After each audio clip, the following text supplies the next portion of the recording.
Ladies and gentlemen, please keep the applause going for the Ekiti State Performing Arts Company Limited, all right? They added the Company Limited there, so boys and girls, make sure whatever talent you have, register with the Corporate Affairs Commission and make sure you earn money on your talents. So great stuff from them. We're going to get into our welcome address, and I do want you to please give a warm round of applause for the tireless, ever-working, round-the-clock CEO of the Sterling One Foundation, Olakpeju Ibekwe. Man, she's front-facing, she's behind the scenes. Not sure if you saw her pulling my ear when I arrived early on. She's there. Please keep the applause going. Peju, you're welcome. Good morning, distinguished ladies and gentlemen. The representative of the Honorable Minister, Senator Bagudu, the representatives of the Executive Governor of Lagos State, Mr. Babajide Sanwo-Olu, the Director, African Union, Women and Gender Directorate, Mrs. Prudence Ngwenya, the Director, African Union GIZ, Dr. Tobias Thiel, the Chairman, Sterling Bank, Mr. Tunji Mayaki, the Founder, PCL Consulting, Mr. Folusho Phillips,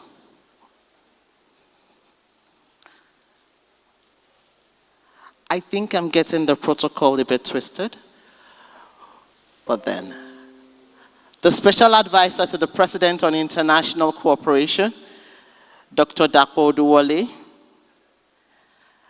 the Managing Director of Sterling Bank, Mr. Abubakar Suleiman,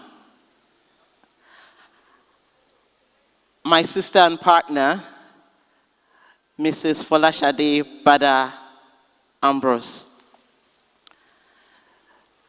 the members of the Fourth Estate of the Realm, distinguished ladies and gentlemen, it is my honor and pleasure to welcome you to the Africa Social Impact Summit 2025.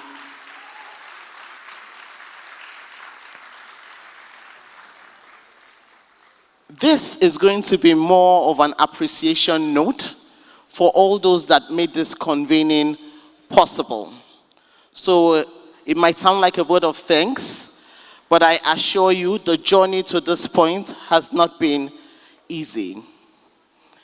Against the backdrop of the global headwinds, there is no better time than now for different people to come together to put into action partnerships for the goals, Agenda 17. Today, I am proud that this platform that started with 8 partners, today, 4 years down the line, we have 61 partners.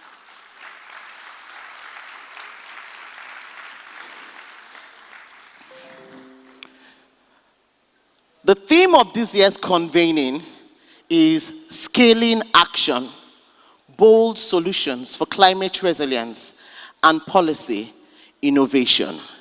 At the core is scaling action. For you to scale action, you need the right people. You need the right resources. You need to articulate the right policies. You need the right execution team. Today, we celebrate partnerships. And I am going to be calling all our partners, so please indulge me as I recognize and honor. First, we bring on board as a convener this year the Federal Ministry of Budget and Economic planning. So from this year onwards, for Nigeria, we will have 3 conveners: the Federal Ministry of Budget and Economic Planning, Sterling One Foundation, and the United Nations. I would also want to honor the Lagos State Government, our host city. Thank you so much. I would like to honor Afrexim Bank, the United Nations Global Compact Network Nigeria, the Coca-Cola Company, Sterling Bank, African Union GIZ,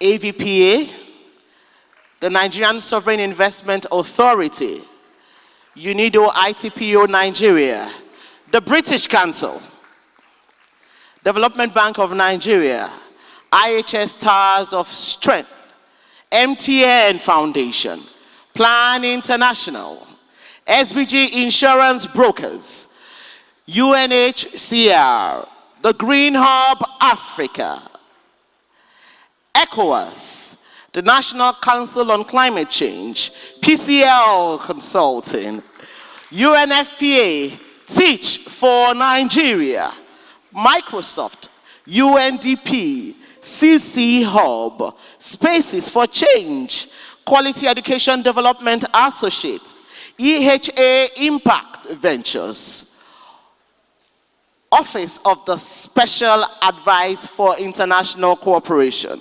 OSAPIC, Challenge Fund for Youth Employment, Impact Investors Foundation, Giving.ng, the Nigerian Economic Summit Group, LBS Sustainability Center, the National Employers Consultative Association, the Private Sector Health Alliance of Nigeria.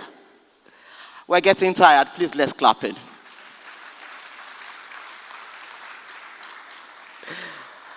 The Nigeria Climate Innovation Center, Association for the Development of Education in Africa, the Nigeria INGO Forum, Owando Foundation, ABC Health, Seplat Energy, Mobi Health, Woodhull Capital Foundation, Corey, the Alternative Bank, and of course our media partners, Arise News, Trace, ProShare, Ventures Africa, CNBC Africa, African Business, Business Day, Foreign Policy, Tech, Cabal. Now let the applause go around.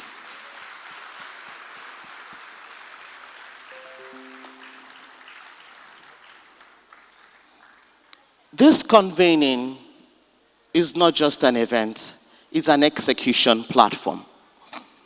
It was established for 3 reasons, for the benefit of those that are joining us for the first time.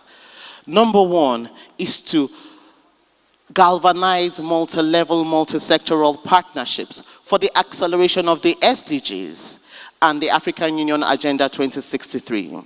Number 2 is to attract impact investments into scalable solutions that are delivering value. And number 3 is for policy advocacy. That is one of the reasons why we're very glad that the Federal Ministry of Budget and Economic Planning is joining us from this year. Our conversations are going to transform not just Nigeria, but the continent of Africa. Because we do not just talk here.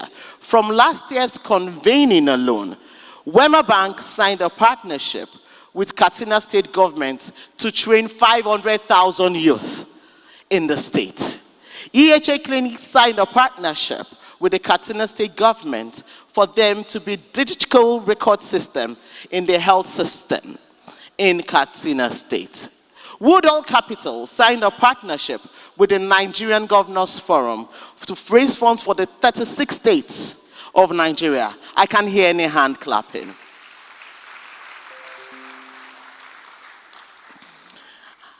And these are just a few of the partnerships that were birthed here.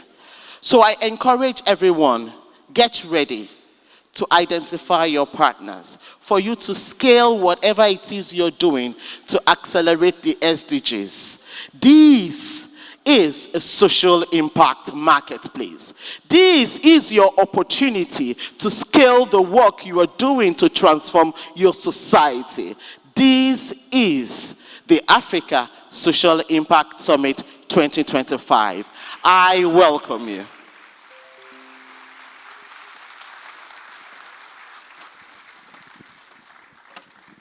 Ladies and gentlemen, keep the applause going for Peju Ibekwe, CEO of the Sterling One Foundation. And you can hear the passion in her voice.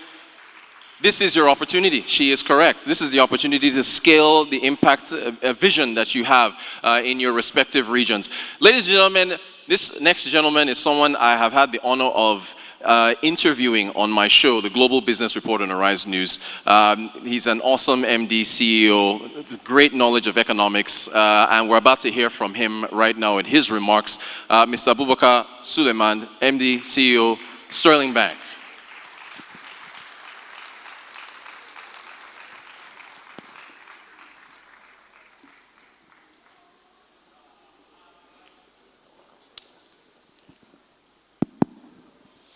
Wow. Peju, wow. First and foremost, I'm glad that Peju took care of the protocol because I'm notorious for messing up the simplest protocol. And secondly, wow. When I put Peju up to this business less than 5 years ago, it never crossed my mind that I would sit in the audience and just be completely speechless. To see her deliver what she just delivered and she wasn't reading it, it meant that whatever decision we took that day is turning out to be one of the best decisions we've ever taken.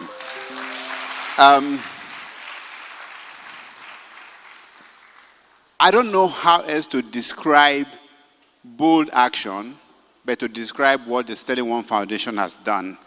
We effectively started the summit in 2021 or 2022 after COVID. And within a year of starting that summit, for a foundation that was less than 2 years old, we were able to convince the United Nations to be a co-convener. That is bold action. So when you are thinking about your bold action, think about a foundation that less than 2 years would convince the United Nations to be a co-convener. Think of a foundation that by the fourth summit, not only has one of the most progressive sub-sovereign, the Lagos state, but also has the African Union, also has ECOWAS, and has moved to 64 different partners from all segments of society. 4 years. That is bold action. Because I don't want us to leave here thinking that bold action means we'll recruit an additional staff in our investment company or our summit, or we will increase our budget by 20%. It has to be something that foundationally hasn't been done before. It has to be you stepping back and saying what we've been doing for so long hasn't worked. If we're all still in the business we are in, the business of impact, it means that we really haven't taken off yet. Bold action for me is to say there are 64 partners today. Every single partner must commit to bring along another partner for 2026 so that we can double the partnership. That is bold action. And as we prepare for today, Peju gave a list of about 3 significant partnerships that was signed. Success would be for every single one of the support to those who back this summit to sign some agreement today or tomorrow or latest by weekend. If you go through this summit and you don't come out with a relationship, an agreement, an MOU, something that means that how you execute going forward is different fundamentally, then you haven't taken a bold step. So I call on everyone to please let us think about bold in bold terms.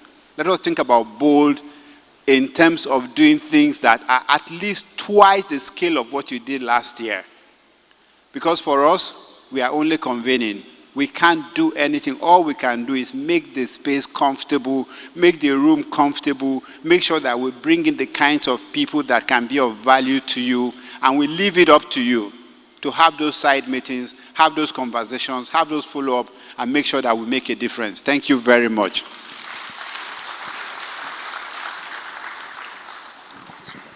Please keep the applause going for Mr. Abubakar Suleiman, MD CEO, Sterling Bank. All right, you did hear Peju Ubekwe mention, of course, the new co-convener that has been brought on board in terms of the Ministry of Budgets and National Planning. So we're going to hear from the special advisor to the Minister of Budgets and Planning, Mr. Bolaji Onakwe.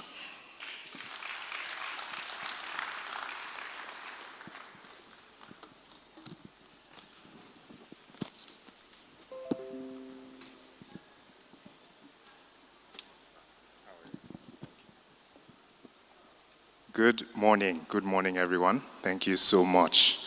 Please allow me to stand on already established protocols. Thank you so much to Sterling One Foundation, Sterling Bank for convening this amazing platform and event. My name is Bolaji Onolaja. I'm the SA to the Honorable Minister of Budget and Economic Planning, Senator Abubakar Atiku Bagudu, CON, who sends his apologies for not being able to be here today, but I'm here representing the ministry, and I'll go ahead and read the speech. I remember when Pedro came to the ministry about a few months ago to engage with us to join and partner on this incredible summit, incredible platform.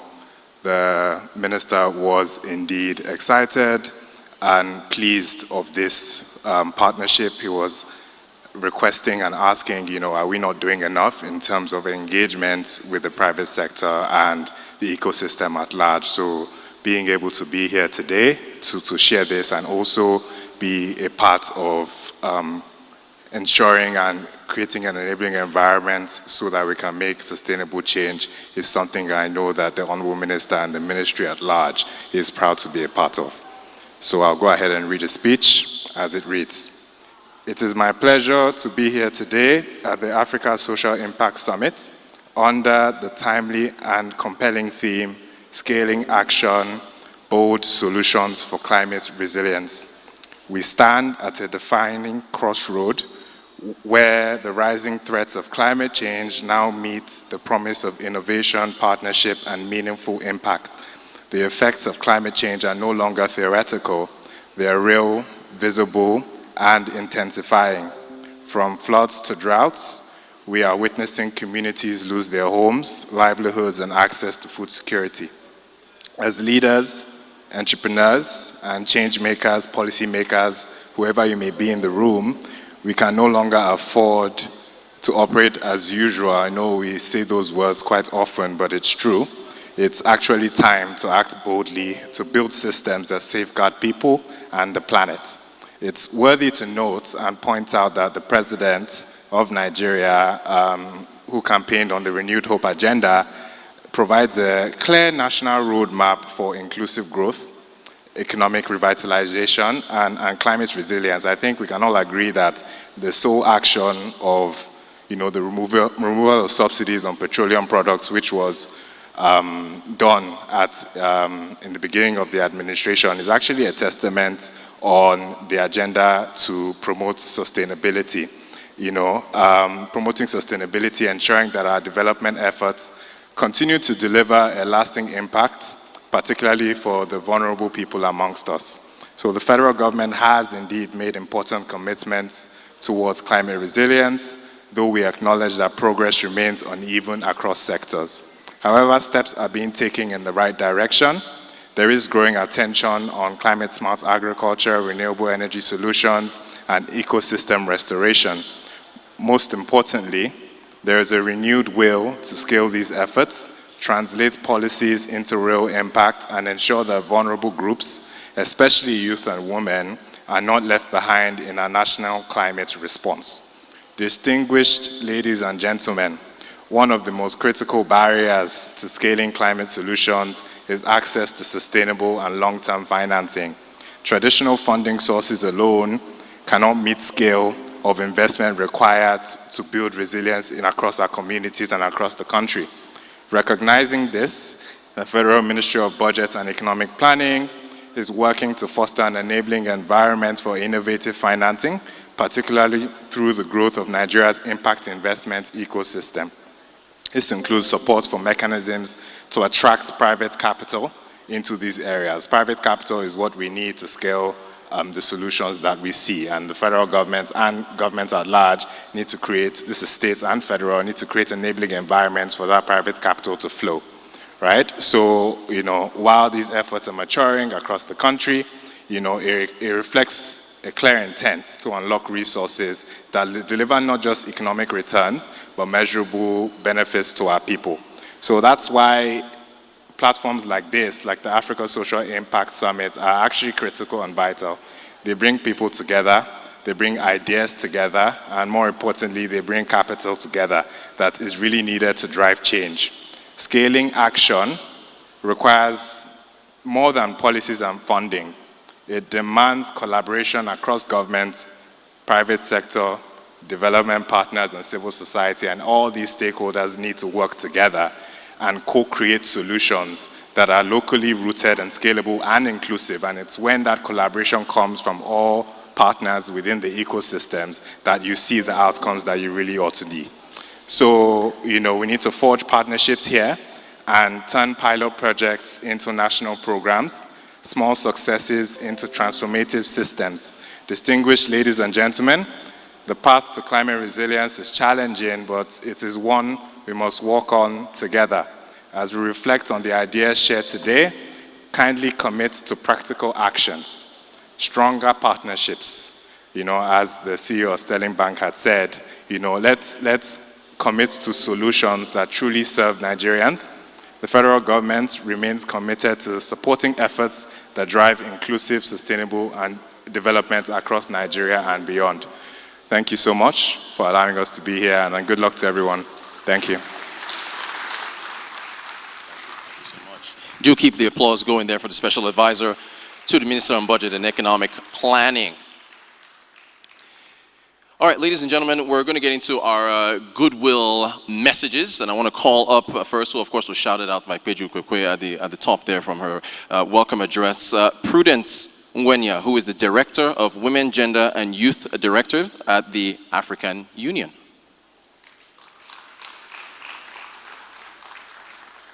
And as we all know, gender equality is part of the Sustainable Development Goals, so this is a very important topic, or important goal rather.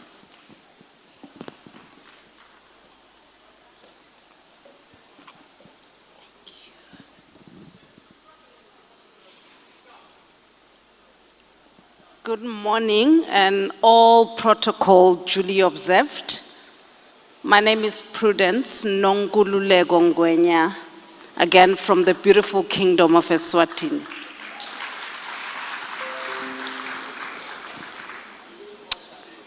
Again, I stand on existing protocol, and it really is a pleasure for us at the African Union Commission, because it's not just me. I am here with a team from the African Union Commission, and it's a big team actually. It really is a pleasure for us to be here today and be part of this Africa Social Impact Summit 2025. I'm especially encouraged to see so many familiar faces around the room, and these are the faces that we were with yesterday at the private sector breakfast on women and youth financial and economic inclusion. This also tells me that there is commitment about what we spoke about yesterday. We spoke about acting differently, we spoke about coordinating, we spoke about doing things more deliberately, and I can see that what we're doing today, and most importantly beyond the summit, is exactly that, and I think Peju spoke to that a bit more.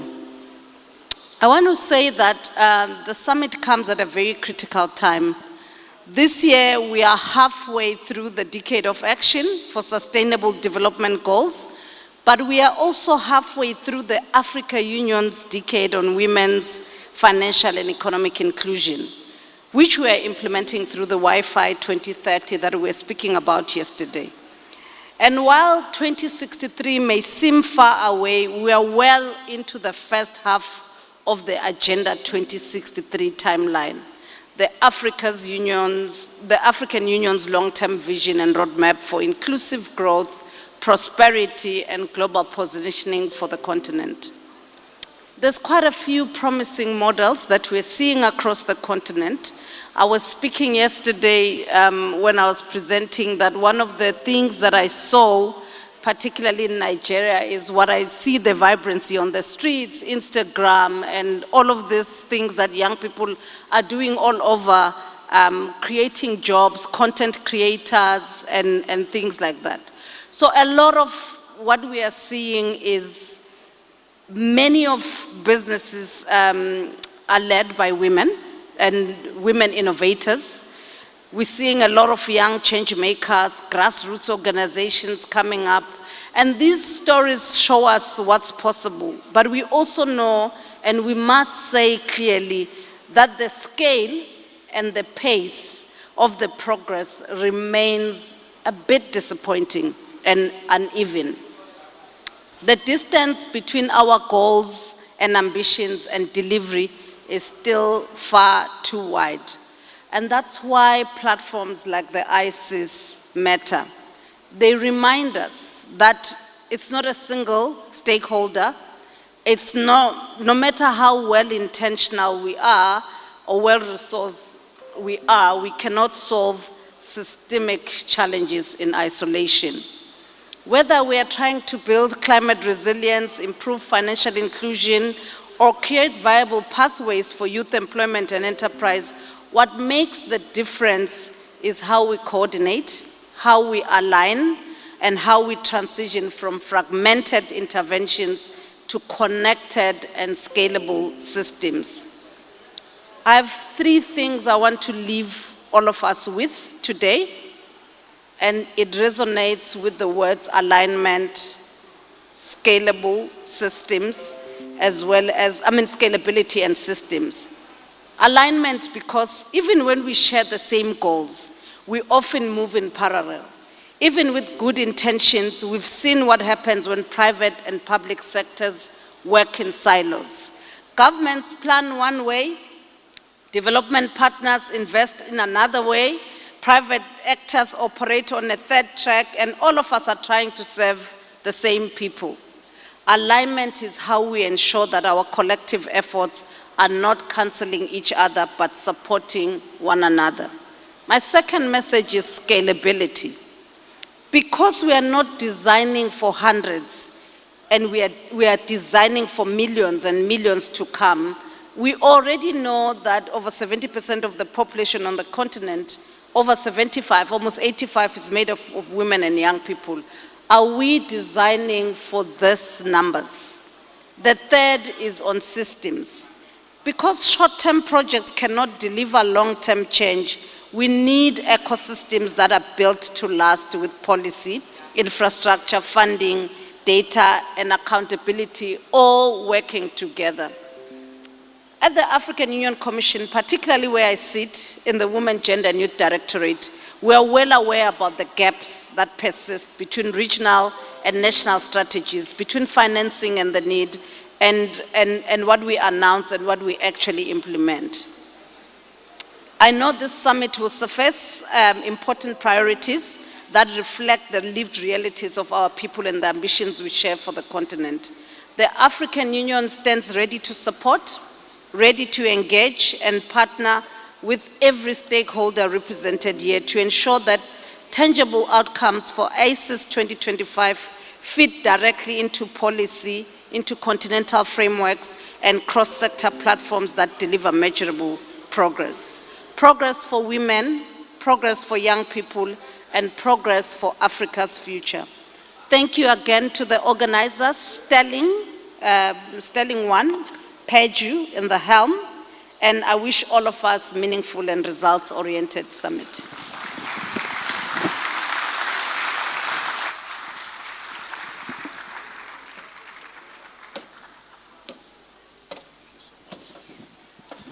Do keep the applause going. Thank you so much for a great speech. Ladies and gentlemen, up next, we'll be hearing from Dr. Tobias Thiel, I think I pronounced that right, the Director at GIZ Portfolio of the African Union. Warm round of applause, please.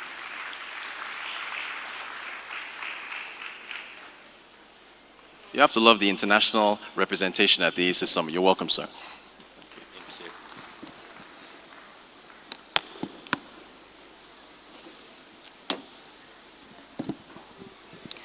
Good morning. Excellencies, distinguished guests, ladies and gentlemen, I stand on established protocol.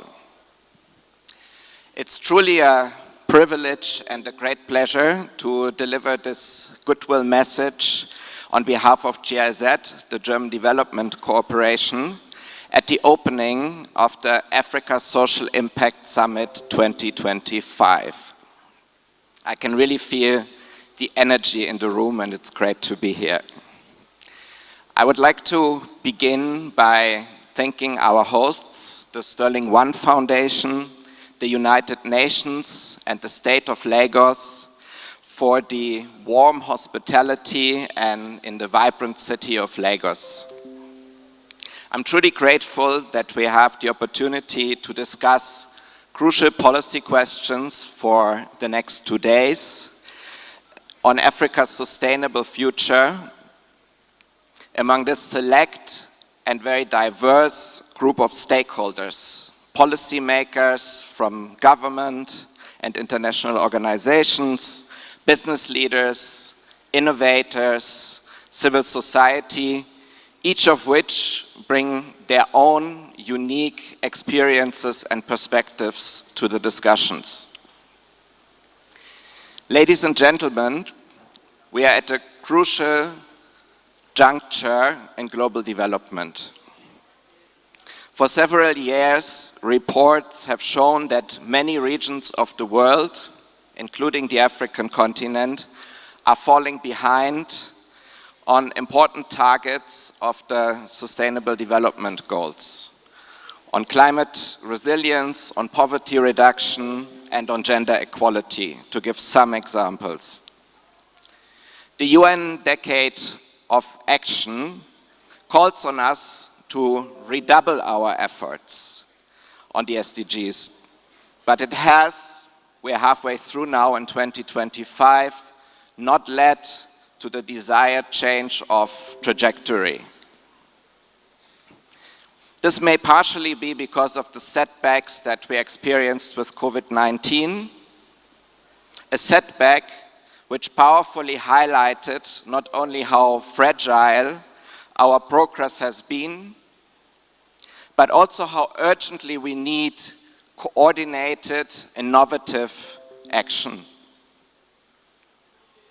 Climate change is arguably the most pressing challenge of our times, as droughts, floods, or food insecurity affect millions of people on the continent.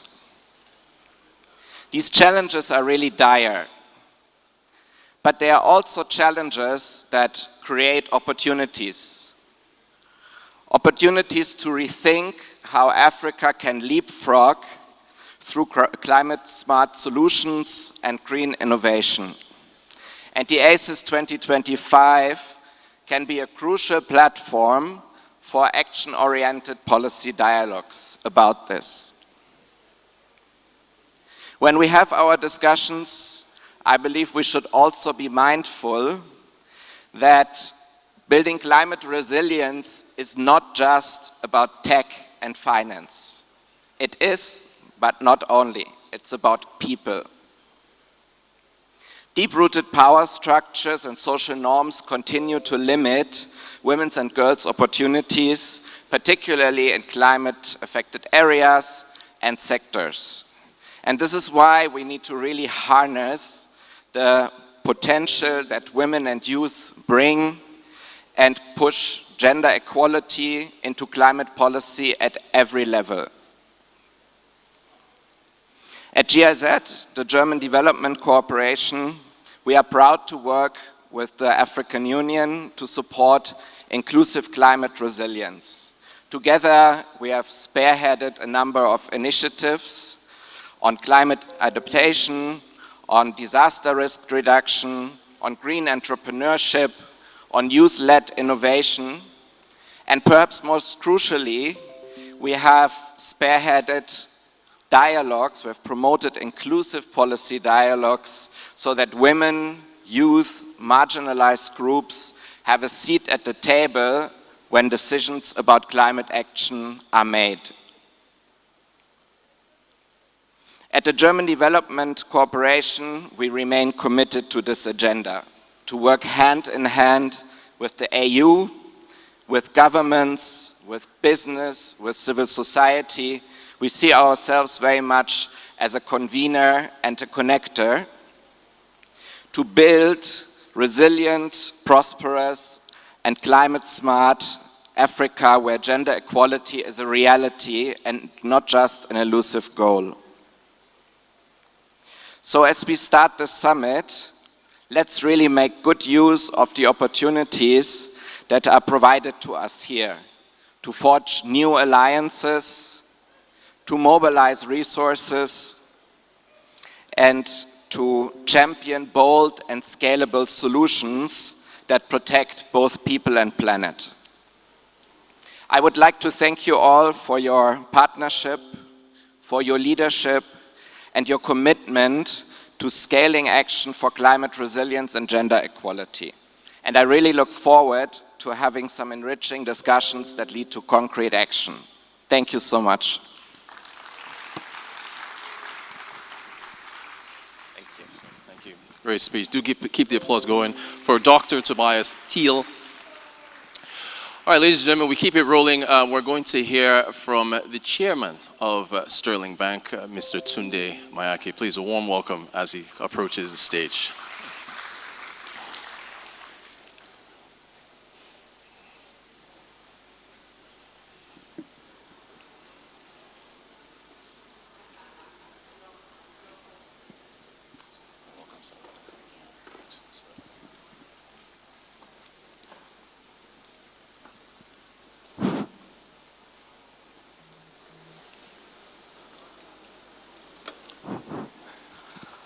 The Honourable Minister for Budget and Planning is ably represented.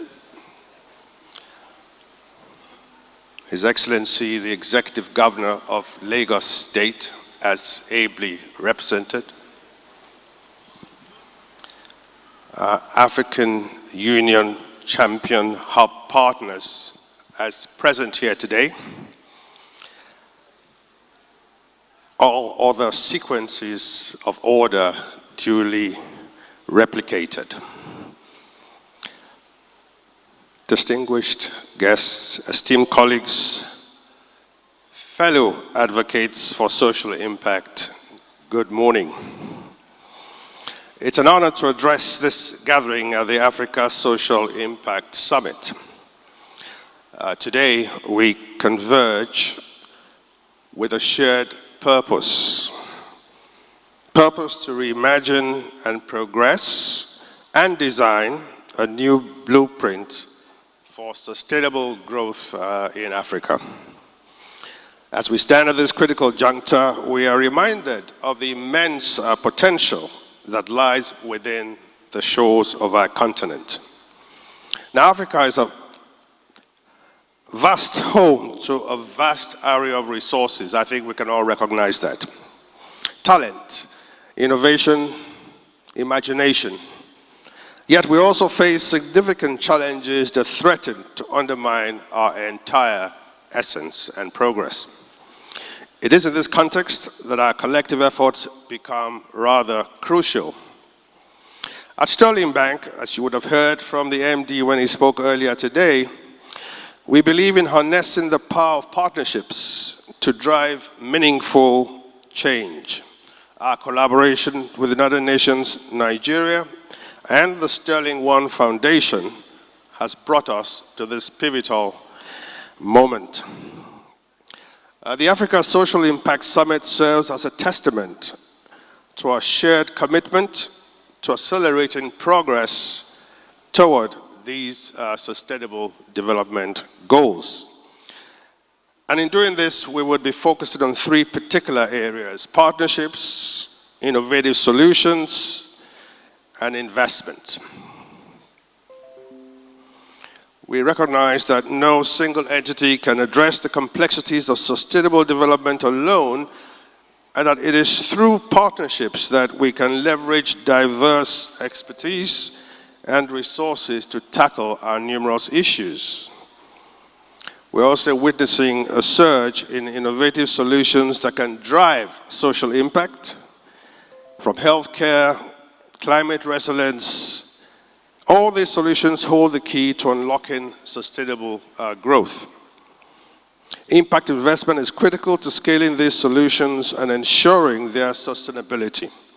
We must work together to create an environment that attracts investment and fosters this growth. As leaders and stakeholders, we have a responsibility to drive change. We must prioritize inclusive growth, social equality, and environmental sustainability. The themes of this summit underscore the need for such collaborative efforts to tackle Africa's developmental challenges. I think the key thing here now is impact, social impact. We have identified most of the areas that we need to work on. And these have been recurring areas, whether it's health, whether it's education, climate solutions, economic inclusion, whatever it is. Impact, impact, impact is the issue. And I think that's what we need to focus on as we spend the next couple of days together.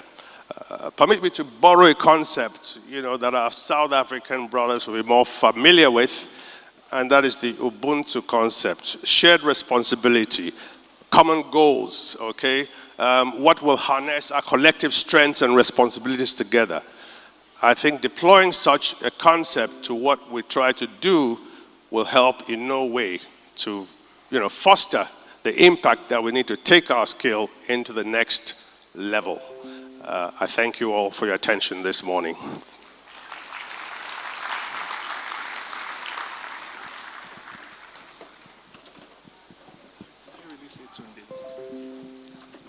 Please keep the applause going for Mr. Tunji Mayaki, of course, is the chair of Sterling Bank. Ladies and gentlemen, we keep the messages going. I do want to call up Ms. Thelma Ekijo, who is the chairperson of the Nigerian Philanthropy Office. I'm looking forward to her speech as well. A warm round of applause as she approaches the stage.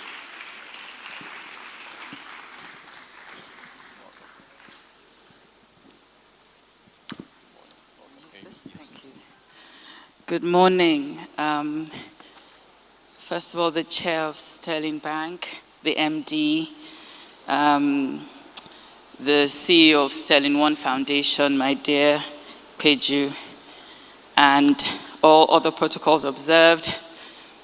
My good brother and friend that Sterling has helped me reconnect with, the essay on international development, Dr. Yewale, and my partner, collaborator, and driver of the Nigerian Office of Philanthropy, the essay on job creation and MSMEs, Mr. Tola Dekule Johnson. Excuse me. The MD of Sterling Bank said something very profound. He said social impact is about courage and doing something that has not been done before. That is essentially the story of the Nigeria Office for Philanthropy. It took the courage of myself and my dear brother, the essay on job creation, and the Vice President of Nigeria to really conceptualize something that had never been done before in Nigeria, which is to have a philanthropy office domiciled in the office of the Vice President. And I tell people the story all the time because it debunks the notion that one, things don't get done fast, two, you can't conceptualize something from the private sector and it can work with government. It literally took one meeting with the Vice President, organized, and right at the spot, on the spot, the Vice President said, we're setting this office up, we're launching it.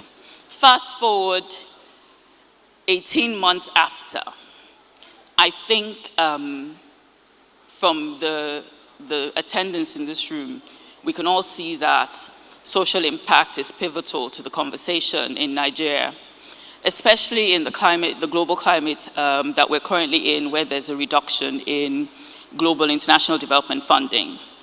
It calls for everybody to look inwards, look at more indigenous solutions on how we start to destroy the notion that Africans go cap in hand, but that we do have the resources, the talent, and the drive to generate capital locally.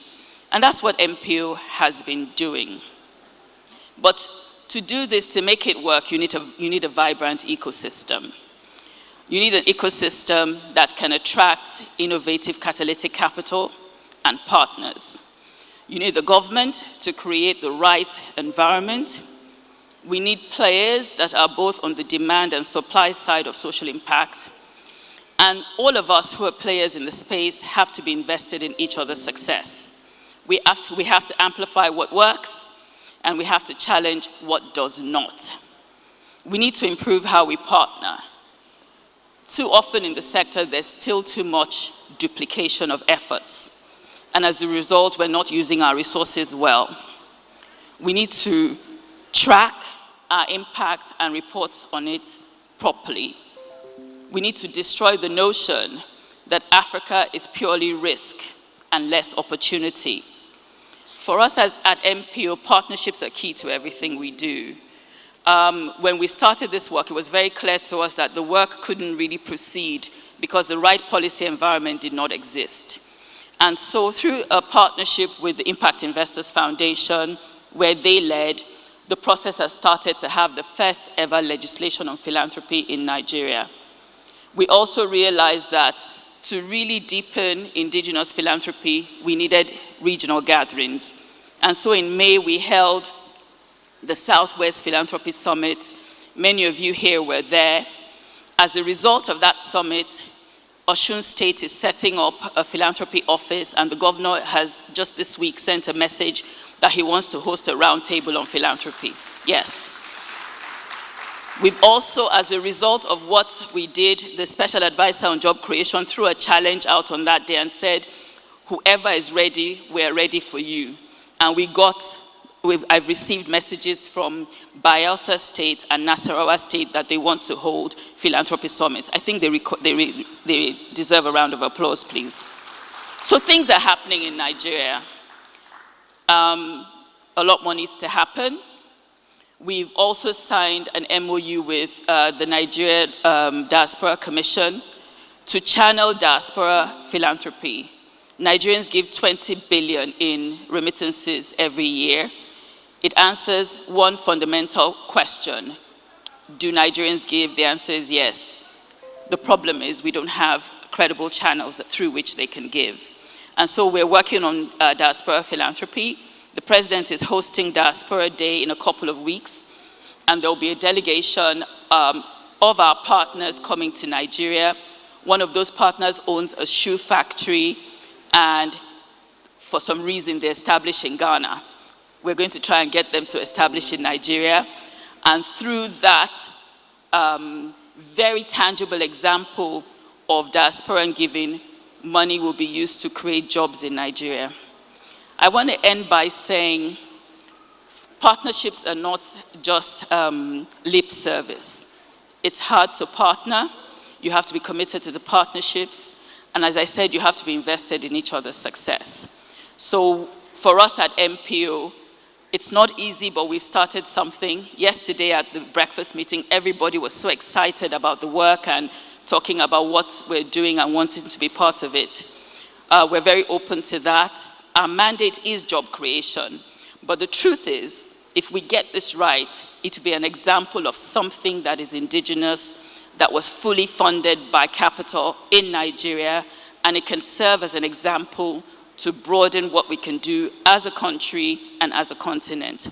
I look forward to talking to many people here and just starting the journey on a different level. Thank you very much. Thank you so much. Do keep the applause going for the chairperson of the Nigerian Philanthropy Office. Up next is Mr. Dennis Ansa, Regional Private Sector Lead at the African Development Bank. A warm round of applause. African Development Bank is doing a lot of work partnering with Nigeria for various projects. We appreciate him being here.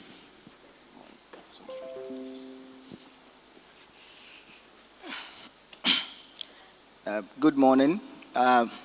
So Peju, last month when we met in Abuja, I think we spoke about partnership.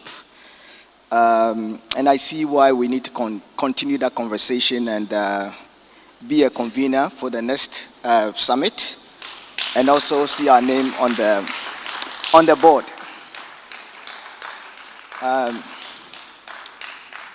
My name is Dennis Ansam. I head the bank's private sector operations for Nigeria, and I stand in for our Director General who is traveling at the moment.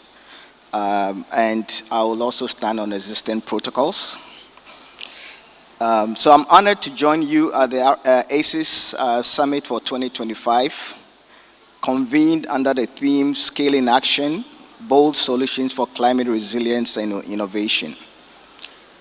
This gathering reflects our shared urgency to accelerate the sustainable development goals across Africa by harnessing creativity, collaboration, and catalytic finance. Our continent stands at a critical juncture.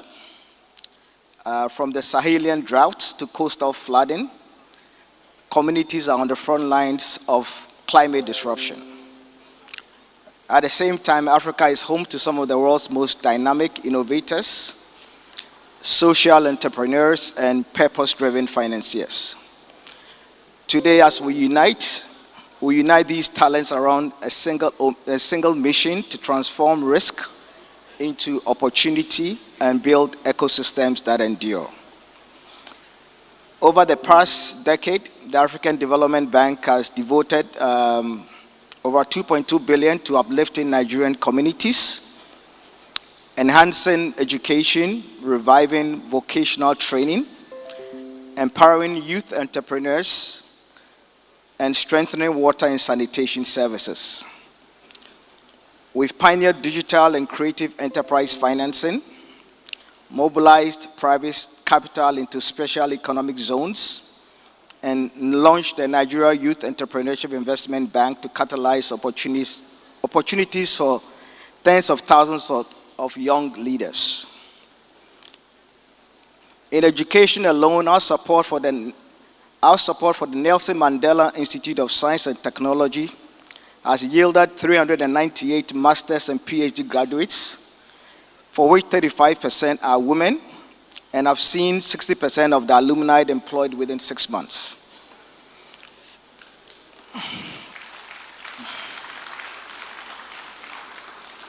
We revived vital skills training in Borno State by completing classrooms, hospitals, water and sanitation facilities, and a business development center at FSTC Lassa, restoring capacity for 950 students and 50 technical tutors in a region once paralyzed by insecurity. To unleash Nigeria's youth energy, we catalyzed the 170 million IDICE program, crowding in 208 million of private capital to seed a venture fund that will back 226 tech and creative startups, support 451 SMEs, and create 6 million jobs.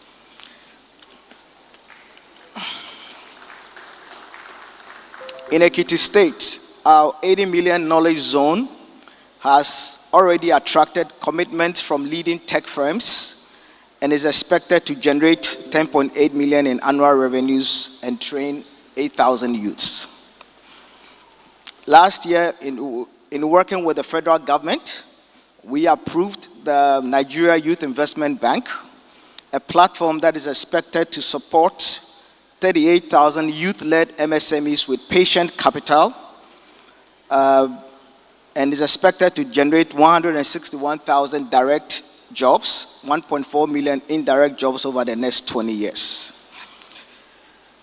Ladies and gentlemen, As we confront the escalating impact of climate change, we reaffirm our commitment to mobilizing $25 billion in climate finance by 2026.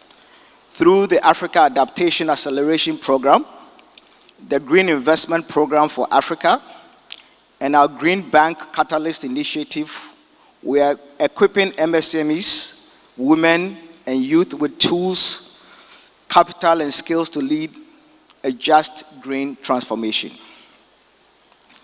We have also scaled robust water and sanitation initiatives from a $250 million integrated program in the 5 northeastern states to a $124 million upgrade of the Port Harcourt water system and forthcoming Akure City expansion to ensure that clean water and hygienic sanitation underpin every community's health and opportunity. Ladies and gentlemen, these are more than numbers.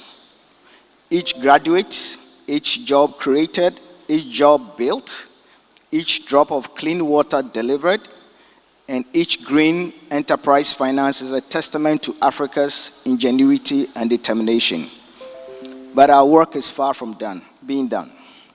Over the next 2 days, let us commit to mobilizing private, public, and philanthropic capital toward climate-smart infrastructure, accelerating incubators and accelerators that nurture green technology startups, strengthening cross-border knowledge sharing to replicate high-impact solutions, and ensuring that women, youth, and marginalized groups lead and benefit every initiative.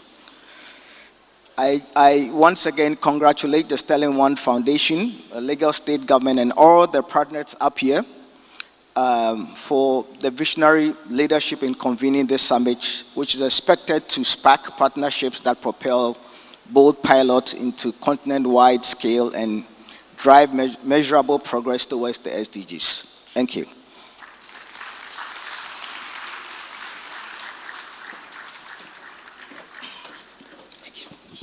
Please keep the applause going for Mr. Ansah from the African Development Bank. Fantastic to hear all of the projects that they're doing and that they're a partner here at ASIS 2025. Ladies and gentlemen, up next is Amaka Onyemekwilu, who of course is the Senior Director, Public Affairs, Communications and Sustainability at one of the biggest companies in the world, Coca-Cola. You're very welcome. Warm round of applause.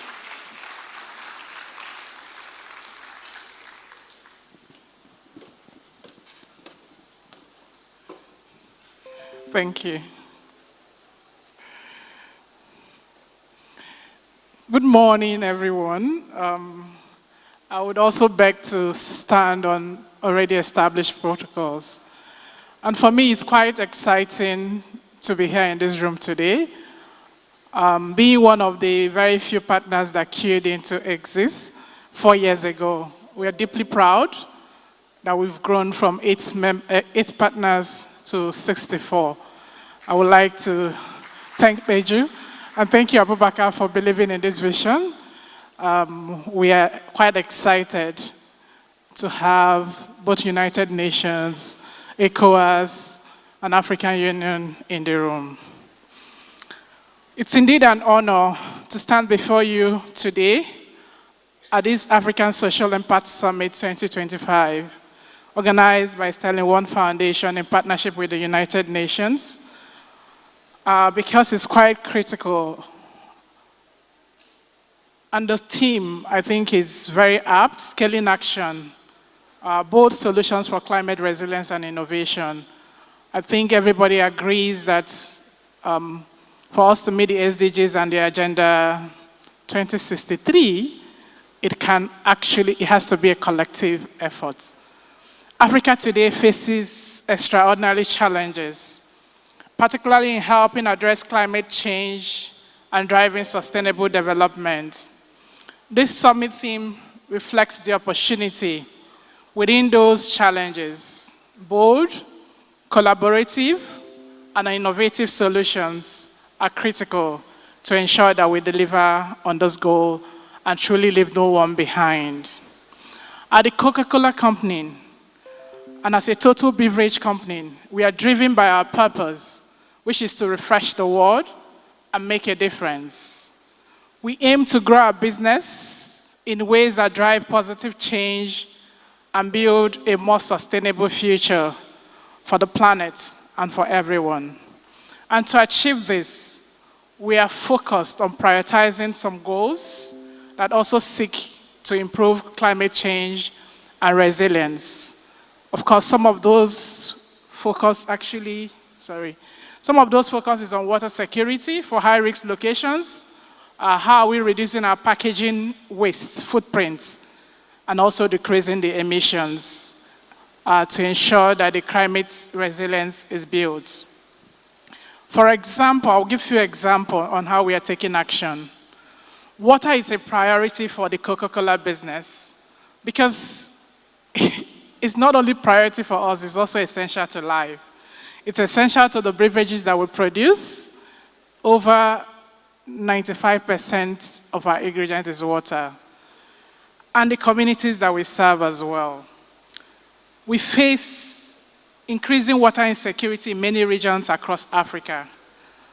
We are taking steps to help accelerate those efforts to ensure that everyone or address the water stress, protect the local resources, and also, most importantly, build community climate resilience.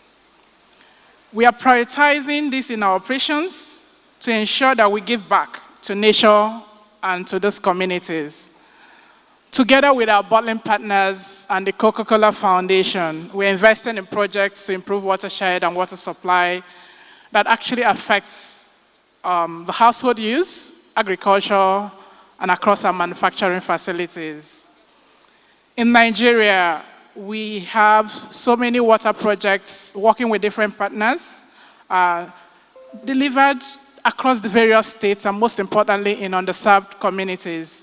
A most recent example is the work that was delivered in Maiduguri.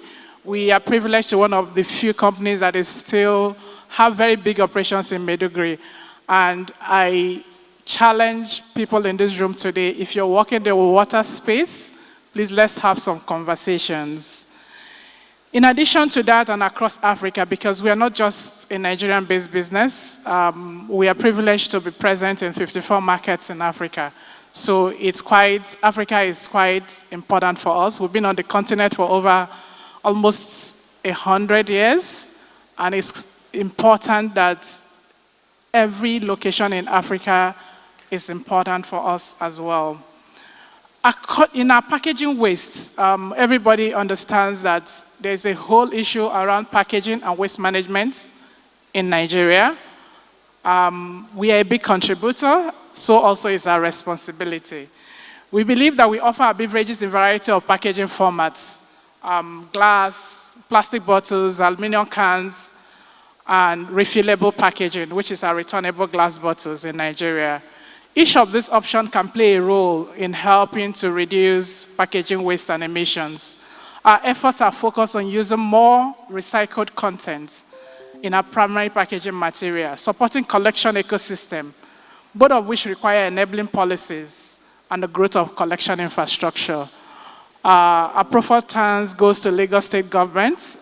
We've been seeing bold policy decisions coming out of Lagos State, and we are working with them to ensure that we continue to make sure that the value chain for plastic collection and recycling works. And also we've seen it as an important economic stimulator because a whole recycling economy has emerged out of this challenge that we are facing.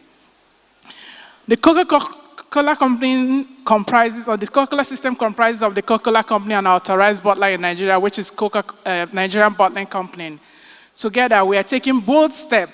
This year in January, we launched a packaging collection hub that will stimulate collection and recycling in Lagos. It's located in Apapa. If you're in this room, you live in Lagos or any part of Nigeria or in Africa, and you still do not separate your waste, please start it from today. It's an action I'm charging everyone to start today. The collection ecosystem is growing on your app, on your phone. you can actually, we have mobile apps. There's one called Bacam. You can download it in this room. Once you have separated your recyclable waste, and it's not limited to plastics, aluminum, glass bottles, cartons, even pure water packaging, please just book a collector, and a collector closest to you would but you would have aggregated it in large quantity to be able to do that. But please just book, and someone will come to your doorstep to actually help you to collect that. And I think when we talk about digitization, we believe that this is an area that digitization would help make sure that it's more seamless, so that less of the waste will go to our landfill, so that we can better manage our waste in Lagos. Our collection hub in Apapa has the capacity to process up to 13,000 metric tons of plastic bottles annually, and will continue to increase its footprints. Its impact goes beyond numbers. It supports local communities, it's creating jobs, and is helping create a better shared future.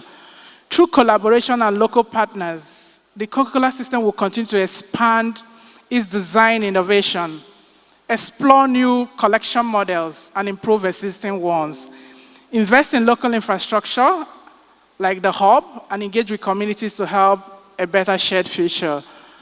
If you are in this room as well, and you're working in this space, we are calling on more partners. And if you're interested in funding, people in the value chain of collection of recyclable waste and recycling, please let's have a discussion. We are proud to have recently shared the result of our comprehensive African-wide social impact study in the recently concluded 2025 US African Business Summit in Luanda, Angola. The study revealed that in 2024 alone, the Coca-Cola system, comprising of our Coca-Cola company, our bottling partners, and our value chain network of suppliers, manufacturers and service providers and customers, contribute a total of $10.4 billion in value-added economic activity across Africa. Additionally, the system supported over 1 million jobs across its value chain. We believe that these numbers, for every one job that is created by the Coca-Cola company, additional 27 jobs are created because our value chain is large. This study was conducted by our global partner, our consultancy partner, Stewart Red Queen, and it highlighted that 83% of our local procurements in 2024 came from local suppliers, underscoring the commitment to investing in the African economy. Please, let a round of applause. Over the past decade, Coca-Cola in Nigeria has contributed over $1.5 billion to the Nigerian economic value chain, empowering communities and driving economic change. In 2024, we announced an additional investment for the next 5 years, committing to invest $1 billion to further transform these efforts. Ladies and gentlemen, the Coca-Cola system has been a cornerstone of the Nigerian economy for nearly 75 years. We'll continue to use the power of our brands and business to make a positive impact in Nigeria and across Africa. The challenges of climate change and sustainable development are significant, but we need collective efforts, government, private sector, civil societies, communities working together so that we can be able to make a difference. And I'm glad that we have everybody in this room. We stand ready to play our parts in this ecosystem. As we gather here today, let us act boldly, innovate, and scale impact sustainably to create a resilient Africa and a better future for generations to come. Thank you, and special thanks once again to the Stanley One Foundation and the United Nations for convening this important summit to continue to drive this vital agenda forward. May our discussions and collaborations here lead to more transformative actions across Africa and beyond. Thank you very much, and wish us a wonderful summit. Thank you.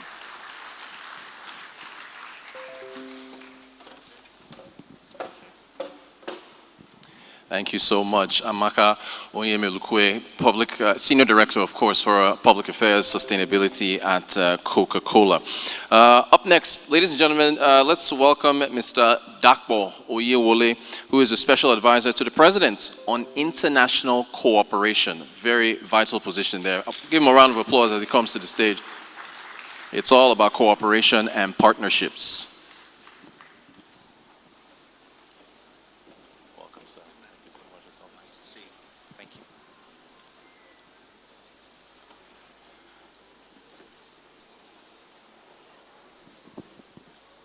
Very good morning to you all.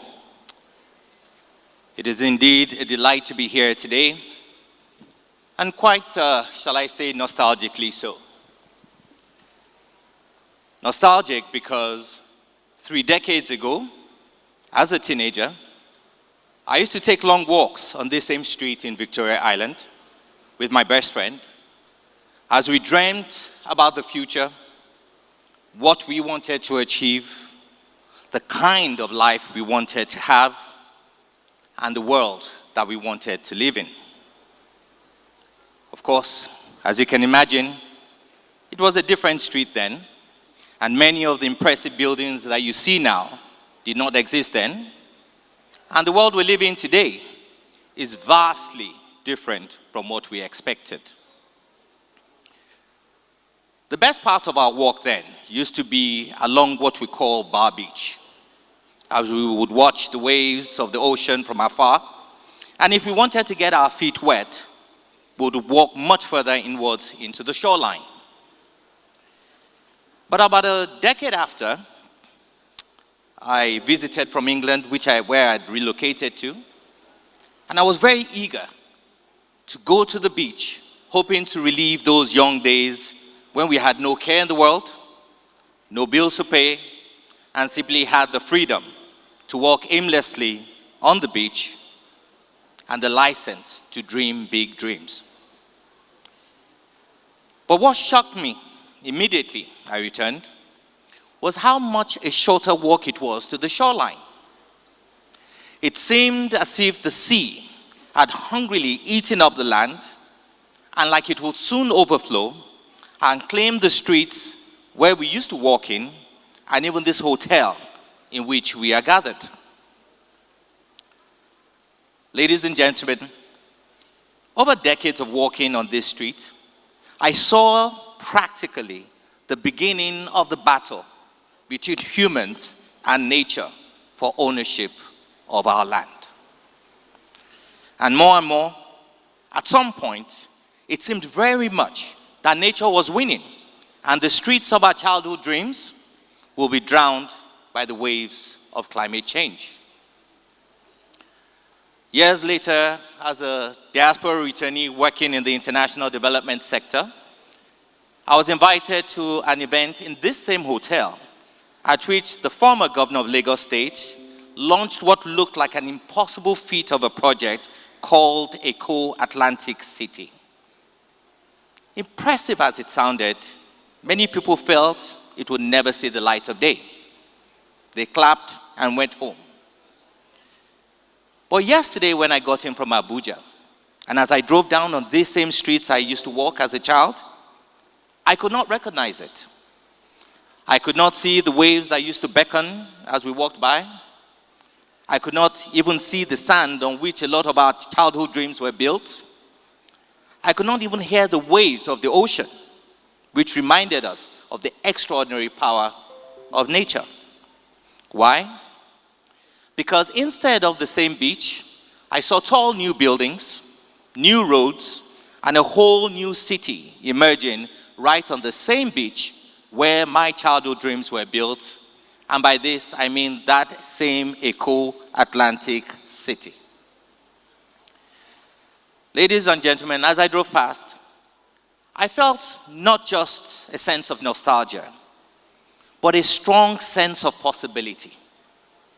Possibility that indeed streets can change, that beaches can change, and in fact, dreams can change, and that perhaps humankind can prevail against nature in the battle for land if only our actions and our policies can change. But above all, what was most pressing was the possibility that in the battle against climate change, that through bold leadership, imagination, innovation, collective will, collaboration, and cooperation, that we can prevail, and that together, we as Africans can dream new dreams, create a new world in which today's teenagers can also dream about a sustainable and inclusive Africa in which they can build their dreams and shape their futures like I did on these same streets 3 decades ago. Ladies and gentlemen, nothing is impossible if we are brave, if we are bold, if we are visionary, and work together to make our dreams come true as a nation and as a continent. Your Excellencies, distinguished guests, ladies and gentlemen, while standing on all well-established protocols, allow me once again to bid you a good morning. My name is Dapo Wole. I have the honor of serving at the pleasure of His Excellency President Bola Ahmed Tinubu as a Senior Special Assistant on International Cooperation. And I also serve as the Pioneer Secretary General of the Conference of Speakers and Presidents of African Legislatures, which is the umbrella body of all the speakers and presidents of the Senate across Africa. From the offices I have had the privilege of serving in, I can tell you that whether we view it from the perspective of the executive or the legislature, climate change and the challenge we face is real and requires an urgent call to action, because if we do not work together to change the climate will change us. From governments to global investors, from local entrepreneurs to philanthropists, we must work together to ensure that what could be a disaster becomes an opportunity to rebuild smarter, greener, more equitably, more inclusively, and quite importantly, more sustainably. My boss, President Bola Ahmed Tinubu, has shown bold leadership in advancing Nigeria's climate change and development agenda. For example, earlier this week, at the BRICS Summit in Brazil, the President reiterated Nigeria's commitment to a just energy transition and highlighted the continent's vast energy green potential, noting that Africa must be at the center of climate change financing and benefit meaningfully from the carbon economy. Charity, as they say, begins at home. Under the President's leadership, several valiant efforts and policy initiatives have been put in motion, including the Nigeria Energy Transition Plan, which aims to achieve net zero emissions by 2060, while also addressing the challenges of energy poverty. The construction of the Lagos-Calabar Coastal Highway, which beyond its economic impact, will include climate-resilient infrastructure, features to protect social and coastal communities from rising sea levels as well as erosion. The Nigerian Climate Investment Platform, designed to mobilize $500 million in climate finance for infrastructure, resilience, and adaptation projects. And there are many other projects Mr. President has initiated. Your Excellencies, distinguished guests, these are clear demonstrations that signal President Tinubu's understanding that climate resilience, innovation, and inclusive growth are not optional, they are existential. And he is not leading from behind, he is leading from the front like the commander-in-chief that he is. But he cannot do it alone. No general wins a battle single-handedly. And as a country and as a continent, we need an army of world changers, people with passion and commitment to social impact, people like your distinguished selves, champions of change and leaders gathered in this room today. The same way they say it takes a village to train a child, It's the same way it will take a whole society to make the social impact required to change the course of humanity by changing the trajectory of climate change and the challenges before us today. No one can make that change happen alone. It has to be done together across the public, the private, and civil society sectors, working in unison to make a common purpose, a more resilient, sustainable, inclusive environment for humanity to thrive and for our teenage dreams to flourish. Before I conclude, I would like to especially commend the Sterling One Foundation, led by my dear friend and sister, Ms. Olakpeju Ibekwe, and her entire team. A round of applause for them, please. At a time when international aid is declining and donor fatigue threatens bold initiatives like this, they have shown that with vision, conviction, and grit, great things are still possible, like this important Africa Social Impact Summit.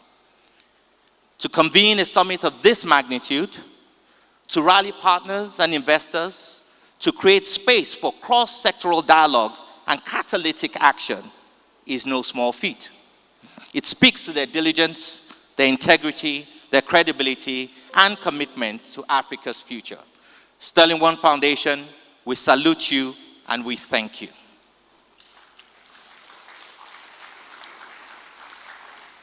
Your Excellencies, distinguished guests, ladies and gentlemen, I leave you with this.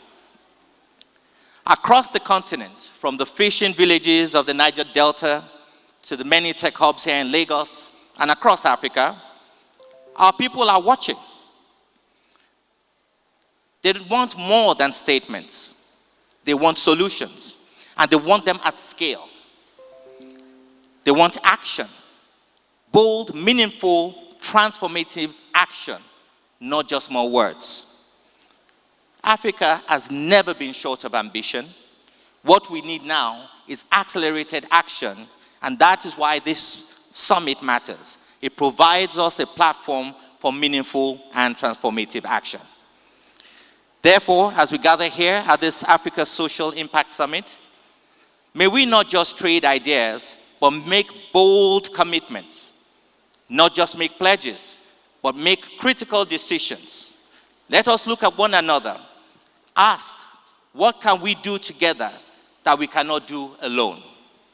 Let us design the future right here, right now, in this hall, with social impact champions and leaders like yourselves. Ladies and gentlemen, there is urgent work to be done. Let us work together and let's get it done. Thank you very much indeed.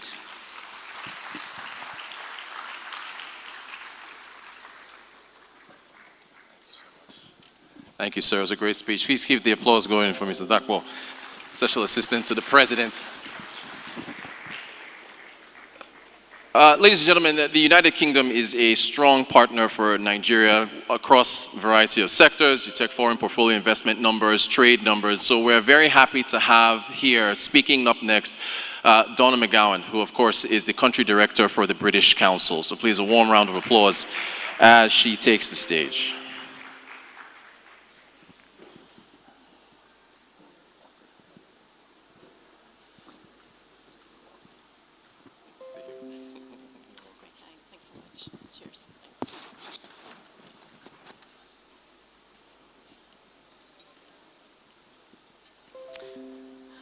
Representative of the Executive Governor of Lagos State, representative of the Office of the Minister of Budget and Economic Reform, representative of the Minister of Arts, Culture and Creative Economy, distinguished guests, partners, allow me to stand on existing protocols as well. And good morning to you all. It is such a pleasure to have the opportunity to present a goodwill message at the Africa Social Impact Summit 2025. Such an important platform that continues to bring together visionaries, change makers, and institutions united by one purpose: accelerating progress towards the Sustainable Development Goals. So thank you very, very much for inviting the British Council to be a part of this. And huge congratulations to Sterling One Foundation, the United Nations, and the State of Lagos for convening this timely, relevant, and what I'm sure will be a highly successful summit. Cultural relations are at the heart and soul of the British Council, based on the firm belief that culture and education have the power to transform lives, foster understanding, and build connections and trust between countries. And I imagine that many here also share this belief, given the impact that this also has on sustained growth. And we work to create opportunities for dialogue, collaboration, and knowledge exchange, enriching lives through diverse programs in arts and culture, English language, across teaching, learning, and assessment, and education, and contributing to national growth objectives. In partnership, mutuality, and a focus on the next generation have been the foundation of everything we have done and continue to do. We pride ourselves in having unparalleled access to young people, creatives, educators, and future leaders around the world.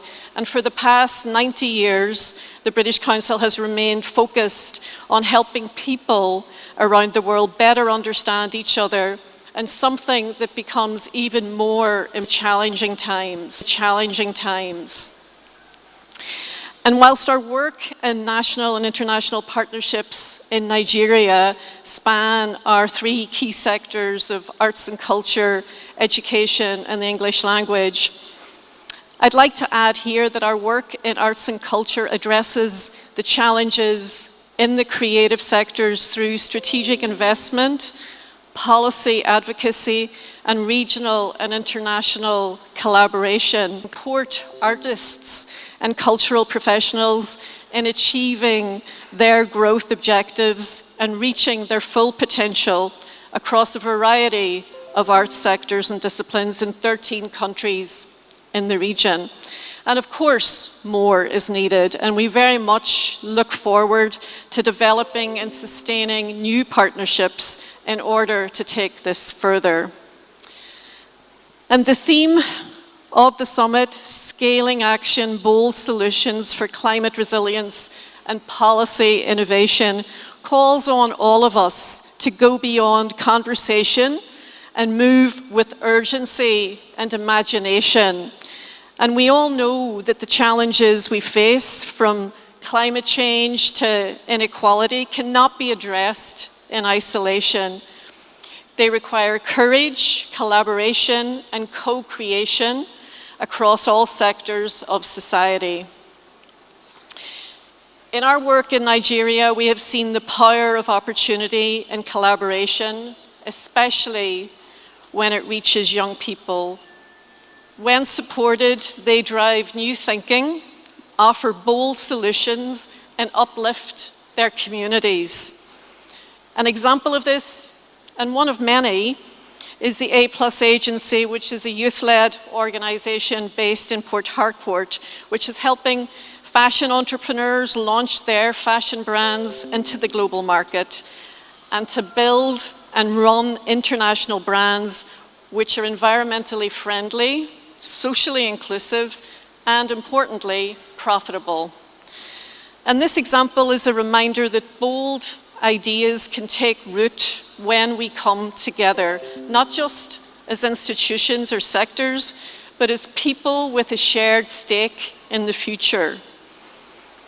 And as the conversations over the next 2 days unfold, I encourage us all not to only spotlight what is possible, but to draw further on our expertise, experiences, and insights, whilst embracing new approaches in order to continue building the partnerships that will turn possibility into progress. And we all share this responsibility. So as the British Council, we are truly thrilled to be a part of the Africa Social Impact Summit. And on behalf of all of us, we would like to wish everyone the very best for a productive and far-reaching Africa Social Impact Summit. Thank you very much.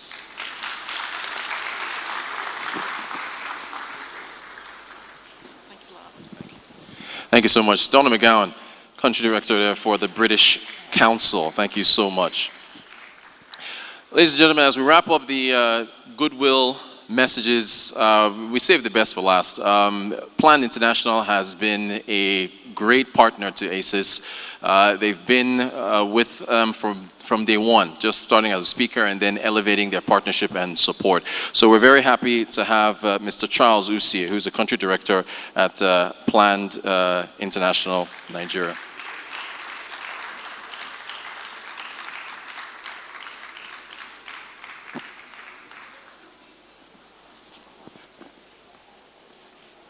Oh yes, and our girl CEO, who was here with us last year. Please, a round of applause for her as well. You're welcome, sir.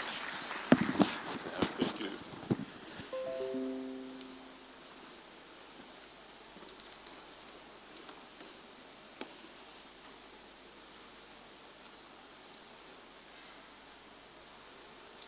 I was tired, so tired and hungry, but I kept walking. That's the part I remember the most. Walking through the bush, 6 months pregnant, barefoot, no water, no food, just fear and hope. When I reached the military checkpoint, I did not know if I would survive, but somehow I did. They took me to a camp in Maiduguri, and there, just like a miracle, I found my father. I was very happy to see him, and more excited to learn that he had never stopped searching for me. But even after our reunion, life was still hard. I was pregnant, we had no food, I had no money. When my baby was born, he became dangerously ill. I did not know what to do. I was lost and I was very scared.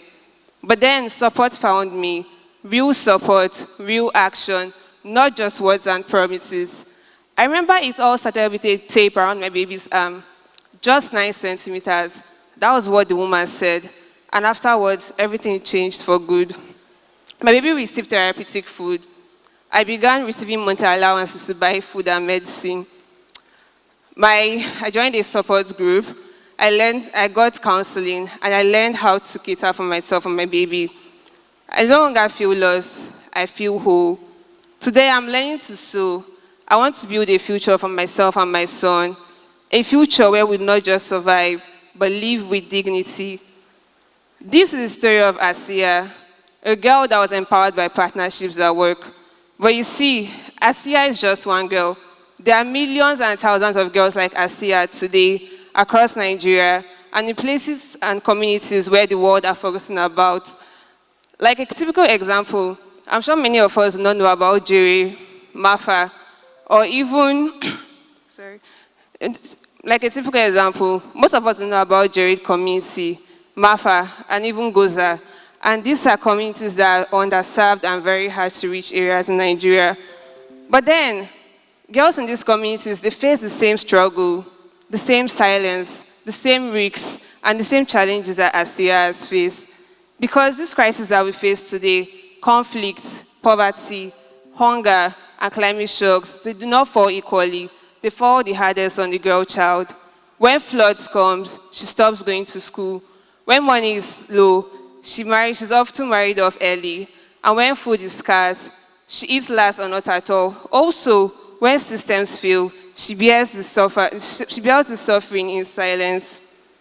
The face of this crisis is a girl, and the solution must be a girl too. These solutions we see, they are not luxuries at all. They are life-saving. And with the right partnerships, they can be scaled. With the right actions, they can be turned into reality. Like Asia's new reality, one that is not defined by pain, but by hope, by resilience, and by impacts that we cross across generations.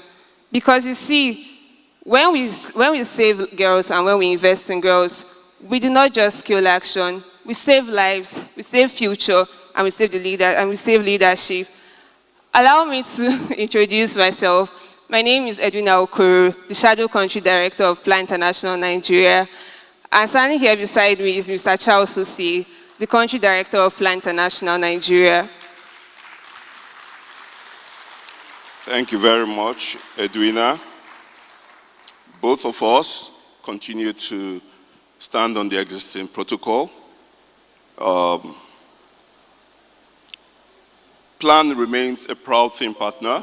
We were one of the very first partners 3 years ago when ASIS started.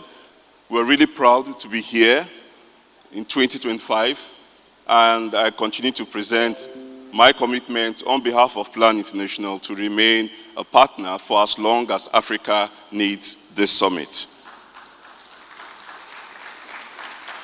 Now, when we gather like this, it is our responsibility as Plan International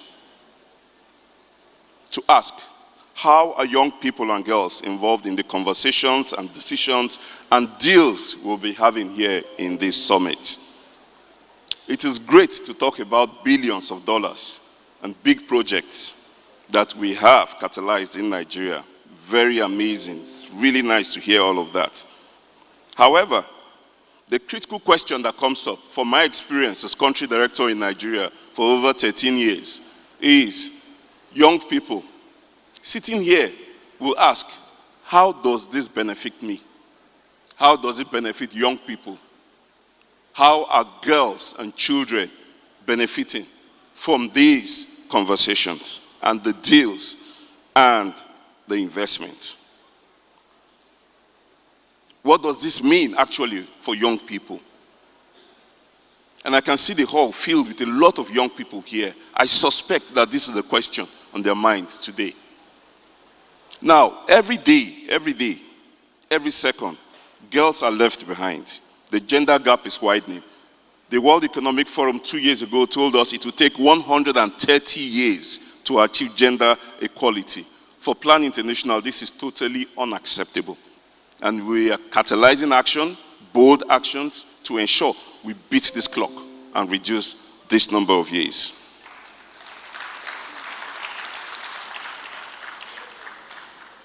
Children are struggling under the burden of not having access to very basic quality education. This is 2025. There are still millions of girls. It may surprise you that in many parts of Nigeria, in 2025, girls still miss 51 days of school classes because they are unable to afford sanitary pads in 2025, for goodness sake.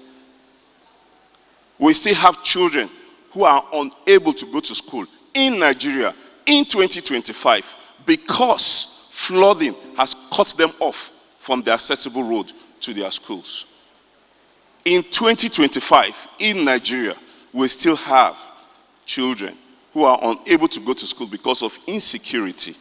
All of this is unacceptable for a country like Nigeria, a big, proud, beautiful country.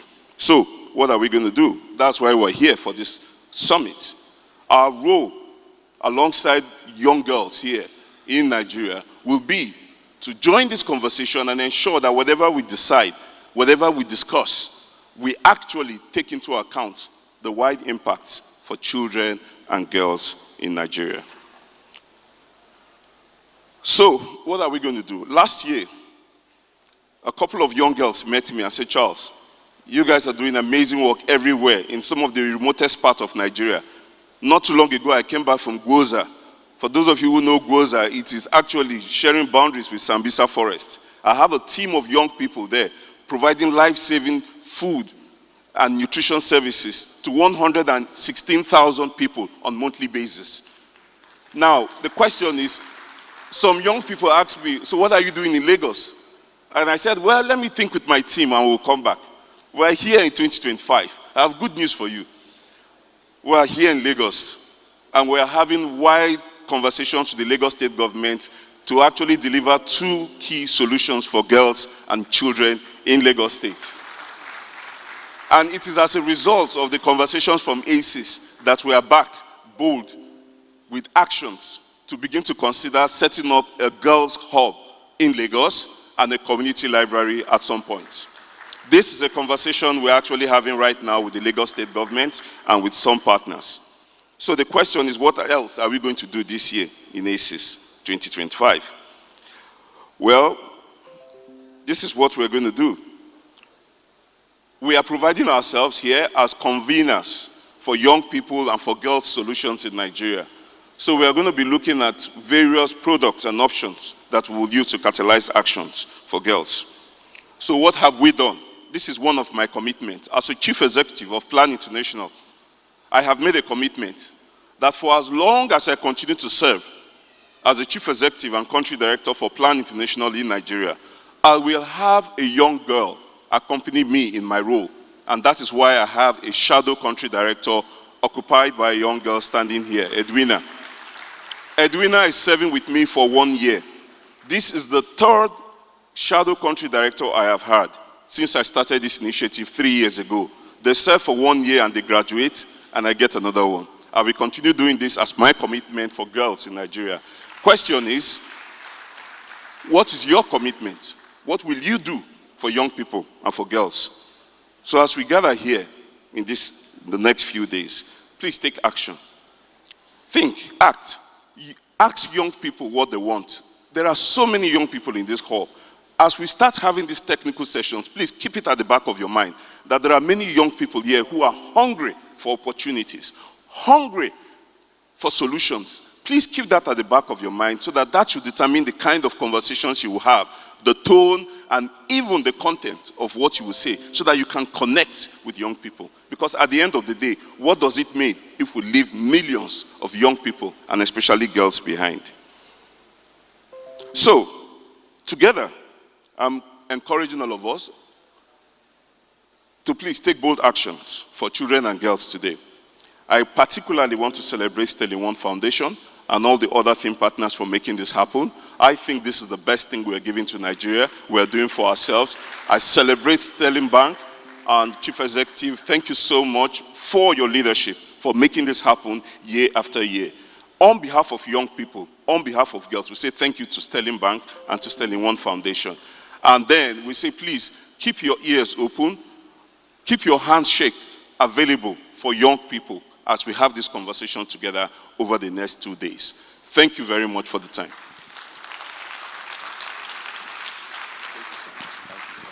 Please keep the applause going. They do such great work over at Planned International Nigeria, Mr. Charles Usia and our girl CEO. Okay, we should be having a video up any moment now. Okay, that video is going to be loading, so I'm going to have to say something while the video is loading. Look, here in Nigeria, we are proud of a number of Nigerians that are, making us proud on the international stage. Dr. Benedict Orama at the Afri-Exim Bank, even though his tenure is over. Dr. Akiume Additional of the African Development Bank, his tenure is over as well. But two other Nigerians who are still in their positions, of course, Dr. Ngozi Okonjo-Iweala of the World Trade Organization, and Amina J. Mohammed, who of course is Deputy Secretary at the United Nations. And after saying that, that should be enough time for her video address to be up now and address us here at ASIS 2025. Is the video ready? The video is not ready. So, let's talk about the environment. Oh, the video is ready. All right. Amina J. Mohammed, Deputy Secretary at the United Nations. Social Impact Summit 2025. I extend my heartfelt gratitude to the Sterling One Foundation and the United Nations in Nigeria for convening this important gathering at such a pivotal time. As we stand 5 years away from the 2030 deadline for the Sustainable Development Goals, it is imperative to recognize that our progress is faltering and in many instances regressing. Rising debt, declining investment, dwindling aid, and the escalating impacts of climate change are hindering the very nations that have contributed the least to these crises. Today, 3 billion people reside in countries that allocate more resources to interest payments than to vital sectors like health and education. This is an untenable situation. Last week, during the 4th International Conference on Financing for Development, world leaders came together to adopt the Severe Commitment, which delineates 3 urgent priorities.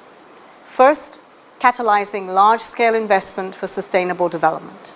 Second, addressing the intertwined debt and development crisis. And third, reforming the international financial architecture to better serve the most vulnerable among us. Central to this commitment must be robust climate action. Africa is already grappling with the dire consequences of the climate crisis. Yet it is also a continent rich in innovation, resilience, and visionary leadership. The Mission 300 initiative, aimed at connecting 300 million people to affordable, reliable, and clean electricity, exemplifies how climate action can align with sustainable development. Moreover, through economy-wide nationally determined contributions, African nations are crafting blueprints for a just transition, integrating climate objectives with energy, food systems, job creation, and inclusive economic growth. However, the ambitious goals we set must be met with commensurate support. Excellencies, friends, Africa is stepping up with vision, leadership, and courageous solutions. Now it is the turn of the international community to rise to the occasion. We require a renewed surge of global solidarity from governments, development banks, the private sector, and philanthropic organizations to unlock the finance, the technology, and the partnerships essential for transformative change. Across the continent, our UN resident coordinators and country teams are diligently collaborating with governments and the private sector to support nationally led initiatives that would translate into plans and action and ambition to the tangible impact on the ground. Let us unite in solidarity to forge a climate resilient, equitable, and a sustainable future for all. I thank you. All right. I'm J. Mohammed there, Deputy Secretary at the United Nations. All right, up next, we should be having a report launched by Philips Consulting, and we should have the head of the Abuja office, Mr. Victor Mba. There he is. Round of applause.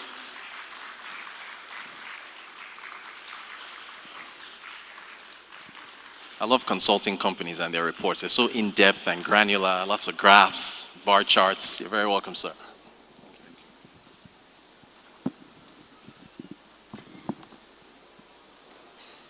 Good morning, ladies and gentlemen. Please permit me to stand on all existing protocol. Right. So the magic of the Federation happens in the states. When we speak about Nigeria, we are speaking about 36 states and the FCT. Therefore, it's important to pay attention to every single state in Nigeria for every serious-minded stakeholder. We hear statistics out of Nigeria, 40% living below poverty line.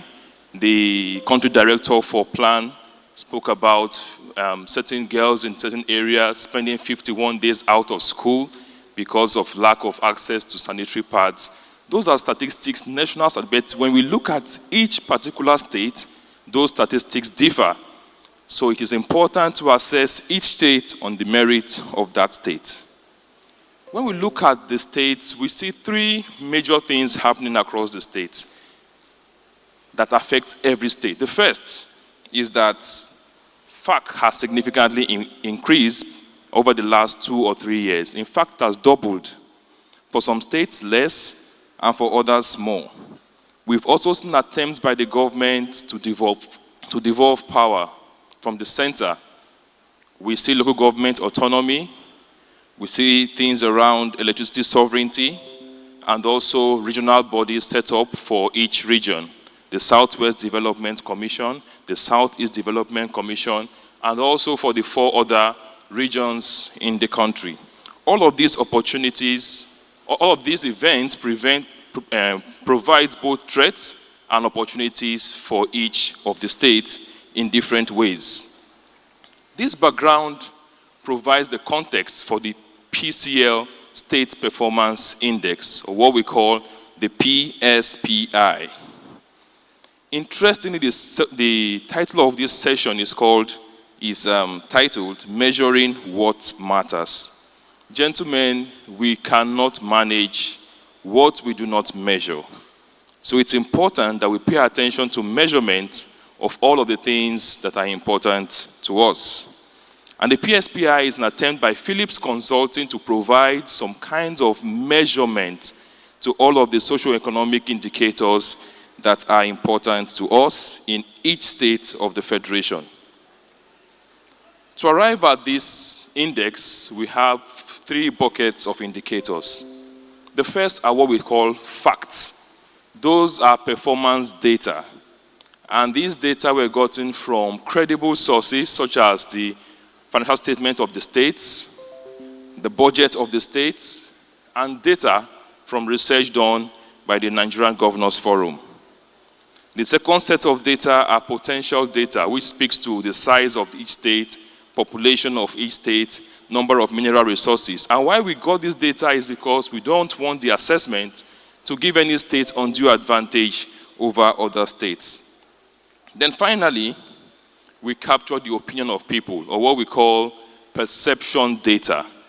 And to capture these, we deployed a 6-month survey from November last year up till August this year, when we closed the survey. All of these data are blended to produce an index. And that is why we are here today to launch the PSPI. Why is this index important to the states? The index promotes evidence-based governance. It provides state-level insight. The index guides investment and development support. It lends a voice to citizens in governance.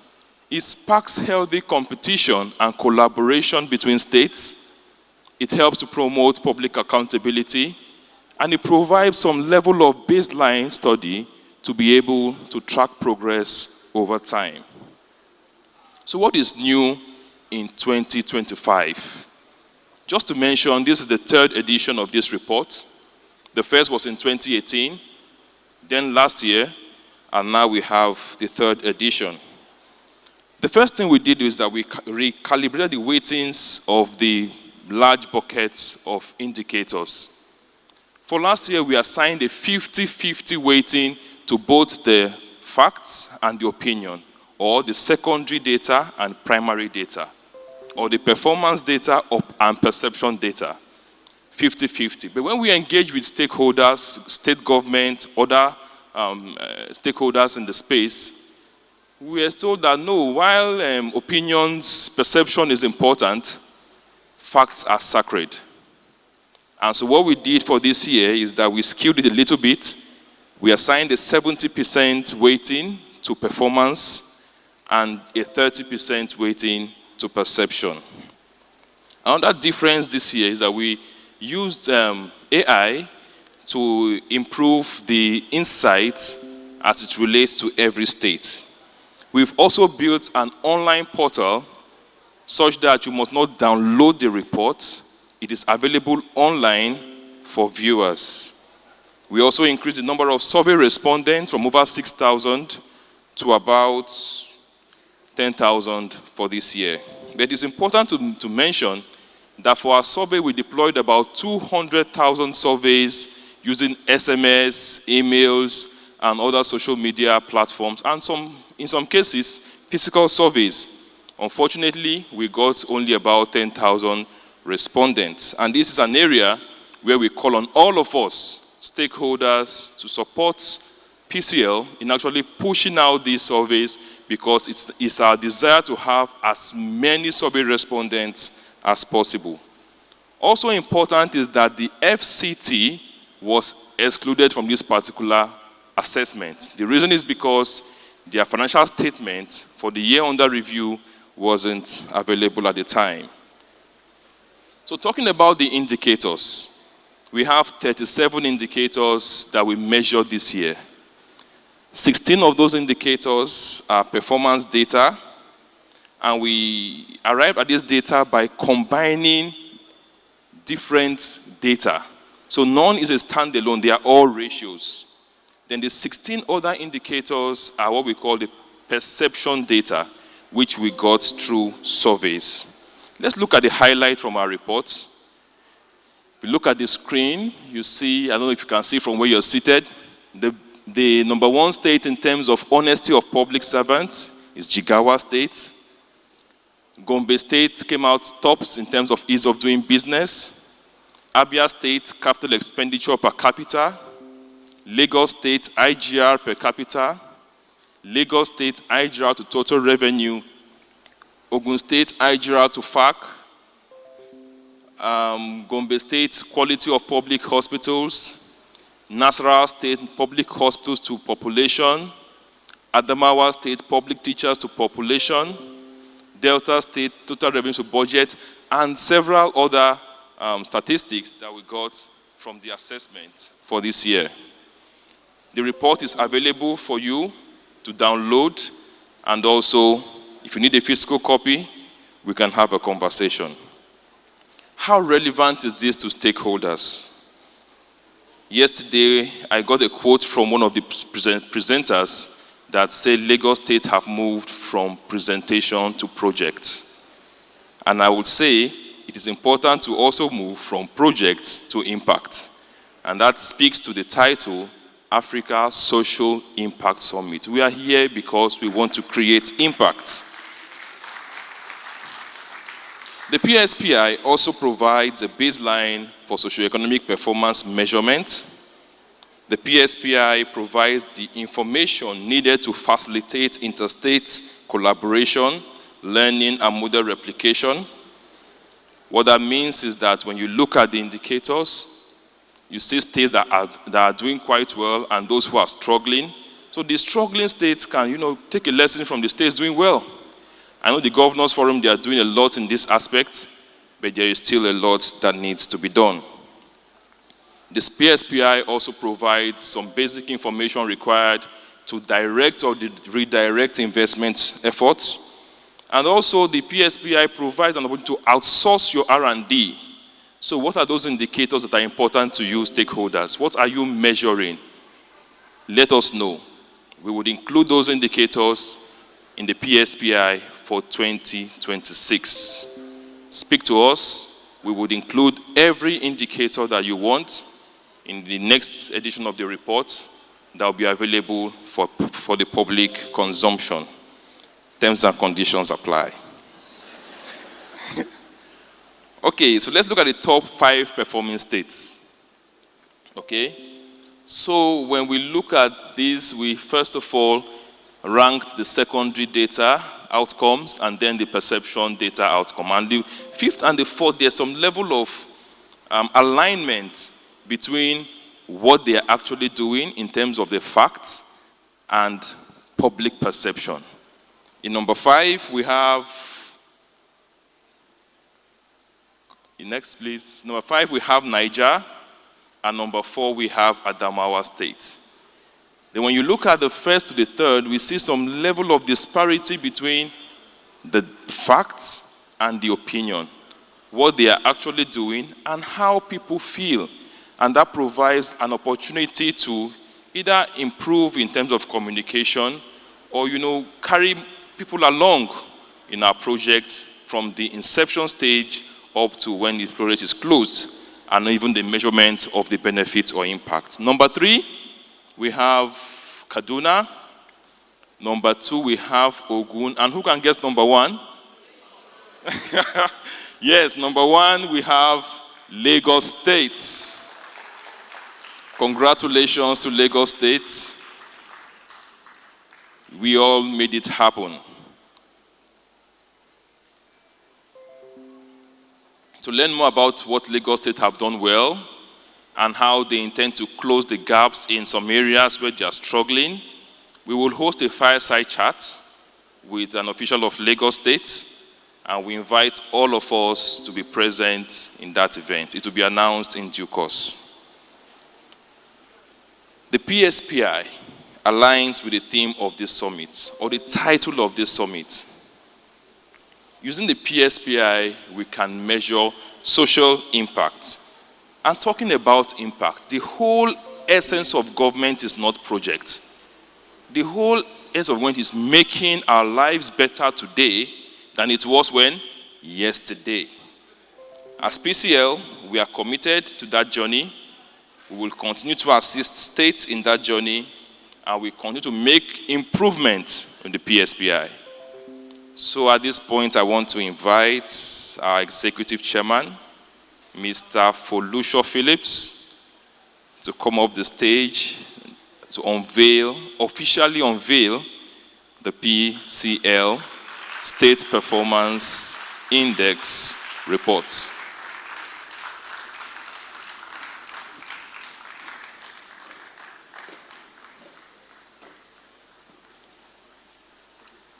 Thank you so much, Victor. Just stay here. Let me just stand on existing protocols and sort of say a quick welcome. I want to carry on in the vein of Victor's presentation on the PSPI. Let me just share a few words with you about my thoughts. And it's that, as Victor has indicated, it's beyond the numbers. It's what kind of impact are we having? We can be guided by the numbers in terms of being able to measure what we need to manage. But beyond that, how do people feel? And that is why you find in the results, the issue about perception has become so key, because we might be doing great work, but if we don't communicate and we don't make people aware of these things, we will be rated poorly. The story of Nigeria is not written in Abuja alone, nor solely in Lagos skyline or Port Harcourt's oil fields. Nigeria's story is woven through the valleys of the North Central, the resilient plains of the Northeast, the bustling markets of the Southeast, the resource-rich delta of the South-South, the industrial cities of the Southwest, and the historic corridors of the Northwest. So you find that the 2025 PSPI is more than a dashboard of statistics. It is a mirror reflecting the diverse realities of Nigeria's geopolitical zones and their states. It reveals zones that are racing ahead, those still finding their footing, and others rich with untapped promise. Yet what stands out is not just disparity, but potential. It is the potential for every zone to rise, if guided by insight, driven by collaboration, and anchored in accountability. This report serves as a conversation starter for governors seeking clarity, development partners who are here aiming for impact, investors who were searching for all the time, who themselves are looking for stability, and we, the citizens, demanding better outcomes. The PSPI provides a lens through which stakeholders can see not only where we stand, but also where we can go if we choose to act differently. So as Nigeria navigates a critical phase in its democratic and development journey, the conversation about governance has become even more urgent.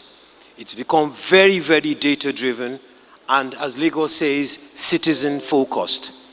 The PCL State Performance Index, now in its 3rd edition, emerges as a renewed call for transparency, accountability, and competitiveness among Nigeria's 36 states and, of course, the Federal Capital Territory.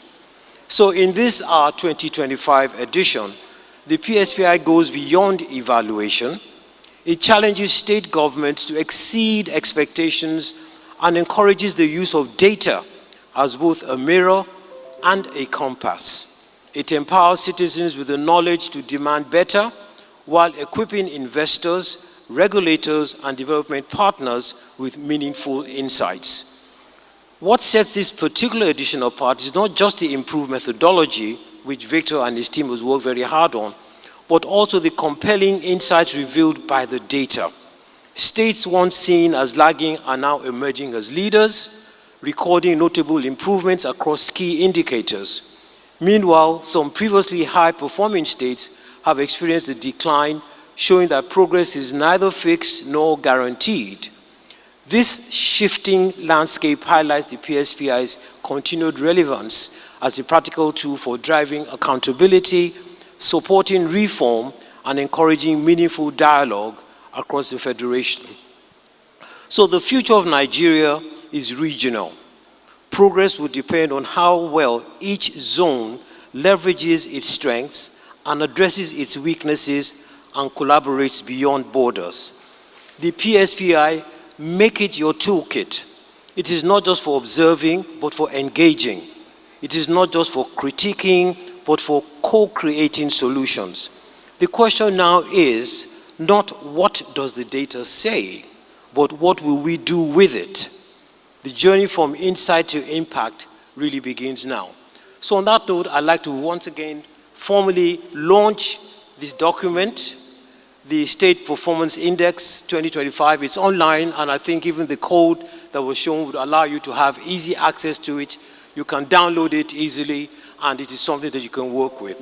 And because Lagos State managed to come first, I'd like to invite the representative of the governor to please come up and just formally, on behalf of all the other 36 states or 35 states in the Federal Capital Territory, to receive, shall I say, the rights to hold on to this is yours. And I'd also like to invite members of the Philips consulting team that are here, that have played a great role in all of this. We have to use this opportunity to show the talent that we have and the contribution that we're making. Thank you. So please come up.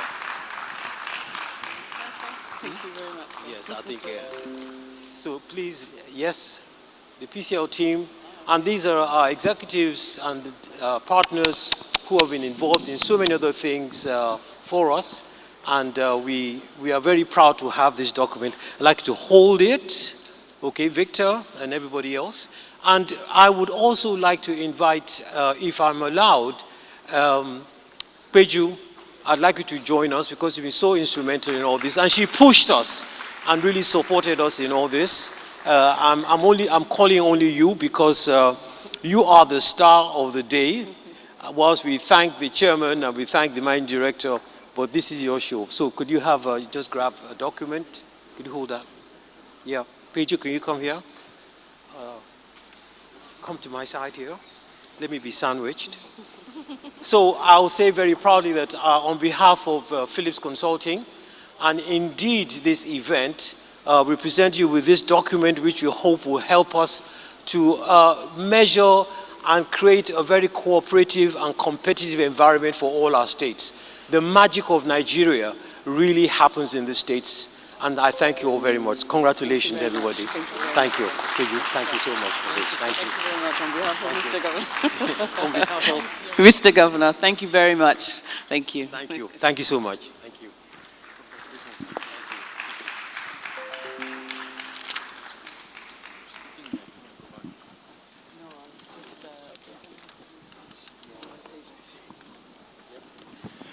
All right, a round of applause to Philips Consulting.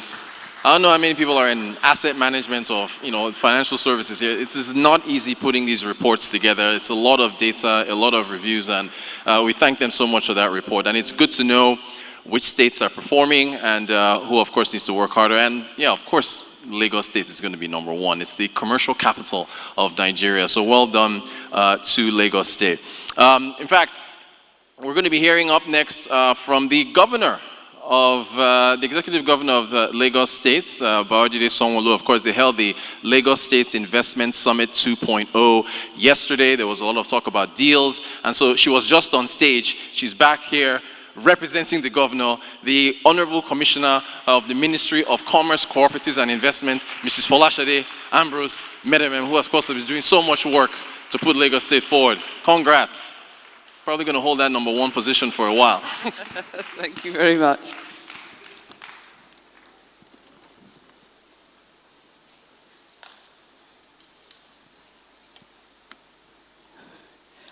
Good morning all. Thank you all very much.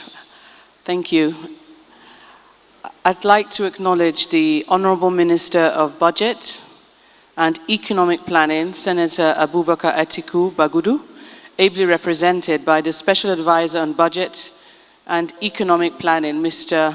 Bolaji Onolaja. I'd also like to acknowledge the Special Advisor to the President on MSMEs, Mr. Temitola Adekunle Johnson, the Special Advisor to Mr. President on International Cooperation, Mr. Dapo Oyewole, members of the State Executive Council here present, the Permanent Secretary, Ministry of Commerce, Cooperative Trade and Investment, Dr. Oluwagbemiga Aino, heads of other government agencies, parastatals here present, the Chairman, Sterling Bank, Mr. Tunji Yaki, captains of industries, managing directors of banks here present, especially the Managing Director, Mr. Suleiman Abubakar, the Chief Executive Officer, Sterling One Foundation, and Sister, Mrs. Olakweju Ibekwe, members of the Diplomatic Corps, especially the Director of Women and Youth African Union, Mrs. Prudence Ngwenwa, and the Director of African Union German Corporation, Dr. Tobias Thiel, our esteemed investors, stakeholders, and strategic partners here present, other distinguished guests, invited guests. I'd like to also acknowledge the chairman of PCL Limited, sir. Thank you. Gentlemen of the press, ladies and gentlemen, before I deliver Mr. Governor Babajide Olushola Sanwo-Olu's speech, I must tender his apology. He was planning to be here, but we know how the exigencies of the job prevail. So with his apologies and permission, I'd like to deliver his speech. It is a great honor to address you once again at this prestigious Africa Social Impact Summit, following the privilege of delivering the keynote address at the pre-event yesterday, the Lagos Investment Summit 2.0. There, I shared insights on how Lagos State is scaling bold solutions for climate resilience, translating visionary policies into impactful actions that safeguard our environment and empower our people. Lagos State stands at the forefront of Africa's climate resilience journey. Our administration's commitment to sustainable development is evident in initiatives across green energy, smart infrastructure, and inclusive economic growth, all aligned with our Lagos State Development Plan 2052 and the dynamic Themes Plus agenda. We are moving decisively from dialogue to delivery. We are fostering innovative partnerships, and we are attracting investments that will and continue to transform Lagos into a 21st century economy and a model of climate resilience. This summit, co-convened by the Sterling One Foundation and the United Nations, is a vital platform for scaling such bold solutions across the continent. It convenes over 2,000 change makers from 54 countries to share knowledge, forge partnerships, and accelerate progress towards the Sustainable Development Goals. As we gather under the theme, Scaling Action, Bold Solutions for Climate Resilience and Policy Innovation, let us renew our collective resolve to implement innovative policies and scalable interventions that address Africa's unique climate changes. Together, we can build resilient communities, foster sustainable economies, and secure a prosperous future for generations to come. I'd like to commend all partners and stakeholders for their dedication and collaboration. Lagos State remains committed to leading by example. Lagos State is committed to continuing to make impact. The previous speaker mentioned that we mentioned yesterday about projects, but also it's important that we outline the fact that in Lagos State we also deliver a lot of impact. And I know I can give a few examples. One that I do want to share here, which is a huge impact, is the recent launch that Mr. Governor delivered called the Lagos State Access to Finance for SMEs through cooperatives, called LASMECO. A number of the pain points, Mr. Governor, as we all know, is whom you've all endeared and called Mr. Sellable, Mr. Talk and Do. He listens and he takes action in order to deliver impact. And with that, he listened to a lot of the MSMEs, majority of them actually being women, and listening to them, he understood that in order for them to access affordable finance, we needed to lead by example. And so we partnered with the Bank of Industry, and Mr. Governor magnanimously provided a 5 billion funding at 0%. I have to repeat that, at 0%. And we partnered with the Bank of Industry, who also matched that. And as a result of that, we also partnered with Sterling Bank, who also provided the actual funding as well in terms of some collateral, etc. as well. And as a result of that, he was able to provide this access to affordable finance for these banks at 9%. I think that deserves a huge round of applause. Mr. Governor has also ensured that we ensure everyone is healthy. So another thing he's building is the Massey Street Hospital. It's a children's hospital. And again, if you think about that, that impacts a lot of the particular residents and citizens across Lagos State, in excess of almost 30 million residents. So I really wanted to just share a few illustrative examples. Infrastructure, the mass rail transit system, we all know is going to ensure that our CO2 emissions reduce. And with that, I think at the last count, he actually carries those mass transit, the blue line, the red line, and I think about the green line, which is up and coming, in excess of 500 residents every single day. So these are just examples of impact that are also in accordance with SDGs and sustainability. So I also want to say a huge thank you on behalf of Mr. Governor as well and Lagos State to PCL for this award. I look forward to giving Mr. Governor this update and sharing this report with him, sir. And I'm sure we will be responding in a due course. So once again, I want to say we are in Lagos State leading by example. We are working hand in hand with all actors to achieve impactful, inclusive and sustainable development. Thank you all, and I wish the 2025 Africa Social Impact Summit not just great success, but great impact. Thank you very much.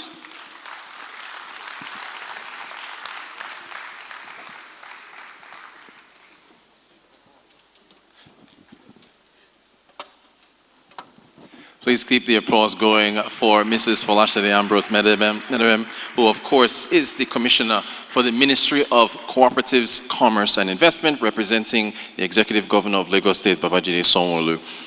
Up next, ladies and gentlemen, we're going to hear from a representative of the Vice President, Kashim Shettima.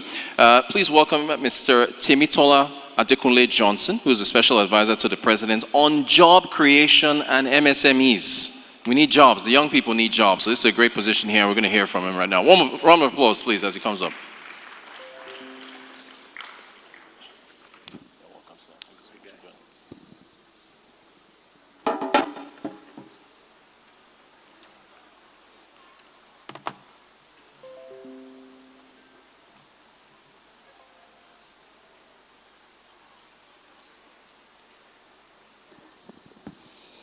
Good afternoon, everyone. Good afternoon, everyone. The organizer or organizers of this noble event, ably led by Mrs. Peju, I would like to congratulate you for what you've done. I'd like to congratulate not just you, yourself and anyone who has helped in conceptualizing this idea. It wouldn't have come at a better time when the world itself is discussing global inclusion, gender inclusion, all manner of inclusivity. What you have done, you might probably not know the importance of bringing everyone who is important in this space together at this moment in time. But I would like to say thank you to you once again. The chairman of Sterling Bank, I'd like to thank you.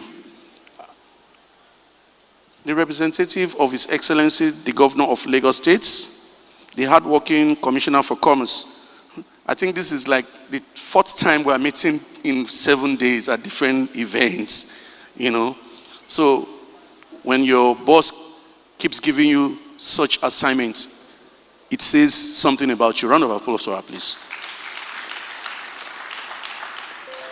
My brother, my friend, is senior special assistant, a very smart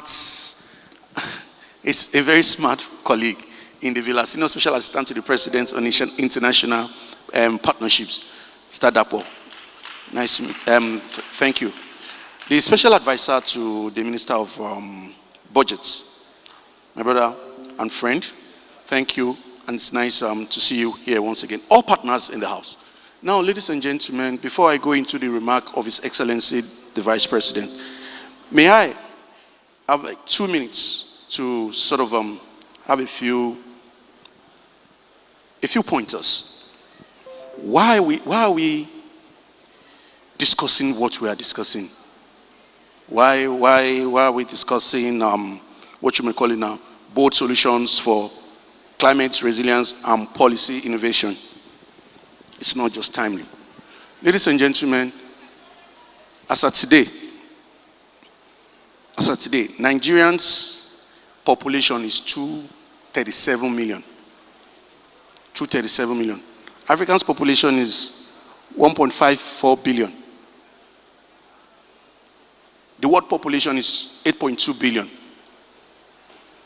So sort of Africa 1.5 billion, Nigeria 2 whatever billion. Now, ladies and gentlemen, it means that Africa is about 18.8% of world population. Actually, it's 18.85% of world population. But you know, in maths, you can move to the nearest figure. So let's just say 19% of world population, right? And Nigeria is not lacking behind, though. Nigeria is like, Nigeria is about 3% of world population. So within the continent and the country, honestly speaking, it is very important that we take this discussion serious. Because in any business, I'm happy that there are captains of industry in the house.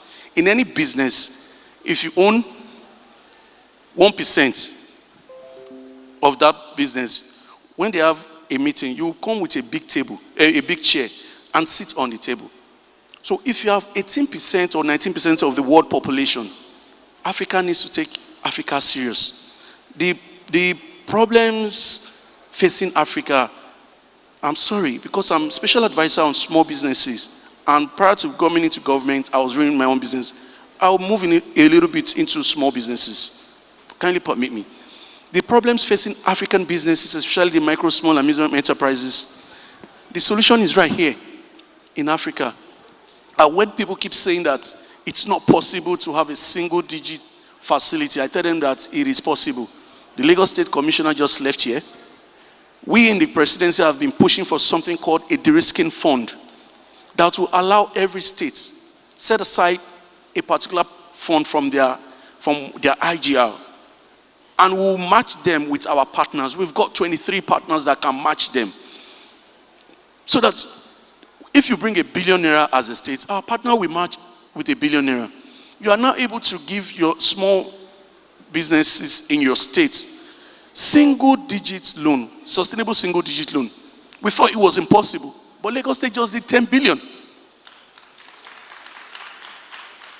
So, if we're saying do 1 billion, 1 billion, 2 billion, and the state has just done 5 billion plus 5 billion, it means that it's possible.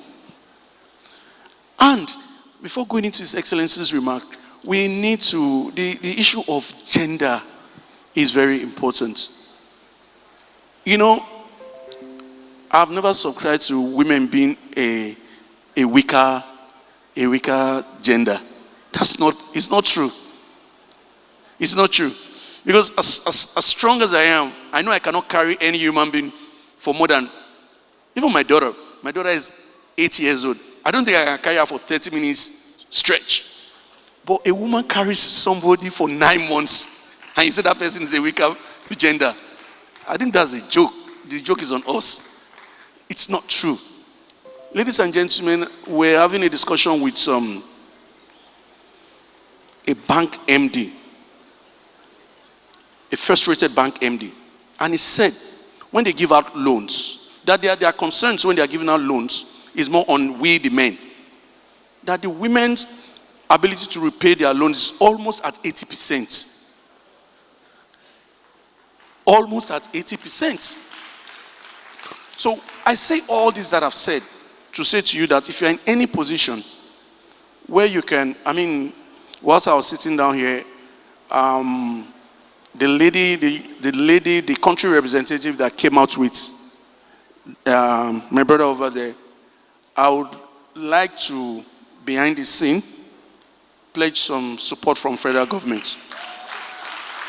You know, we must never put our women, our girls, our ladies in position where they are vulnerable. If you can help without demanding anything, please do. Please do. These are our mothers, our sisters, our daughters. If it does not affect you today, it will affect you tomorrow. Now, let me go into His Excellency's remark.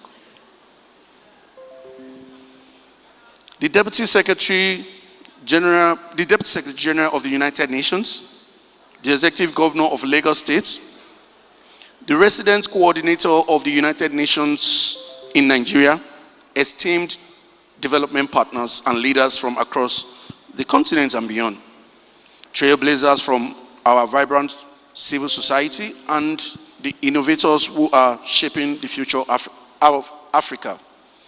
I bring you warm greetings from His Excellency, my boss, President Bola Ahmed Tinubu, GCFR, along with a firm reaffirmation of Nigerians' unwavering commitment to bold, inclusive, and forward-looking development. I also commend the visionary leadership of institutions such as Afri-Exim Bank, Coca-Cola. By the way, I'm happy that Coca-Cola is in the house. You know, for every bottle of Coke I've taken since I was a kid, I've always bought. But, Madam, we struck a deal. You said you were going to give me a bottle of Coca-Cola for free, right? So I'll hold you to your words. British Council, African Venture Philanthropy Alliance, MTN Foundation, and indeed all partners gathered at this summit. As pivotal stakeholders, you have gone beyond funding programs. You are instrumental in shaping national delivery frameworks, driving regulatory reforms, and catalyzing measurable, systematic impacts across the continent. The theme for this year's African Social Summit, Scaling Action, Bold Solutions for Climate Resilience and Policy Innovation. It's not just timely. It is a critical imperative. It resonates with both the urgency of our present and the promise of our collective future. We are determined to be bold architects of our own destiny. Africa, the cradle of humanity and a continent of immense potential, finds itself in the epicenter of the global climate crisis. From the receding shores of our coastal cities to the expanding deserts in the Sahel, the impacts of climate change are not abstract statistics. They are lived with realities by our people. They threaten our food, they threaten our water and security, our infrastructure, and the very fabric of our societies. However, the narrative of Africa in the face of this challenge is not one of despair, but one of resilience and opportunity. We are a continent of innovators, entrepreneurs, and communities that have for centuries adapted to dynamic environments. Central to this spirit of resilience is the innovation of our micro, small, and medium enterprises. At this point, I would like to say, if you are in this room and you own a business, you've owned that business for the past 10 years and it's still existing, please stand up. Please stand up. If you are in this room, you've owned a business for the past 10 years and it's still existing, please stand up. For all of us that do not own businesses, kindly clap for every one of them. Thank you very much for what you do for this country. In Nigeria, our MSMEs are responding to the climate crisis with urgency and innovation. For example, in Kano and Niger states, farmers are adopting climate-smart techniques that safeguard productivity and ecosystem health. In Kaduna, Ogun, and Lagos, youth-led ventures are deploying artificial intelligence tools to improve public health and disaster preparedness. Also, the government of Nigeria, under the leadership of President Bola Ahmed Tinubu, is unequivocally committed to a future where economic development and climate action are not mutually exclusive, but are two sides of the same coin of progress.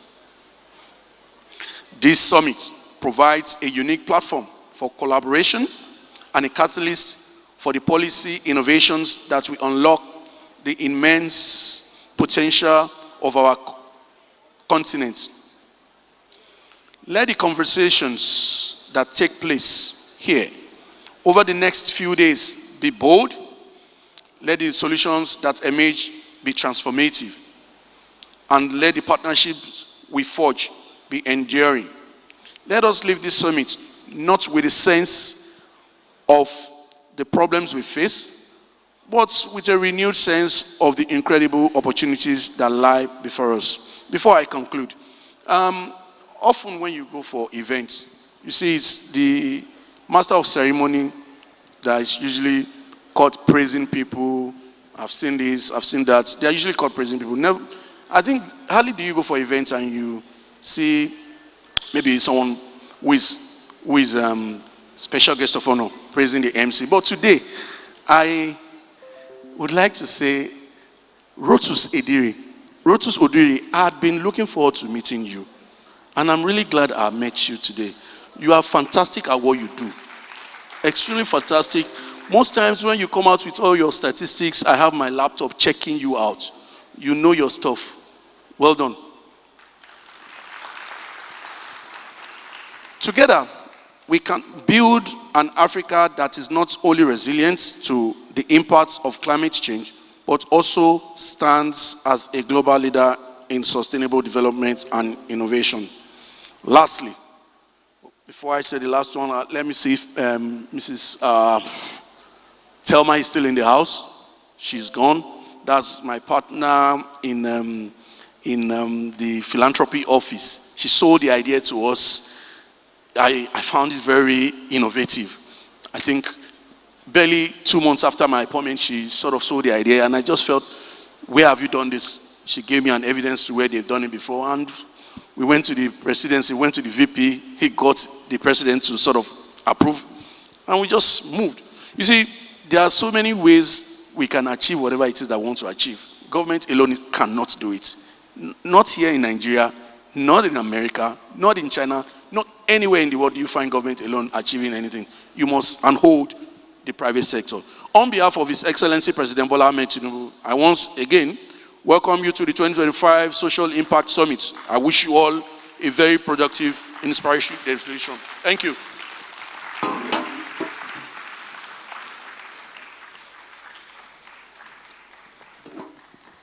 Ladies and gentlemen, please keep the applause going for Mr. Temitola Adekunle Johnson, Special Advisor to the President on Job Creation and MSMEs. Thank you so much. All right, as you can see, we have some chairs being lined up because we're going to have a panel discussion on impact investing. And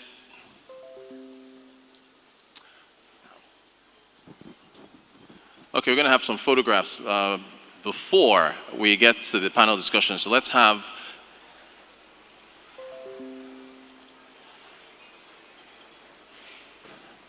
our prior speakers, yes, indeed, to come up and take some photos. Yes, that's all our goodwill messages that we've received today.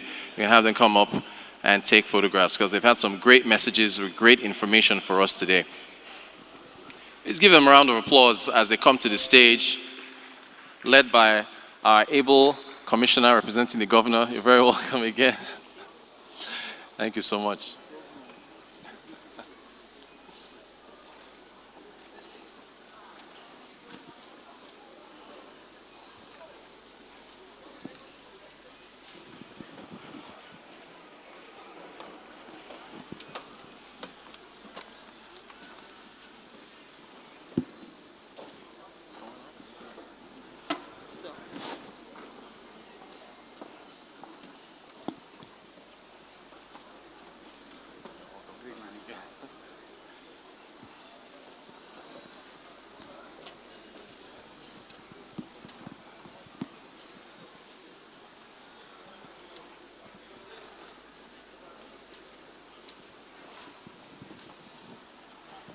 You can also see it's a very gender-balanced panel of speakers. So a round of applause for that, yeah? Fantastic.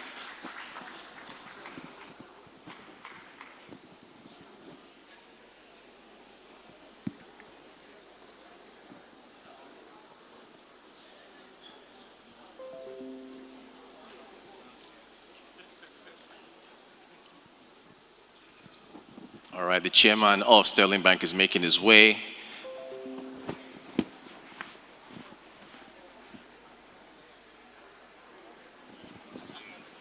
Okay, so after these sets of pictures, we want all the partners for ASIS 2025 to please come up and take pictures as well.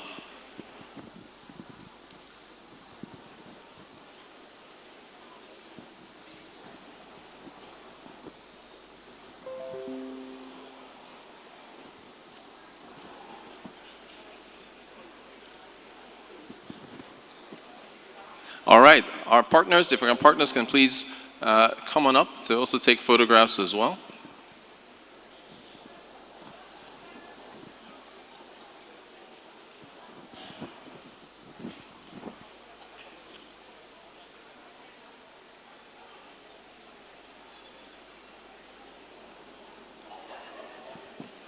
All right, we can't do it without you. Thank you so much for hopping up on the stage there.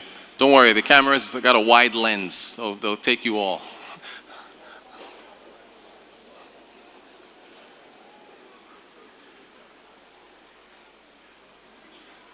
Do we need, okay, all right.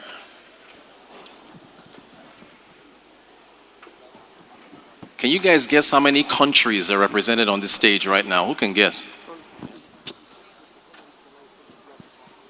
Okay, I'm being told that the taller people should be at the back and behind, or maybe just, yeah? Okay, Madam Pedro, the camera folks, maybe 2 sets? Yeah, but there are chairs at the back, so that's the thing. Yeah? Okay, they're saying you should do like the models do. Turn a little bit to the side and show your shoulder. Yeah, there you go. So you move, there you go. It's a little bit of modeling. All right. They look like models, huh? Yeah, they're all well dressed and very, very presentable folks with great messages.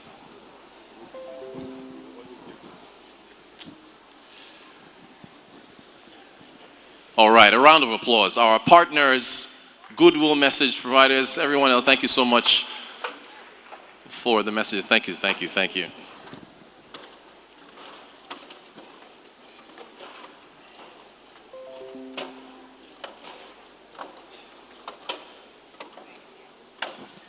Welcome.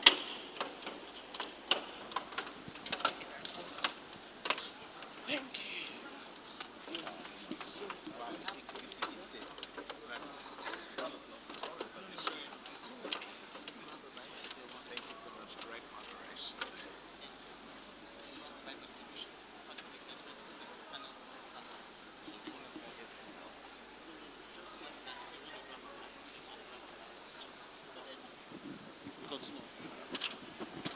Okay, our panel is about to begin, but if you do want to grab a bite, there's of course some refreshments out in the hall for you, but you want to make sure you come back because this promises to be a very engaging panel, which is on impact investing. We want to make sure that the money that is being put to all these causes, we get a return on that investment.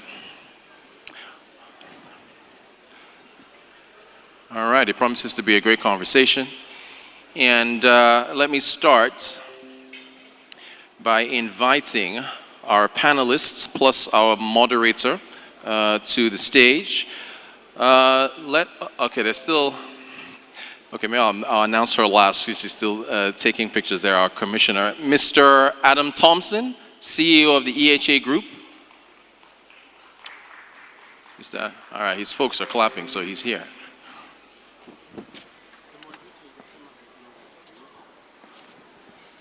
Yes, sir. Any seat is fine. Any seat is fine. Thank you so much for being with us. Mr. Abraham Durosawa, who is the Vice President at Nigeria Sovereign Investment Authority, the NSIA. He's here. Should be joining us in just a moment.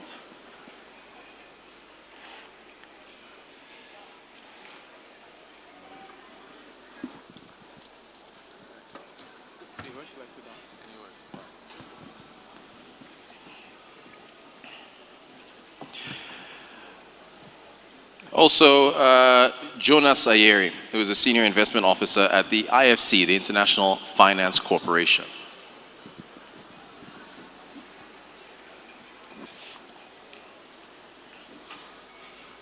And also coming up to the panel, Adeni Olukoya, Senior Relationship Manager, Client Relations, Anglophone West Africa at the African Export Import Bank, the Afri-Exim Bank. See here. Yes, he is.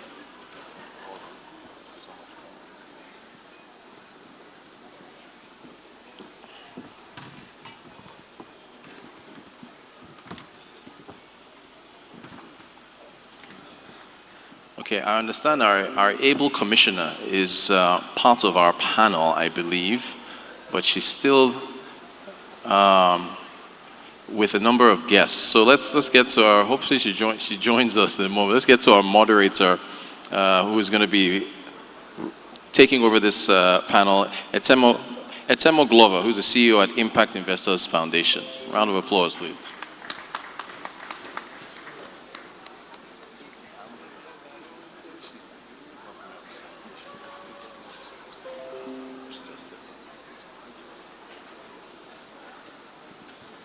Let me get your microphones, because without microphones, you can't hear what they're saying.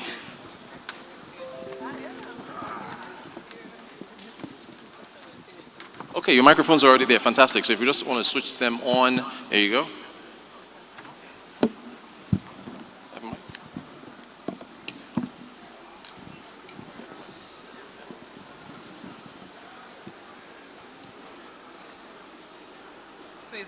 Good afternoon, ladies and gentlemen, and welcome to this panel conversation, the first panel after the opening. So this is the Impact Investment Panel, and the topic is Resilient Capital, Rethinking Development Finance, and Foreign Aid Disruptions. As we've heard this morning, time and time again, that the traditional way of financing development, like your ODAs, DFIs, public funds from government is no longer sufficient. We need a plethora of innovative finance, blended finance mechanisms. You need more catalytic capital and structures that brings in finance from the private sector to blend with government and to scale that to address sustainable development, not only in Nigeria, but across Africa. So this session will look at what has worked, what hasn't. We will get practical examples from experiences of the experienced experts and industry leaders here. So before we go into the session proper, I would like to give 2 minutes to our panelists to introduce themselves and their organizations and what you're doing in this space. So I'd like to start with you, nearest to me. Wonderful, and thanks for that introduction, and I'm excited to participate in the discussion. My name's Adam Thompson. I'm a co-founder of EHA Impact Ventures, along with my co-founder Evelyn Castle, who regrettably couldn't join us today. We started EHA Impact Ventures as part of our group.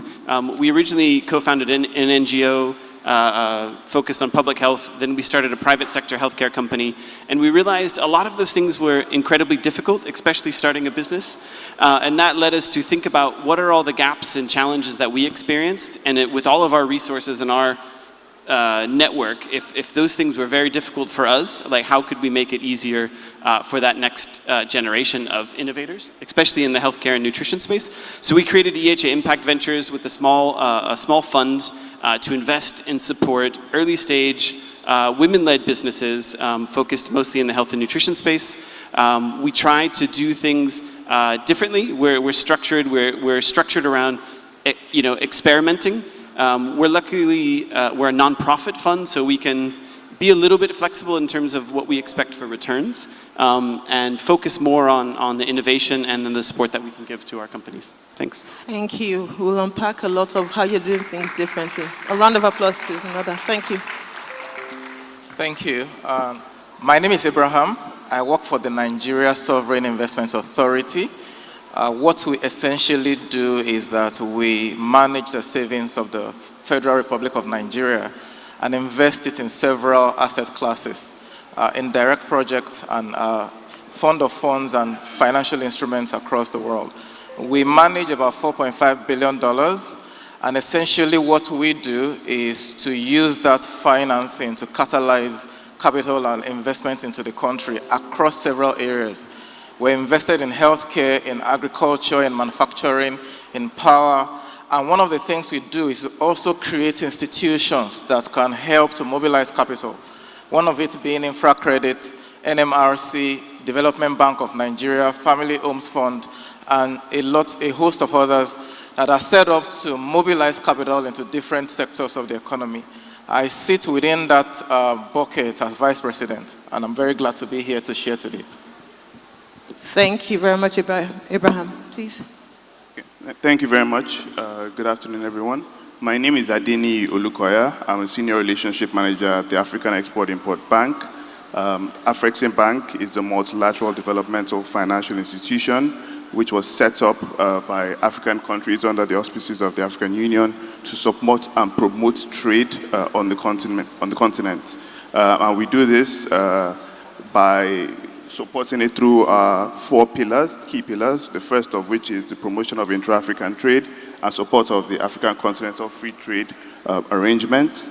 We also support industrialization and value addition and export development on the continent. Third of which is the support for global trade leadership, growing Africa's share of global trade. And then lastly, financial sustainability, which also speaks to some of the points raised today about having a meaningful impact from the financing interventions which the bank is rolling out. Thank you. Thank you, Nii. So the last panelist, please introduce yourself and your organization. Thank you. Good afternoon, everyone. My name is Jonas Sayeri, and I'm working for the International Finance Corporation, the IFC, which is the private sector arm of the World Bank Group. And what we do is to extend financing, advisory services, and various financial services for development. Last fiscal year, which closed in June, we extended about $70 billion of financing across emerging markets. And I am the lead for our blended finance unit in Africa, where we extend concessional financing in order to achieve more impact. It's my pleasure to be here. Thank you, Jonas, and welcome again to all the panelists. So this session is divided into 4 main pillars in terms of the conversation. We'll be looking at rethinking capital strategy, sectoral impact, bold shifts, and I have some very interesting questions for each and every one of you. And I'd like to start with Jonas, who came in last. So IFC is really doing interesting things. I'm particularly interested in how you talked about the $70 billion you've invested across emerging markets. So what have been the most effective blended finance models IFC has used to attract private investors into high-risk sectors across Africa? It would be good for you to give some examples, focusing around the climate sector. Thank you very much. So in our blended finance unit, we use a very wide range of financial products, debts, guarantees, equity, to support investment. And we do it in a very innovative way. But there are 2 structures that are used very frequently and that have yielded excellent results. So let me focus on them. The first one is what we call risk-sharing programs. And this is a facility that we roll out with most commercial banks across the continent. And we leverage it to reach underserved markets, namely small businesses, entrepreneurs, women-owned or women-led businesses, climate-related projects, SMEs in agricultural value chains that do not have strong access to finance. So we partner with financial institutions like Sterling, for example. And what we bring to them is, first of all, a risk-sharing mechanism, saying, in case of default, when they land to some of these underserved but highly impactful market segments, when default occurs, at demand, we will step in and share 50 or more % of the default. But we don't just share the risk. What we also do is to build capacity for these banks to be able to support these high-risk segments. So we train them. We have various tools that we share with them. And also, a last product we use, what we call a performance-based incentive, which is a grant-like instrument where we set up stretch targets, and when these targets are met, we deliver this grant to incentivize them to do more than they would normally do in supporting those underserved segments. So this is the first product that we use. The second one is it's also a structured finance facility where we partner with a fund manager who has a track record or interest in serving a particular sector. And the fund manager will set up a special vehicle, and we will come in alongside various investors. There will be different tranches of investors, some bringing equity, others bringing mezzanine financing, and others again bringing senior financing. And all these funds raised will be channeled into specific sector. And this is another product that we use particularly to support climate-related initiatives. Let me pause there. Thank you very much. Very interesting work you're doing there. Another similar thing you're doing, AfrexIM, if I can come to you now. Let's take a look at how you're blending finance at AfrexIM. And let's look at trade finance instruments to support broader development goals, such as climate again, because I know the conversation is in climate right now, but how do you do that to blend it in such a way that you bring in private capital and then you have more pool of capital to scale your impact? Give us some examples. Okay, thank you very much. So at AfrexIM Bank, what we do is we work in collaboration with financial institutions such as Sterling, the local banks, and other DFIs on some of our financing interventions. One key program that we use is the AfrexIM Bank Guarantee Program, which is AfGAP, which is a risk mitigation tool, covers country risk, export credit, sovereign obligation guarantees, and the key aspect, what it does is it helps de-risk the climate because there's this perception that Africa is high risk, and that impedes the ability for international investors to come in. So what we do is, because of our preferred creditor status, because of our strong relationships at the sovereign level across the continent, we're able to leverage that and put in place guarantee or risk-sharing instruments that de-risks projects for the institutional and international investors to gain more comfort around that. And by that, we have the catalytic principle where we are able to expand and do a lot more than we are currently doing. So mobilizing additional private sector funding to come into these projects and ensure that they're sufficiently funded. So that's key, and we've done that successfully. In the past, we facilitated over $300 million under our Plan 5 strategy in renewable energy transactions under this AfGAP program. And we've done this in Ghana, we've done this in Nigeria, Egypt, Zimbabwe, so across the continent. We also have other innovative programs such as the African Collaborative Transit Guarantee Scheme, which we're working with institutional partners to facilitate cross-border trade and investments on infrastructure products, because these are key issues, regional issues where you have requirements, different regulatory requirements across different countries, which impedes the ability to do business across the regions. And what we are doing is, on that, we've rolled this out in the COMESA region. This transit guarantee scheme where just one transit bond can be applied and facilitate cross-border flow of trade products on infrastructure products. And it essentially makes these markets a lot more accessible, especially in areas where you have landlocked countries and logistical challenges are huge impediments to project viability. Thank you very much for that insight into the incredible work that you're doing. Before I come to Adam, I just want to speak to you next, Abraham. It's really interesting to see the role NSI is playing in blending finance and supporting fund-of-funds instruments across, sectors, and also your role in infrastructure. So I want to ask a little bit, how are you incorporating Resilient and Climate Alliance into long-term infrastructure investment strategy and lessons you can share with what we're doing with NSI in Nigeria that we can learn across the continent of Africa? Thank you very much. So at the NSIA, we see ourselves and the capital that is available to us as a catalyst of local and Nigerian development. But we also recognize the fact that if you look at all the research that have been released, hundreds of billions of dollars that is required in infrastructure investment, there is no amount of AUM we have that can solve that problem. So what we essentially do is to then create framework platforms for which we can make it easy for other development institutions, for other financiers to join. And then two, we also look at strategies to unlock local capital. And I'll give a practical example. InfraCredit started as a business plan in NSIA. And the whole point of doing that was very simple.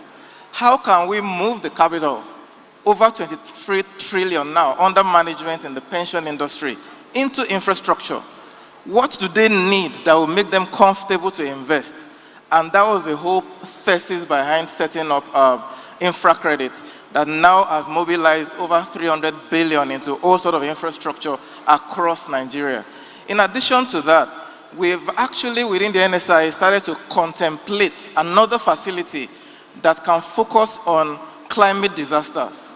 Because we have seen that if you check over the years, issues of flood and the devastating effect happens every year.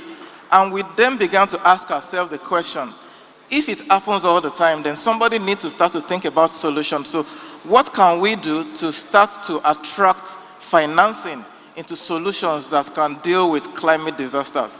Then we are currently also sponsoring a facility now that will mobilize significant capital into public infrastructure. If you follow the news, there was an announcement made by the Minister of Finance and the Coordinating Minister of the Economy last year to set up an infrastructure and guarantee facility to mobilize both local and development financing into big ticket infrastructure projects, and we are doing that alongside the World Bank. So what we essentially do with our AUM is to continually position ourselves as an institution that is local, that has the capacity and is willing to also commit capital, and that will give comfort to other participants who are looking to Nigeria.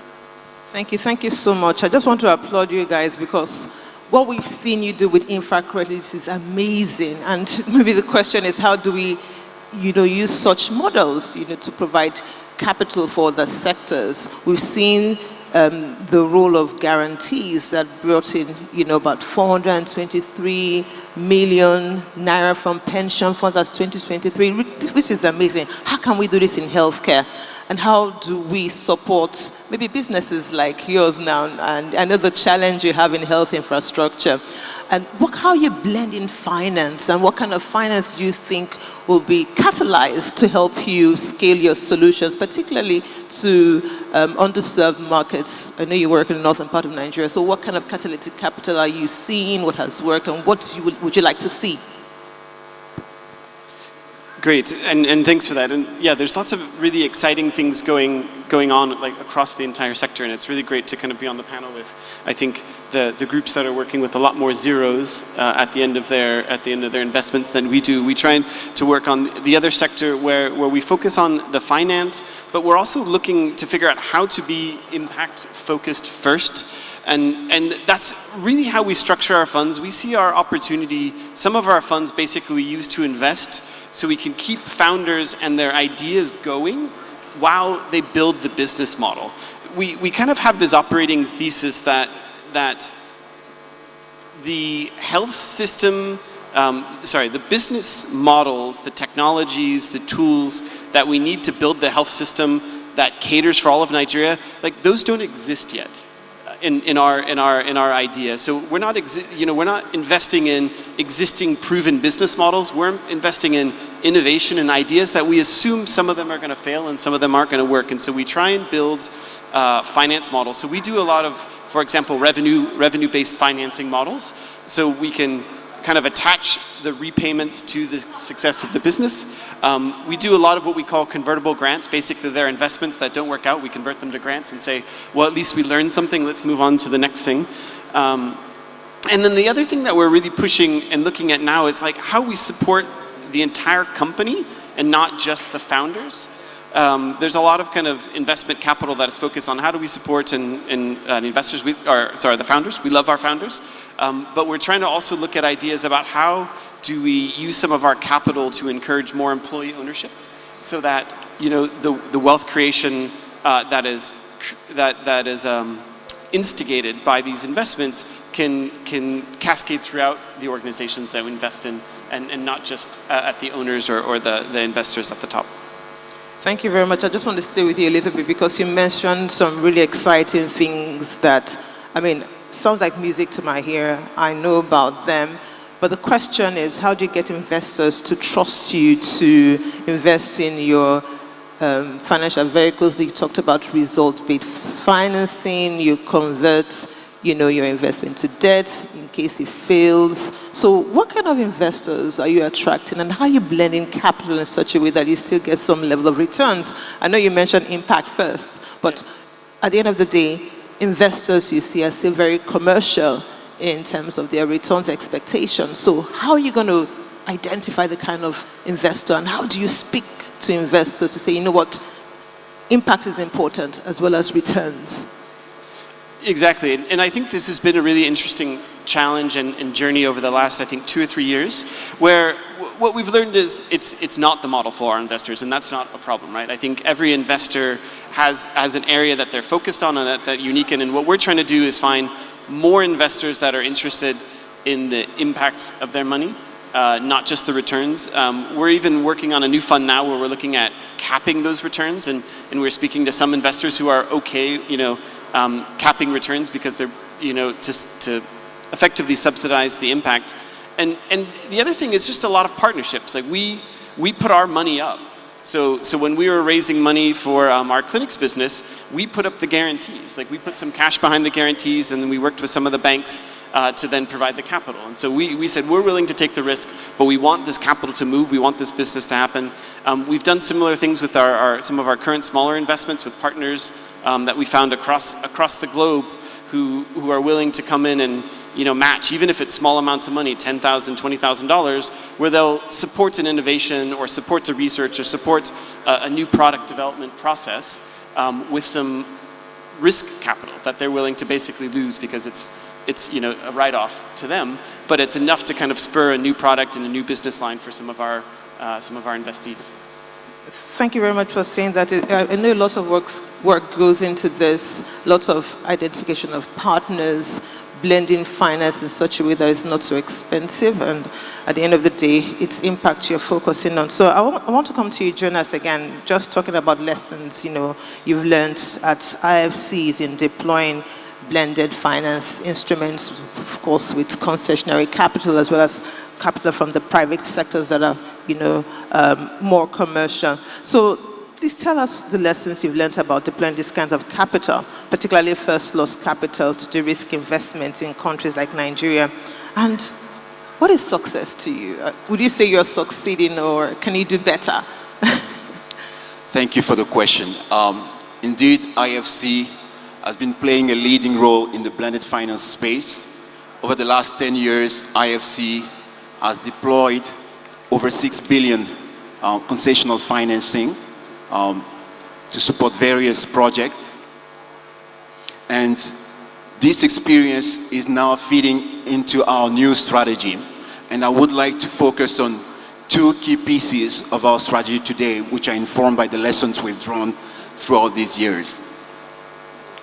And the first one that comes to mind is we are looking for impact. Impact first and foremost, as this conference is about. Because the demand for concessional financing is very high. Who would not want concessional financing? Everybody would want concessional financing.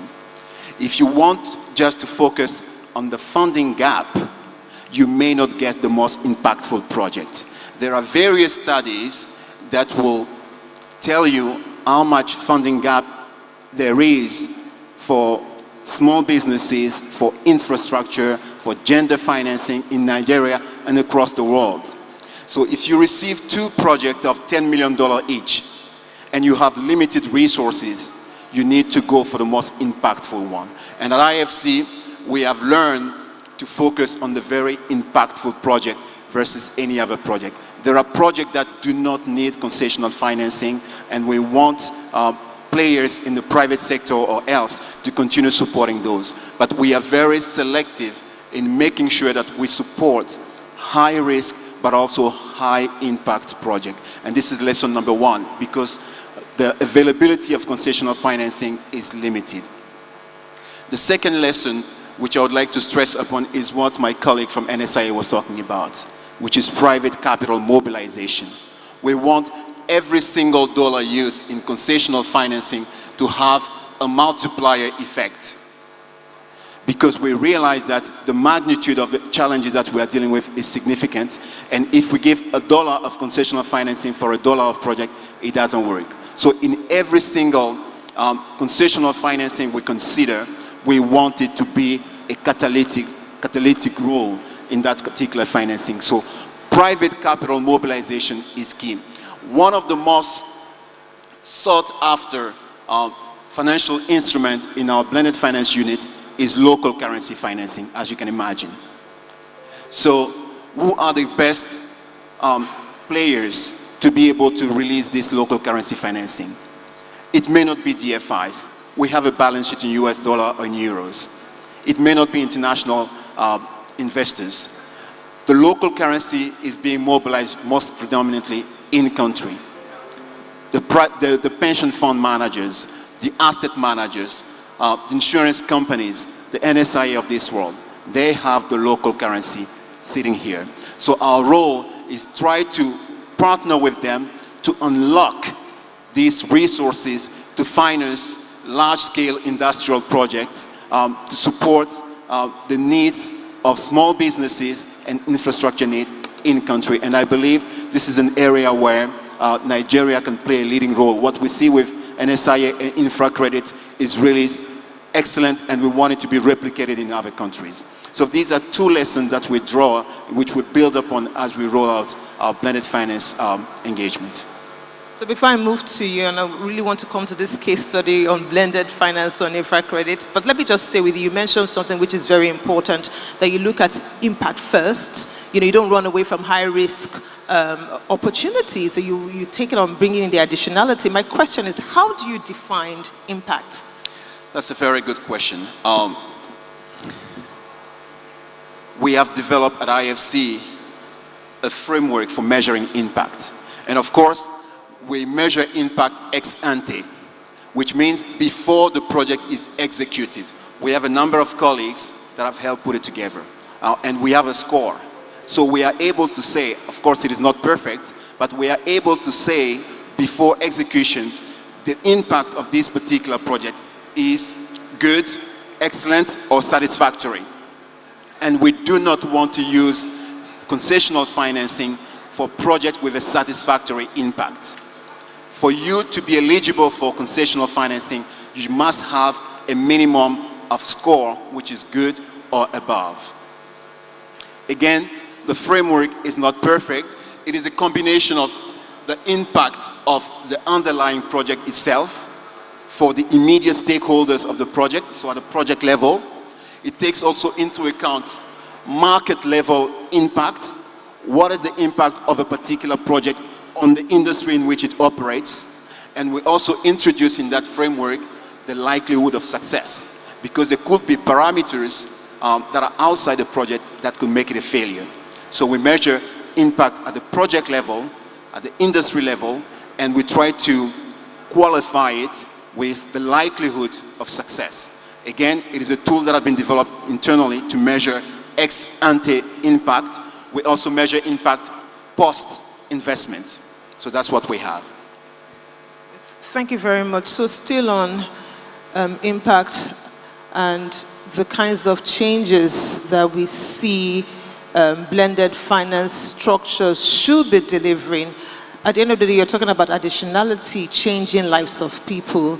A case study you mentioned, again, is infracredit. And we've seen infracredit pulling in pools of capital. Tell us a little bit, how can we blend capital in such a way that we can crowd in private sector investment? I mean, let's be honest with ourselves. The government is constrained. That's the first thing. Government doesn't have all the money to do development projects. So you have a case study with infracredit. Tell us how to blend capital in such a way that we have more of this plethora of vehicles that can solve development problems in Nigeria.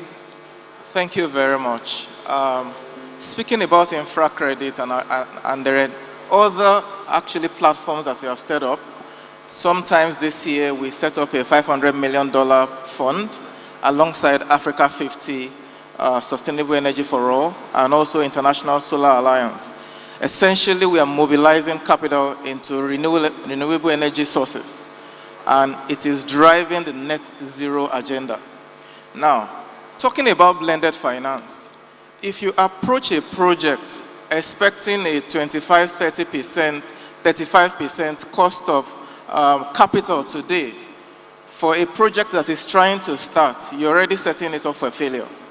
And that is where blended finance consideration becomes very important. What are the things that we are building into this platform that is leading to the results? Number one, I know one thing that cuts across investors' desk is that there are no bankable projects. And it is not because the projects cannot be bankable. It is just that there is work that needs to be done to move it forward. So within these facilities, we have built in project preparation component.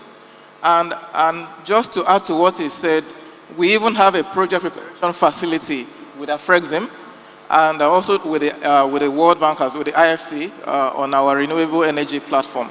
So we need to face the reality that there is some soft financing and early works required to move infrastructure projects, impact projects, to a position where it can begin to generate cash flow. The conventional sources of financing, considering their own cost of funds, may not be able to finance at that level. And that is why the place of development finance becomes very critical. And that is where the NSI try to focus on, to unbottle and unlock that early stage, such that as it progresses into, from a greenfield to a brownfield project, now it is generating cash flow, now it is profitable, then it becomes appealing to the local sources of funds, particularly the pension funds. Thank you very much for that submission. So now looking at blending finance on a continental scale where you have a country, a continent with teeming youths in terms of inequality, access to energy and all that, how can we have more blended finance vehicle on the continent? What's Afrexim done? And now with AFCA, how do we look at positioning ourselves to take advantage of AFCA? What can we do with blended finance? How can we mobilize more capital from private sector, not only just in Nigeria, but across the continent? Okay, thank you very much. I think first, to address this, we also need to highlight the power of and the the enormity of the African Continental Free Trade Agreement. It seeks to create the world's largest free trade area across 55 countries, over 1.4 billion individuals, and a combined GDP of approximately 3.4 trillion. And essentially what that does is it consolidates the capital available for projects. It allows us to source and procure products within the continent, so things that ideally would have been sourced from outside of Africa, for instance, with the support of intra-African trade and developing a pipeline of trade transactions on the continent, we are reducing the dependence on external factors. You're eliminating trade barriers, so automatically there are efficiencies that are unlocked as a result of that. So even from a financing standpoint, it's more economical to focus in the long term on creating this one significant larger market, pulling resources together and doing business with each other so that on a financing scale, the local banks and the international banks and the DFIs can then work together to support the commonalities. And that's key to us. Afrexim Bank is at the forefront of that. In promotion of intra-African trade is the arrowhead of our strategy and supporting the African Continental Free Trade Area, because it's on the back of that that we can then start to reap the economic benefits of some of our developmental financial institutions, the impact that is required. And what we've done, for instance, in that window is to roll out the after adjustment program. And what that does is it provides financing in instances where countries are losing out because of some of the protocols and trade and tax benefits that they would have gotten without if AFCFTA wasn't implemented. And it then also, with that financing, gives them the capital to then invest in their economies to ensure they are sufficiently capacitated to be able to play in the larger, more significant marketplace. And we've started rolling that out and financing institutions as well who are looking to enter into other African economies, leveraging some of their capacity in existing markets. We just recently closed one of the key transactions in that space where Mauritian telecom company was able to obtain financing to invest and diversify its operations into Ghana and Liberia. These are the benefits of AFTA, and these are the advantages that pulling together resources, financial resources across the financial institutions and developmental financial institutions who are in a position to do this because they have operations across a various number of countries. So with that mindset and with that framework, we're able to support that expansion that is needed for companies and entities to benefit from the African Continental Free Trade Agreement. Yeah. Thank you very much for that submission. You talk about the opportunities that AFCA brings, but I don't know if you've also considered the challenges that it has for businesses, particularly businesses that have to operate in our market like Nigeria. We still have challenge with infrastructure, power. So the average business spends so much money in terms of running generators just to produce, then access to finance. How do you think Nigerian businesses will compete when AFCA is fully implemented? I think that's a huge challenge that we need to take bold action. So what do you think we can do? So I think the key thing here with AFTA is each country leverages on its key strengths.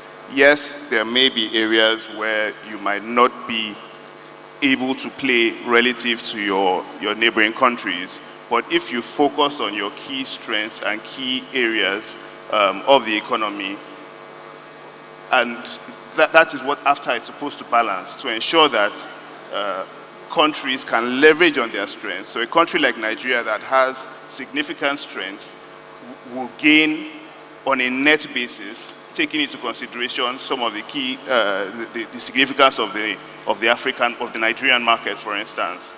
You look at on the commodity space,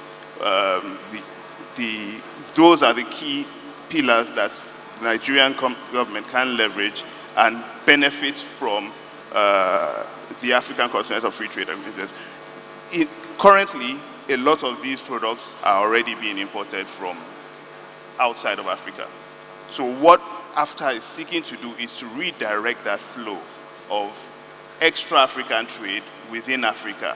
And because of proximity and logistical distance between countries, there is an advantage. The infrastructure, yes, needs to get there, and that is where the DFIs and the banks need to play a significant part, and that's what we are trying to do with the AFCFTA Adjustment Fund, to ensure that the right investment is put in place to enable the infrastructure developments or commercial requirements are in place to be able to tap into the benefits of the larger marketplace. Absolutely, absolutely. Thank you very much for that. So let's talk about policy now. We know that policy is so important to help us build the market infrastructure. We need policies in place to help us direct capitals to, sectors where commercial capitals will not go and provide the incentivizations that we require. So I want to come to you in terms of policies. What policy or ecosystem changes would help companies like yours to scale high impact and locally relevant projects that currently struggle to attract traditional investments? That's a really great that's a really great question. It's actually interesting when we worked in public health for a long time, a lot of interfacing with government, and then when we started our private sector business, part of me was kind of relieved because I was like, wow, I don't have to do anything with government anymore. And then I quickly learned that was not the case. That the policy environment, the buzzword that goes around the investment community right now is ecosystem debt, right? This idea that you're not just starting a healthcare business, you're starting a healthcare ecosystem.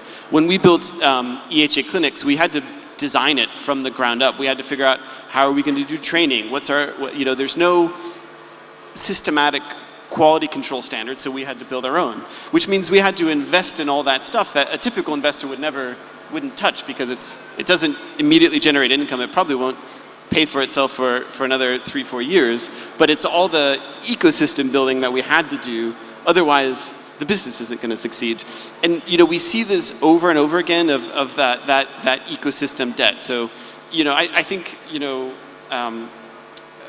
and then I'll caveat that with is because again, my policy experience and my policy engagement is very small, but learning more about this and seeing what are some of the small steps that could support. Obviously, power infrastructure, figuring out ways to subsidize.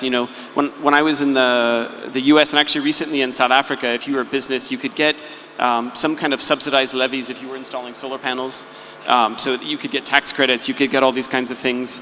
I'm really excited about the recent tax harmonization. We've been running businesses for 15 years, and every time we get our tax bill, it's usually 150% of our revenue, and then we start that negotiation process, and every year it takes months and months of time, and it just drags the businesses, and that's for a business at our size that has our resources, let alone our investee companies, which we have to support along to that process. So I'm really excited about that process. I recently learned about the funding allocation for pension funds to be able to support more venture initiatives. I think that's going to be very exciting, enabling more capital to flow into the space. And one of my recent obsessions I've been obsessed with is two areas. One is employee ownership.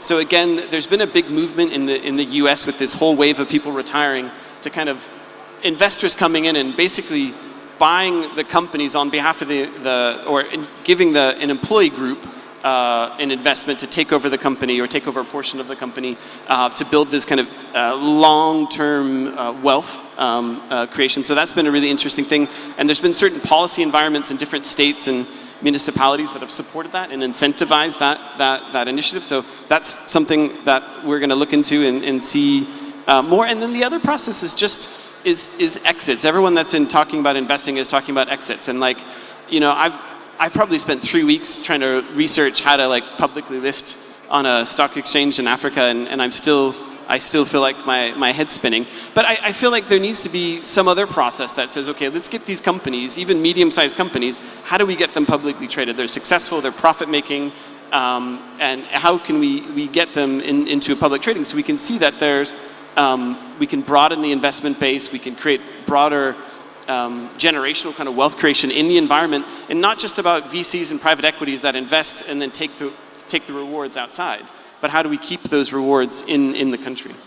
You mentioned something which is very critical. If we want to grow our markets, we need to look at deepening the capital markets, and the capital market being a place where we can have exits, and exits that can be public for investors to see. And that's that gap we haven't seen. So it'd be good to see how regulations, policies can help us, strengthen the capital market, having more innovative financial products being listed on the capital market. And I'd like to come to you at IFC. So what kind of policies would you like to see, particularly with attracting more private capital to help blend, your financial instruments to scale your impact? Can you repeat again your question, please? So I'm saying that what kind of policies would you like to see happen to enable you blend capital with private sector? Thank you. So I believe there are various initiatives being taken when it comes to capital markets, and perhaps to make it a bit more forceful, have a system whereby when a company is raising a certain level of money for certain tenor, more or less force them to go through capital market versus bilateral conversation with banks, to see more of private issuers on the capital markets. In most countries in West Africa, you will see above 90% of papers being issued are issued by governments.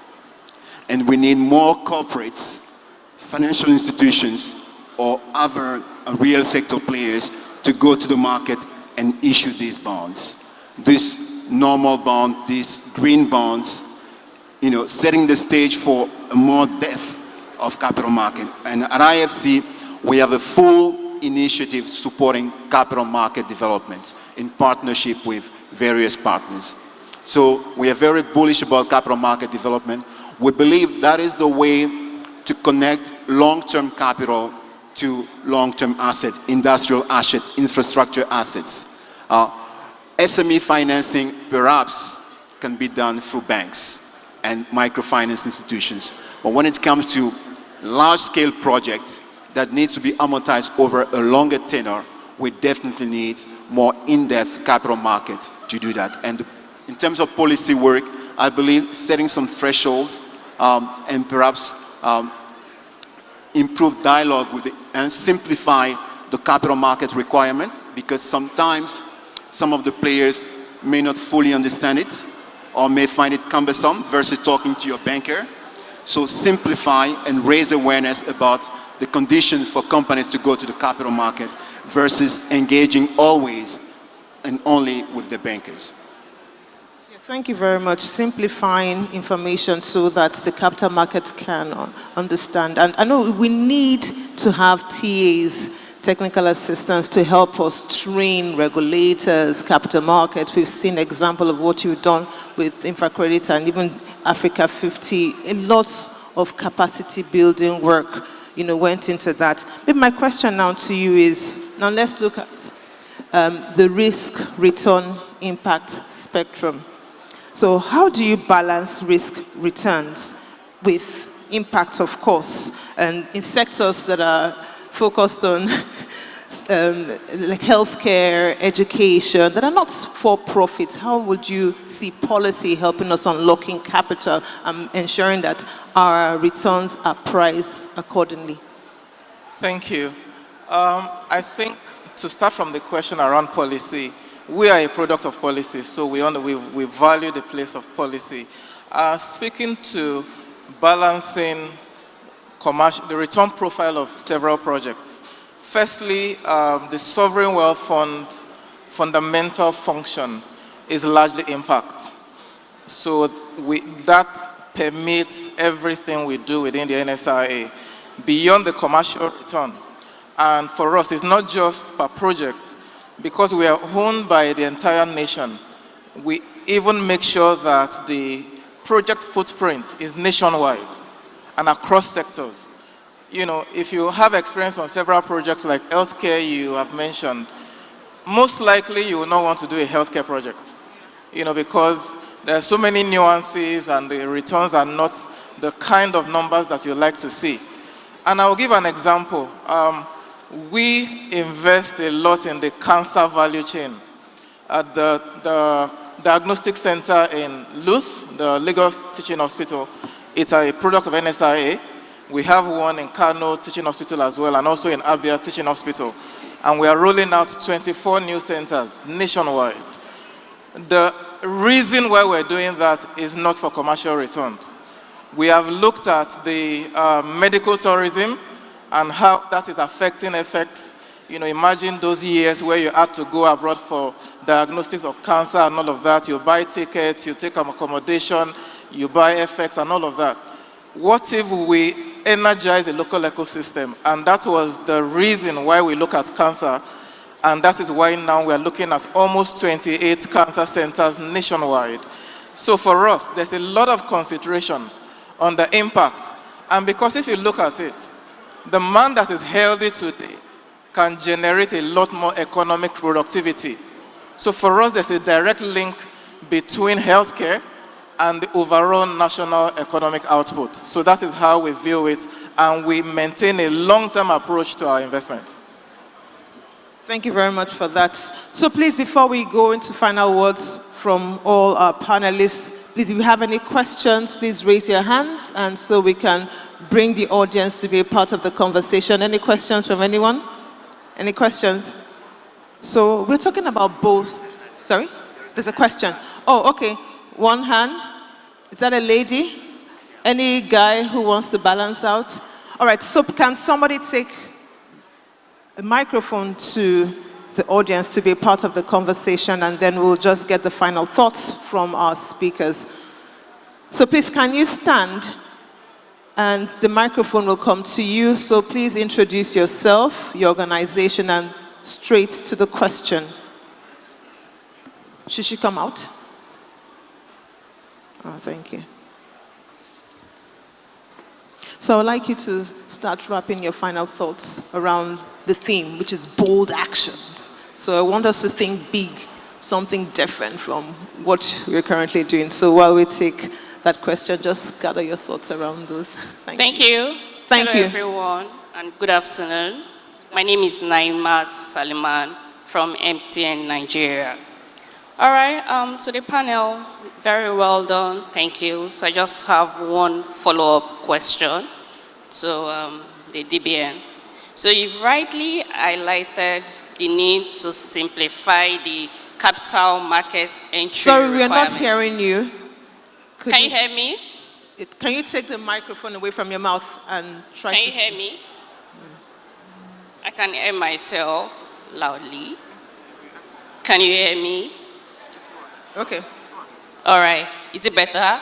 Yes, please. All right. Thank you very much. So like I mentioned earlier, you rightly highlighted the need to simplify the capital entry market requirement, being one of the borderlines that affects capital markets in Nigeria or Africa. As you know, the financial institution or capital market has a lot of issues to enter the capital markets when they are raising funds. And part of the way to simplify this process is to, make the requirements not burdensome and less stringent. So my question is, what major role are you playing in this? Are you engaging the policymakers, the regulators? What sort of reforms do we see? Because I would say it's clearly a major area for us, like corporate institutions, when we want to enter capital market. So how do we ensure that these solutions you've offered is really, really addressed when it comes to regulatory, borderline, and cross-border across African jurisdiction? Thank you. Thank you very much for that. I'd like to take that question to you, Jonas. Would you like to respond? Thank you.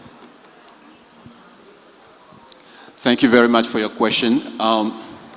One good news is that Nigeria is now a member country of what we call JCAP within IFC. JCAP is a joint capital market initiative that started in West Africa in the WAMU zone, the West African Monetary Union. And it has been extended to include Nigeria.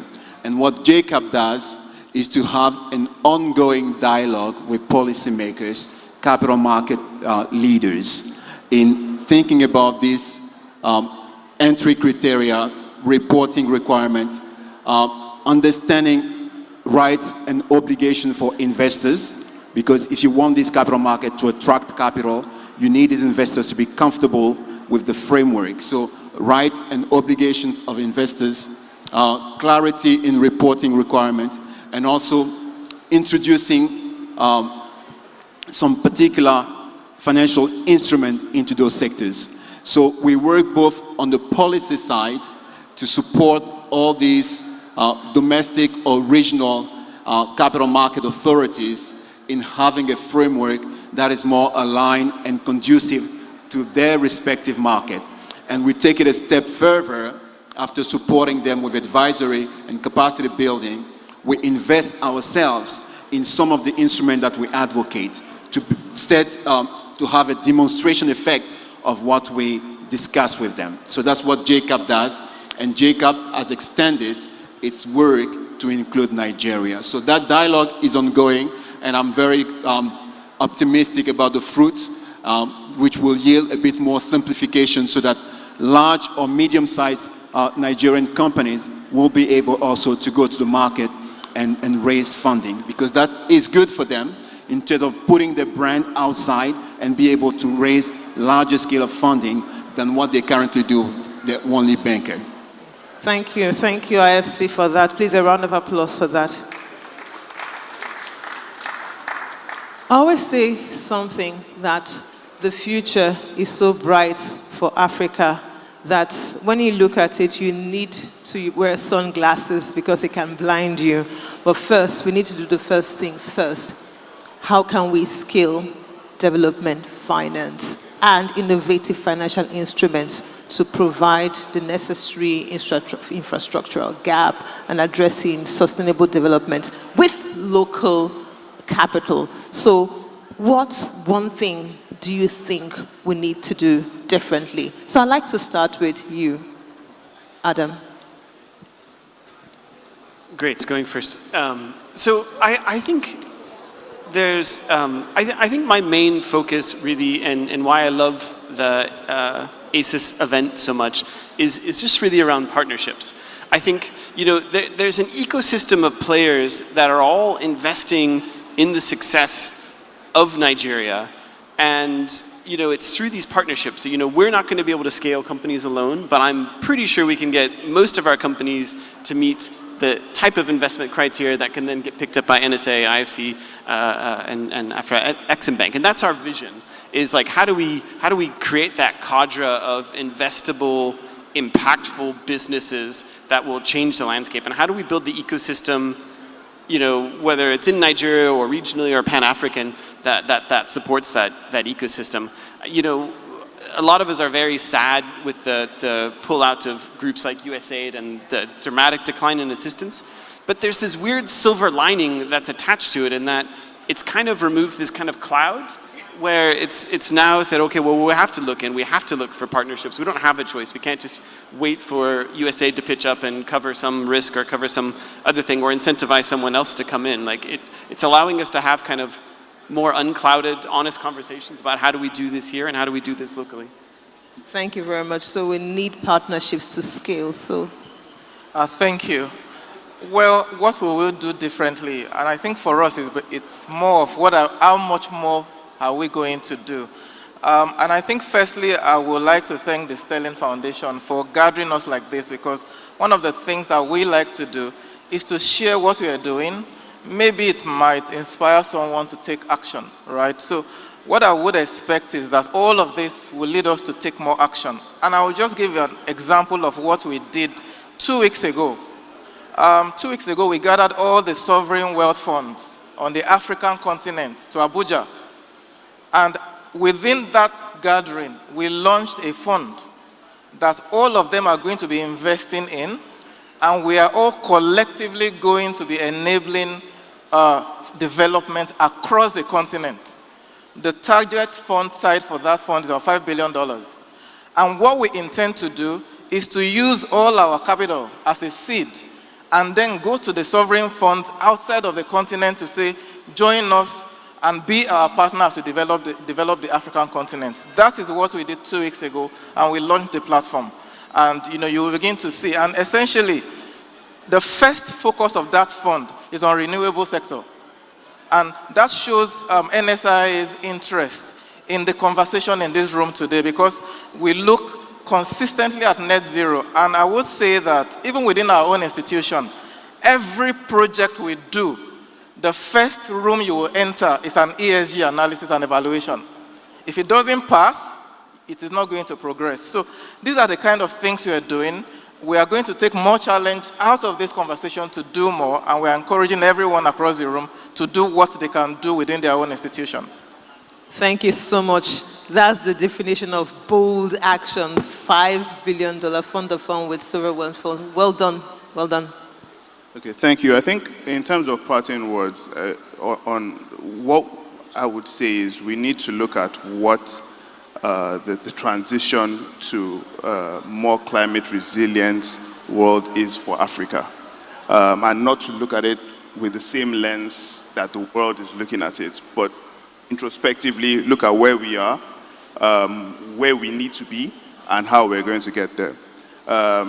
We believe in the need for a just energy transition. So yes, we need to focus on the long-term developmental goals. We also do not need to overly compromise on the short-term goals, which is energy sufficiency and economic development, being that Africa is one of the least developed continents. So when you look at it with the lens of the global scale of transition, that pool of financing support is shrinking because a lot of our manufacturing sector is a bit dated, and so it's shrinking. And what we need to do as financial institutions that are active on the continent is to see how we work together through forums, which he just mentioned, and see how we can come together to plug that gap. Because to have sustainable development, there needs to be development in the first place. And there needs to be a guided transition and a plan on how we achieve the long-term goals while focusing on the near-term, immediate sustainability requirements, which are financial inclusion, economic independence, and general growth. Wonderful, thank you very much. Last but not least, Jonas, your big action. So there is a lot that is being done through various partners. IFC as an institution is very bold across emerging market, but also bold when it comes to Africa. We believe that the success of IFC, among other things, will be measured at how much impact we have in Africa. So we engage at various levels. We engage with government. We engage with private sector, which is our DNA. And we bring financing and various other services to build capacity to deliver impact. But this is ongoing, and I think we'll continue to do that at scale. What I want to leave you with is a conversation that I had recently with my boss. who is from South Korea. We had a very unprepared discussion in the car going to visit the clients. And I asked him, South Korea is now, part of the top 10 countries in the world.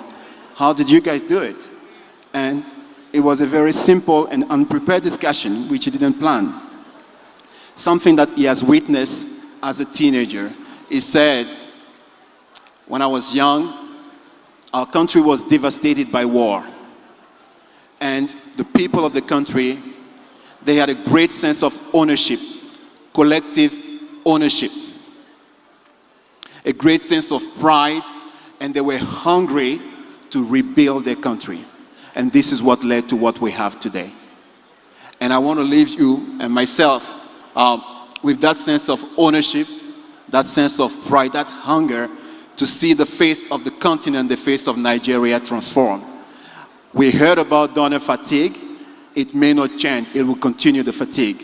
So this continent will change because sons and daughters of this continent will rise, will be hungry to see change. And I believe this is what will be a driving force in what Africa will be in the years to come. Thank you very much, Jonas. Well said, well said. Sons and daughters of Africa must arise and take leadership in Africa's transformation. With that, we've come to the end of this session on impact investment. I want to thank you all for listening. And please stay back for the rest of the summit. Thank you very much. Thank you. All right, thank you so much for the panel. A round of applause. And we have you guys to take pictures, please. Photographers can get photographs of our panelists and our moderator. Excellent discussion. Thank you so much.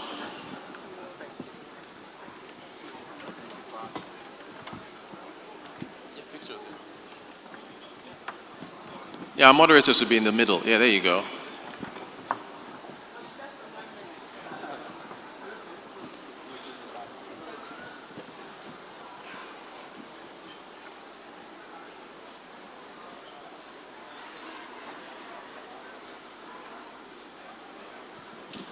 Thank you so much. Fantastic.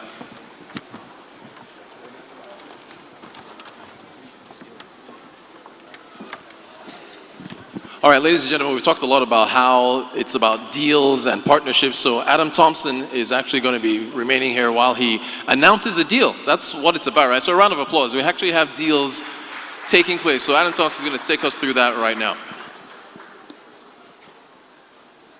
Great, thank you very much. So one of the, again, the exciting things, we thought we'd tag on to the impacting investment panel by announcing 2 impact investment deals today. So I'm just going to ask some of my colleagues to come join me on the stage while we just prepare. So again, my name's Adam Thompson. I'm here representing EHA Impact Ventures, which I co-founded with Evelyn Castle.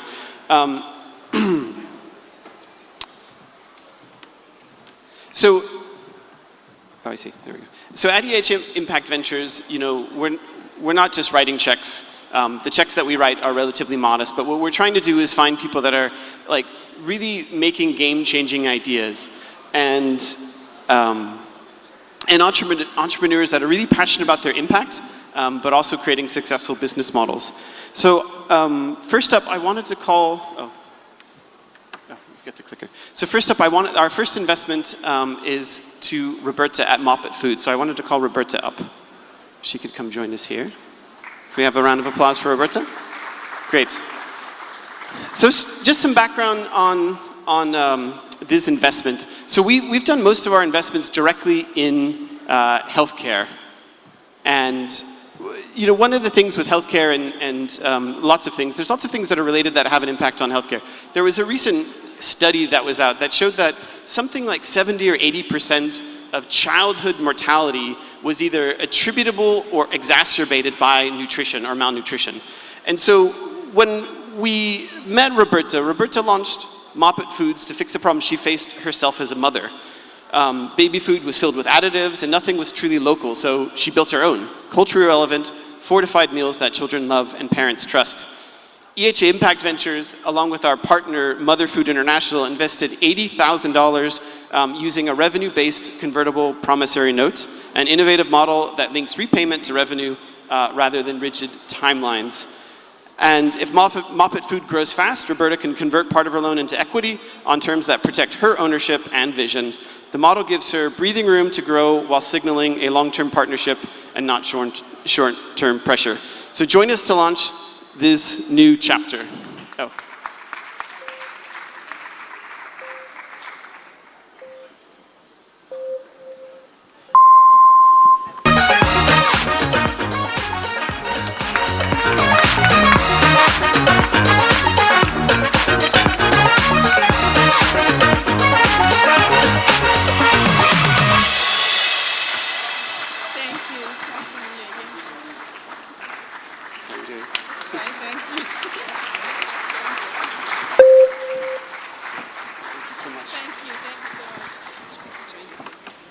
Oh, yes, sorry, all of us.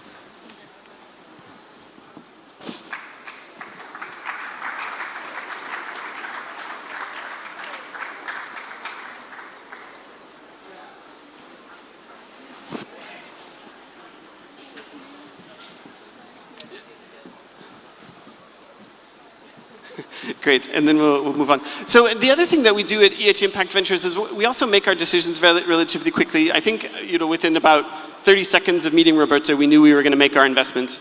And so then we just spent the time to work with her to come up with the terms of the investment that made sense for her business and for her as a founder. Next up, mental health. So I want to invite the team from Blue Room Care to the stage. Yep, there we go. Great. So obviously in recent years, we've been learning a lot more about the impacts that mental health has, not just on our own healthcare, but on productivity, on businesses, on the economy as a whole. It's still far too rare across Africa, especially for women. Blue Room Care is changing that with digital therapy, licensed therapists, and a model that meets people where they are. We first backed them in 2024 after hitting key growth milestones. We're proud to make a $50,000 follow-on investment, again using a convertible revenue-based loan tailored to Blue Room Care's scaling journey. The model rewards performance, protects founders' autonomy, and aligns capital with care, and it's working. They're opening new therapy hubs, partnering with HMOs, and delivering services to programs we support, like her startup fund.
Great, so there you have it, 2 visionary companies, 2 flexible investment models, and 1 shared goal to build an Africa where health, care, and opportunity reach everyone. Thank you.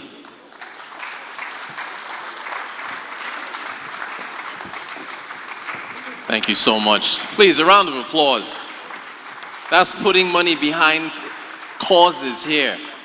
Were you guys doing the maths? Yeah, I do the maths, so $80,000. Are you following the exchange rates? Okay, official rate is 1,523, parallel market is 1,540. So that's $130,000 there. That is a lot of money. So please, one more time, a round of applause to the EHA group for supporting these businesses here in Nigeria, and also to the entrepreneurs themselves, the baby formula, the mental health. This is what ASIS is about. All right, I happen to like poetry a lot. We're going to have, I think, a spoken word performance, which, from a creative, right? Nigeria's creative economy is also one that we need to push forward in terms of the eyes and eyeballs and ears it can bring. So let's welcome Joy for some spoken word here at ASIS 2025.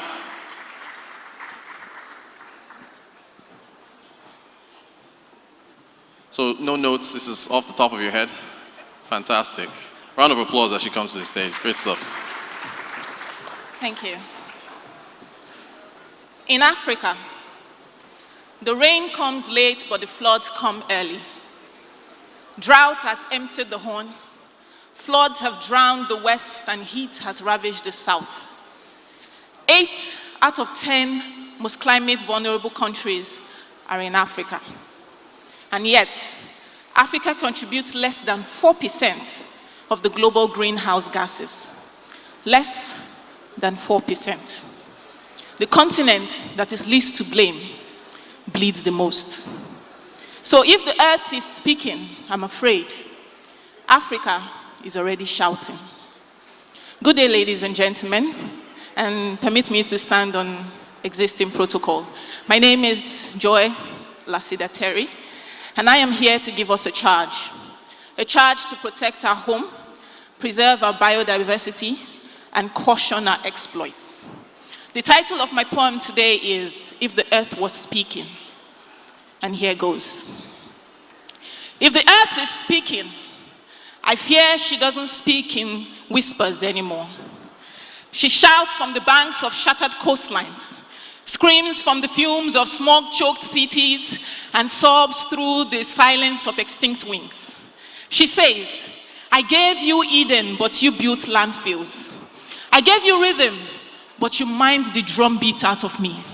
She speaks in floods that know no borders, wildfires that don't need passports, and droughts that have etched eviction letters in cracked soil, and still, the boardrooms debate while the backyards burn. She says, you keep meeting about the climate, but resilience is more than a policy draft. It is the family in Mokwa, displaced by the flood that they claimed was an act of God.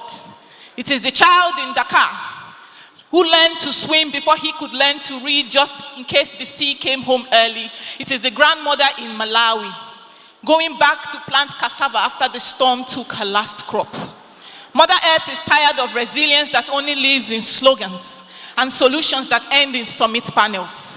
She's tired of promises that melt faster than glaciers and promises that burn faster than wildfires. She's not asking for pity. She's begging for purpose. Because this is no longer a bedtime story of ice age and volcanoes. Her tales are new tales of horror, laced with heat wave and hunger. Her home has been made a shadow of itself, and her rooms have been turned into ghost towns. Innovation, she has seen it before. But she is not impressed of the innovation that rips her of her children, that undignifies her and makes her homeless. She is mourning a memory of balance, harmony, and care. And she wonders if we forget that we were made for her and she was not made for exploits. If the earth is speaking, do we take heed or do we take action? Not just in UN reports or spreadsheets, but in the courage to say this policy may not please everyone, but it might save someone. She's asking us to be human and not suck the soul out of her. She's asking us to not just hear the wake-up call, but to heed it promptly. She is not seeking your applause or perfect pledges. She is demanding presence. Presence in every policy passed. Presence in our views of what we consider waste. Presence in the care of our biodiversity and the actions we take to create change. If the earth was speaking, let it not be the sound of her last breath. Let it be the sound of action that ripples from grassroots to skyscrapers, from the village square to the global stage, from the silence of extinction to the song of survival, because this is our home, not a resource well to plunder and abandon. Because if the earth is speaking, this is the cry of a mother's love. Her wails echo in thunderstorms and lightning bolts. Her travails are not of childbirth, but of a silent death, begging us to choose courage over convenience, to choose repair over regret, to choose love over lethargy. She calls us to greater things, that we become a generation that did more than just trend. But we wrote this story before the pages burned to the ground. Because silence is complicity. Silence is complicity. And we cannot afford to deny and delay, because delay is denial when the earth is already speaking in past tense. If the earth is speaking, let this be the chapter where hope finds strength in scaled actions, where we become the generation that listened and moved with urgency, moved with care, moved with focus and fire. Let the entrepreneurs be bold. Let the policy makers be purposeful. And let the citizens be relentless. Because progress is not progress if it buries the future. And true profit is an earth that truly prospers. Because the time to act is now. Not someday, but today. Not someone out there, but us. And not slowly, but fast. And with every bold step, we remind the earth that when she speaks, we actually do listen. Thank you very much.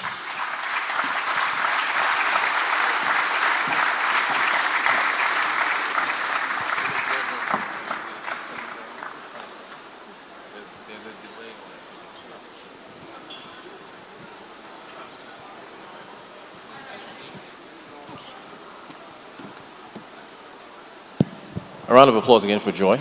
Thank you. So there's a video that's supposed to be playing now, but the video is delayed. So I'm going to hold on to you for a second. So this poem it sounds from, and great stuff. Round of applause again, it was really good. It sounded like it was about the environment, right? Would you consider yourself an environmentalist? I do. I actually do recycle. Yeah. I do. Now, go ahead. Yeah, I do recycle, and it's something that I've actually taken some form of passion. When I was doing my NYSC, I was actually part of a green initiative, and I actually participated in environmental stuff at the time. I even got a certificate for it. So, yeah, it's something I would consider myself to be part of. Lagos State, I was going to say this earlier, but then I think it was the Amina Mohammed video. It started playing. There's an initiative they've got now where if you go to a supermarket, they will ask you if you want a plastic bag, and now you have to pay for it, right? Because Lagos State wants shoppers to be using reusable bags. What did you make of that initiative? Well, first of all, it came as a shock to me because it was not something I planned, but I actually did understand why. Because I have friends abroad, and this is something that's normal. Yeah, that's done in the West, right? Yeah. Yeah, it's normal outside the country.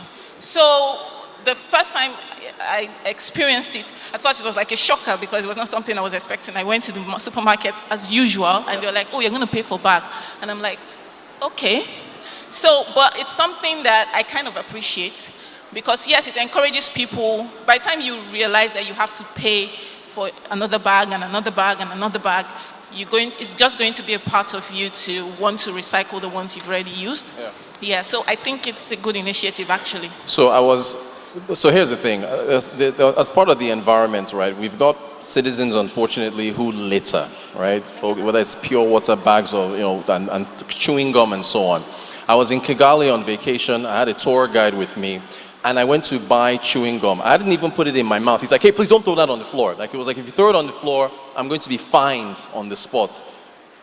Do you think we need to consider that here in Lagos State as far as fining people? What do you think? Should we fine people for littering or what? Yeah, we should, right? I actually think so. I don't want to be the bad guy, but I do think so. Because I think people litter. Our video is ready. Okay, wait. Go ahead, finish your point. Okay.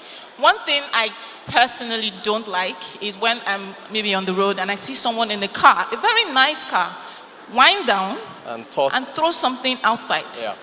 And it shocks me, and I'm like, you have a car, literally, you can drop it in there and go home and trash your waste. Call to action. So, I don't know. Keep your waste in your car. Joy, great stuff. Thank you very much. Thank you for saving me until the video started playing. I appreciate it. A round of applause for Joy. Great poem there about the environment and everything. Thank you so much. Thank you so much. All right. Okay, so now it's from our partners, MTN. Let's take a look at this video. In 2024, the MTN Foundation made significant strides in enhancing lives across Nigeria. We revitalized 44 primary healthcare centers in 31 states, equipping them with solar-powered boreholes and essential medical supplies, making healthcare more accessible to those in need. In education, we commissioned 29 science, technology, and ICT laboratories in public secondary schools across 7 states, including Gombe, Kano, Plateau, Anambra, Rivers, Lagos, and Enugu. We also provided solar-powered boreholes in 3 of these schools. Our commitment to sustainability saw the installation of 51 solar-powered boreholes across all 6 geopolitical zones of Nigeria, positively impacting communities nationwide. Education continued to be a focus, with 4,454 teachers trained in effective teaching methods, ensuring a brighter future for our students. We believe in supporting the dreams of the young. 1,011 scholarships were awarded to blind undergraduates, students pursuing STEM fields, and the top 10 UTME scorers. Additionally, 81 scholarships were granted to musically talented individuals for internationally recognized diploma courses in music. To combat drug abuse, we trained and sensitized 26,822 students in 55 public secondary schools across the country. Digital literacy was a priority as well, with 47,037 young Nigerians receiving training in essential digital skills. Empowering women is crucial to our mission. We trained 628 female entrepreneurs in business management, with 125 eligible to apply for loans and grants of up to 3 million naira each. We also reached out to 41 orphanages in 22 states and the Federal Capital Territory, touching the lives of over 3,000 orphans and vulnerable children. In total, the MTN Foundation invested 3.5 billion naira in 2024, benefiting 233 communities and 165 local government areas, impacting over 663,300 individuals. Together, we're ensuring that no community is left behind.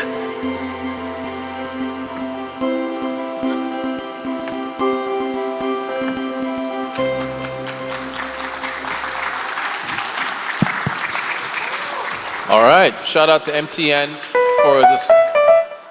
They have to play the music, yeah? Yeah. Shout out to MTN for everything that they do for sustainability. All right, ladies and gentlemen, next up, we're going to be talking healthcare. Health is wealth. You can't do anything we're doing right now if you're not healthy.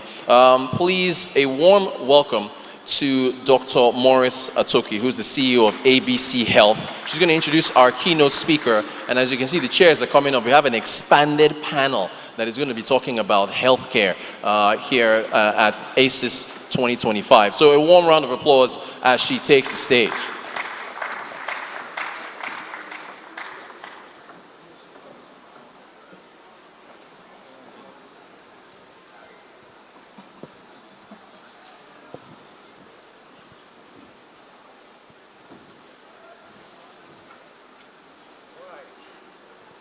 Distinguished ladies and gentlemen, it's good to be here again and to do this another year.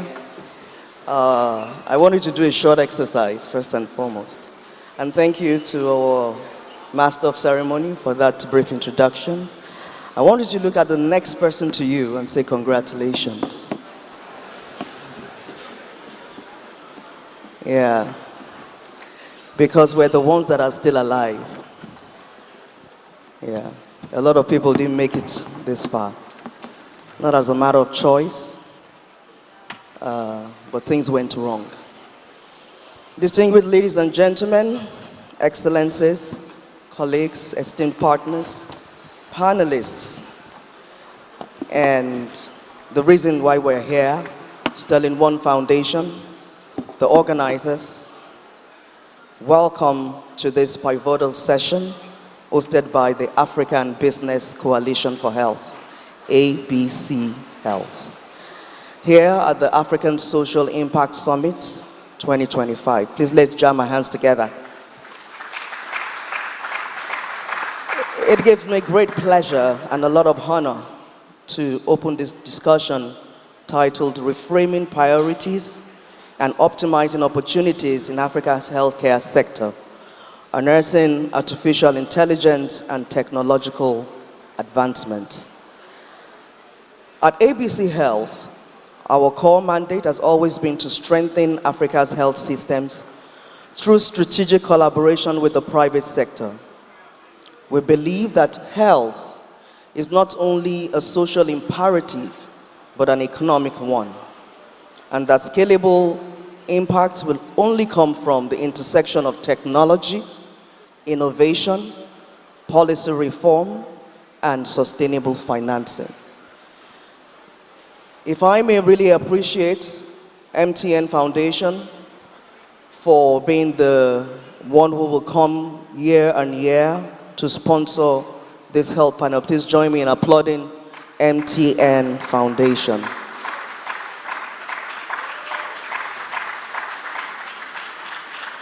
Today, we are gathered here because of our health systems, because of the stretched nature, the underfunded situation, and oftentimes the fragmented ones, all at an inflection point.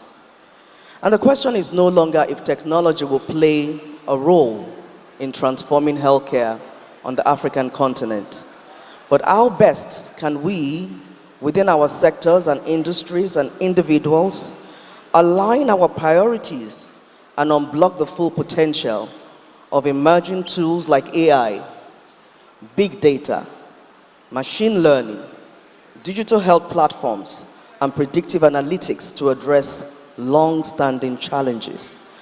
I'm really, really happy and honored to have carefully selected speakers, starting from the keynote and the panelists, to be here today to shed light.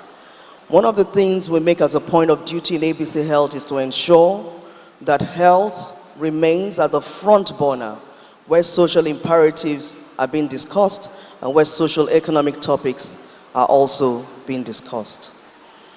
The adoption of these tools cannot happen in isolation. We must reframe our priorities from curative to preventive models, from siloed pilot programs to integrated digital health strategies, and from short-term funding to long-term ecosystem investments.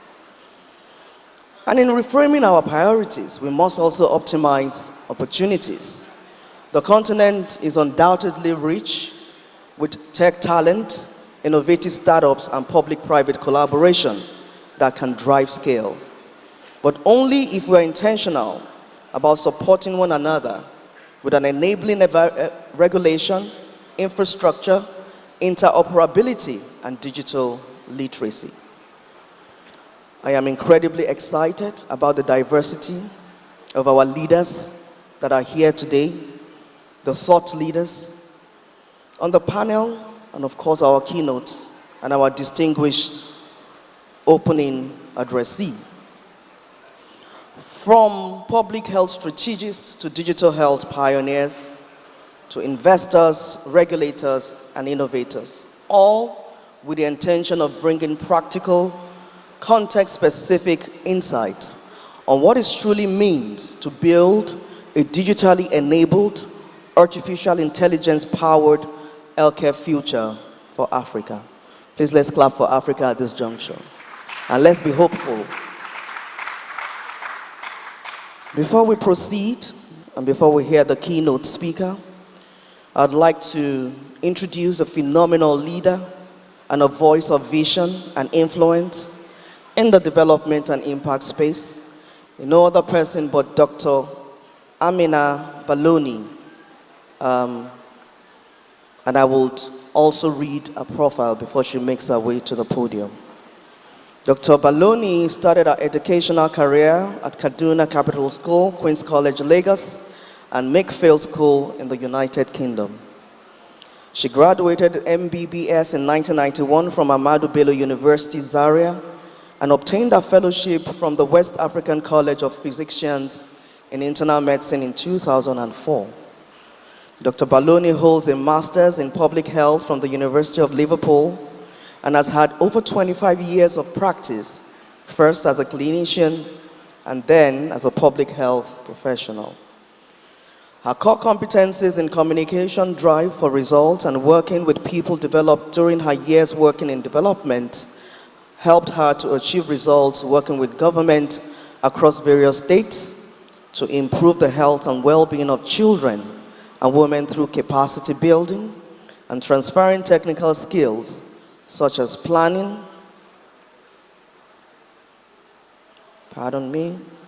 training, especially doctors in residency, and also preparing for exams and clinical management of cases. Dr. Baloni worked in the development field with UNICEF Kaduna Field Office as a health specialist responsible for providing technical assistance to the government and other counterparts on health programs including maternal and child health interventions, as well as health policy at the field office level covering the northwestern part of the country across 8 states and the Federal Capital Territory. One of the roles you may be familiar about, she was ex-commissioner in the Ministry of Health in Kaduna. Dr. Baloni, do I get a nod for that? Because I see that it's not in your profile anymore. Please join me in giving a sound round of applause to Dr. Baloni as she makes welcome to deliver the opening remarks.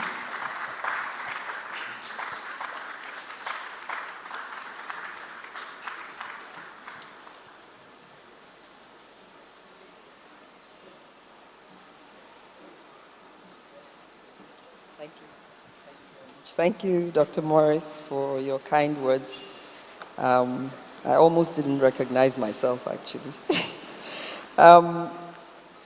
Distinguished panelists, esteemed colleagues, innovators, friends, partners, and sponsors, good afternoon.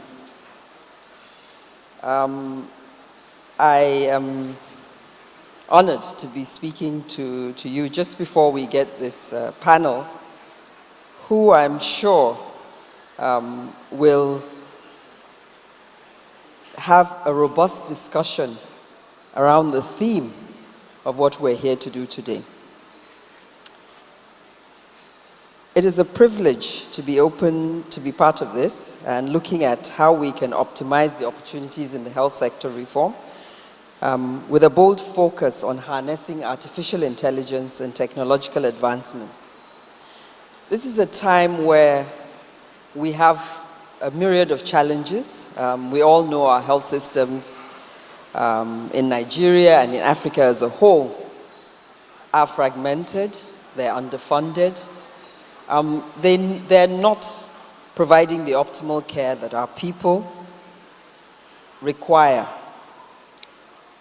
And we have burdens in access, chronic underfunding, and dual challenges of infectious diseases and rising non-communicable conditions. But we are at a crossroad of very important opportunities.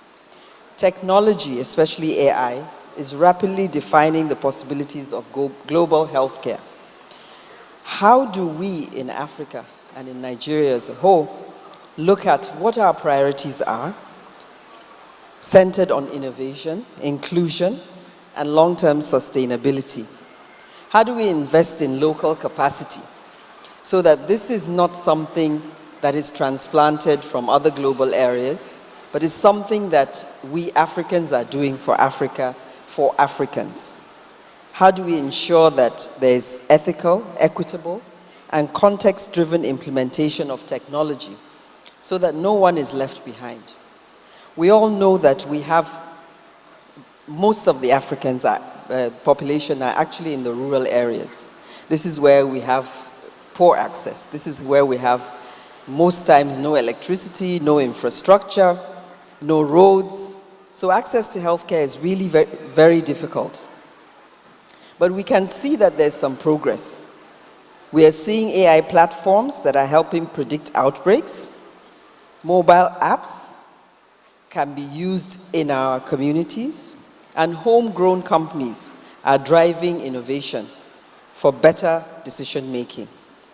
But these sparks, or shoots, can I call them, have to be systematized. Pilots must be scaled, policy and must be institutionalized, and innovation must be the hallmark of all that we do. So today's discussion is about a shift from the potential impact, from potential to impact, I beg your pardon. So let us explore, how can we scale what is working? How can we address the risks? We all know that we have issues with data privacy, with bias, with access, and disparities. What partnerships and policies do we need to fast track and adopt across the country?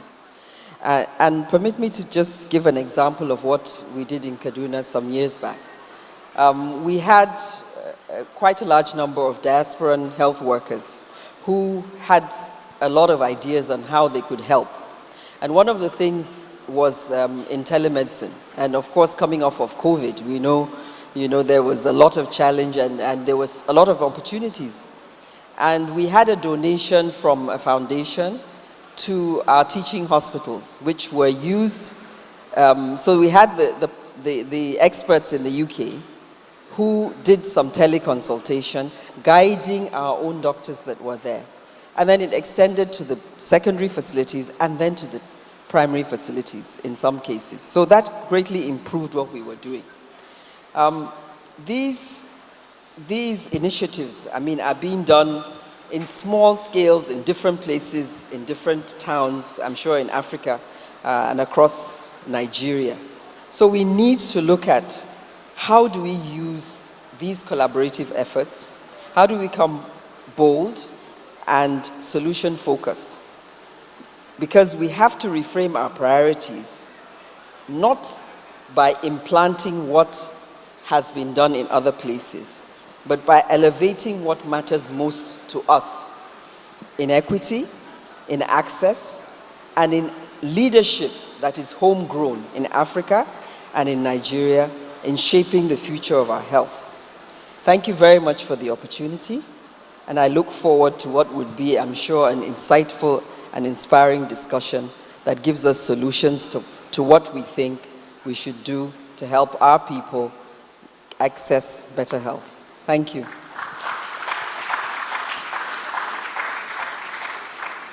have some phobia about coming down.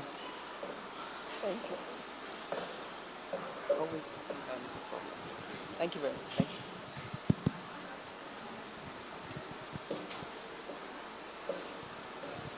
Thank you so much, Dr. Amina Baloni, for that remarkable welcome and opening remarks.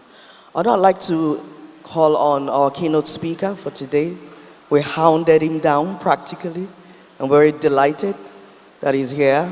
And of course, we apologize. I know that he's been here all morning, expecting that the panel will stand at the time that we assigned. It gives me great pleasure to now call on our keynote speaker, Dr. Olumide Okunlola, Senior Health Specialist at the World Bank. Please join me in applauding him. He doesn't want me to read his profile, but I am going to read it. So Dr. Okunlola, you will wait. Okay, is it enough that I just let you know that he's from the World Bank? I'm saying it loud and clear so that you can hound him as well. Please, a round of applause again for Dr. Okunlola. The floor is yours, sir. Thank you very much, Dr. Ajoki. It's a pleasure to be here. I've been told that I have about 10 minutes to speak. I prepared a presentation that was going to last about 20 minutes.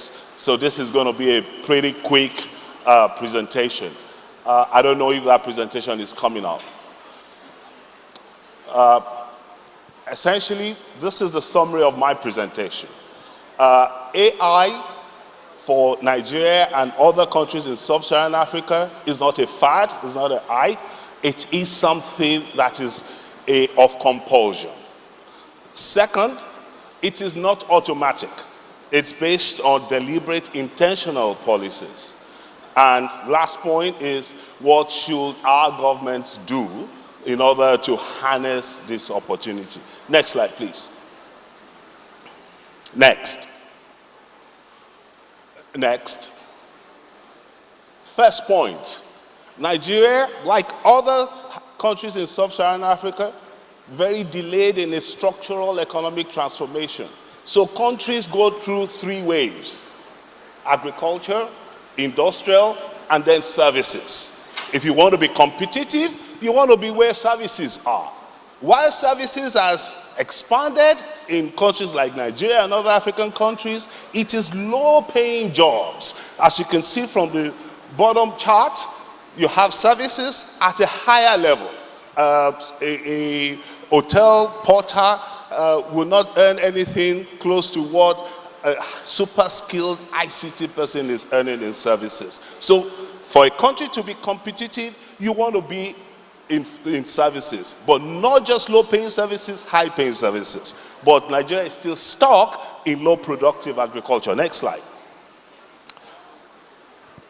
This is Nigeria and most of Africa, a very youthful population. In fact, everyone here and out there will provide the jobs for most of the world. But those jobs are not automatic. Yes, whilst we have a youthful population, that population needs to be productive. So yes, there is a demographic dividend in the population structure of Nigeria and several other African countries, but if that population is not prepared for the future with the right education, right health care, then this youthful population would not mean much. Next slide. But this is where we are. This is our result card today. In terms of the Human Capital Index, Nigeria is ranked 6th lowest from the bottom, as an example. And what that means is a child born today, based on the amount of health and education that child will get over the next 18 years, will be only 36% productive, based on the amount of health and education that child will get in the future. So, if we say services is for the future, high-paying jobs, but if you have this low level of human capital, then we are not preparing to reap the dividends of that big, huge, youthful population. Next slide. The reason is not far-fetched, and that's because the amount of prioritization in terms of financing for health is particularly low. Next slide. Another reason, we do not even have, and it's unlikely that we will be able to produce the required human resources for health that will be able to deliver the kind of quality healthcare we all deserve. Next slide. So, that's framing the reasons why AI is key for a country like Nigeria. But healthcare as a sector also has its own unique challenges. There are not enough workers, they're not good quality, healthcare is not tailored to meet individual preferences, not everyone is read. There are equitable challenges. I think Dr. Baloni mentioned all of that. So health has its own conundrum. Next slide. Next slide. Next. So overall, there's what we call the 60-30-10 dimension in healthcare. Only 60% of the healthcare you get is based on good evidence. 30% of the healthcare you get is actually wasted. 10% is outright healthcare that will harm you. And this is across the world. I'm sure if we interrogate that data specific to Nigeria and several other countries, it might be slightly different than that. So if you look at the issues for Nigeria and other African countries and healthcare itself, the case for the use of AI is not just something we come to talk about in conferences. It is something we need to take to heart and say, how really do we harness AI. Next slide, please. So, in summary, AI enhances human capital, it boosts productivity, and it improves resilience. Next slide. Next, next, next, next, next, next, next. Go on. Yeah, but go on. So just to say that where we are is such that AI is not available to everyone. Not everybody knows how to use them. The value is not known. There's too much fragmentation. They're not always robust. But yet, next slide. But yet, people are, next, we are a bit optimistic about the potential of AI. Next slide. In fact, a survey done across experts in AI, if you see, people actually said healthcare systems, AI has the potential to boost healthcare quality improvement. Such level of optimism, which is not a bad thing. It's great. And I guess that's really the essence of this talk.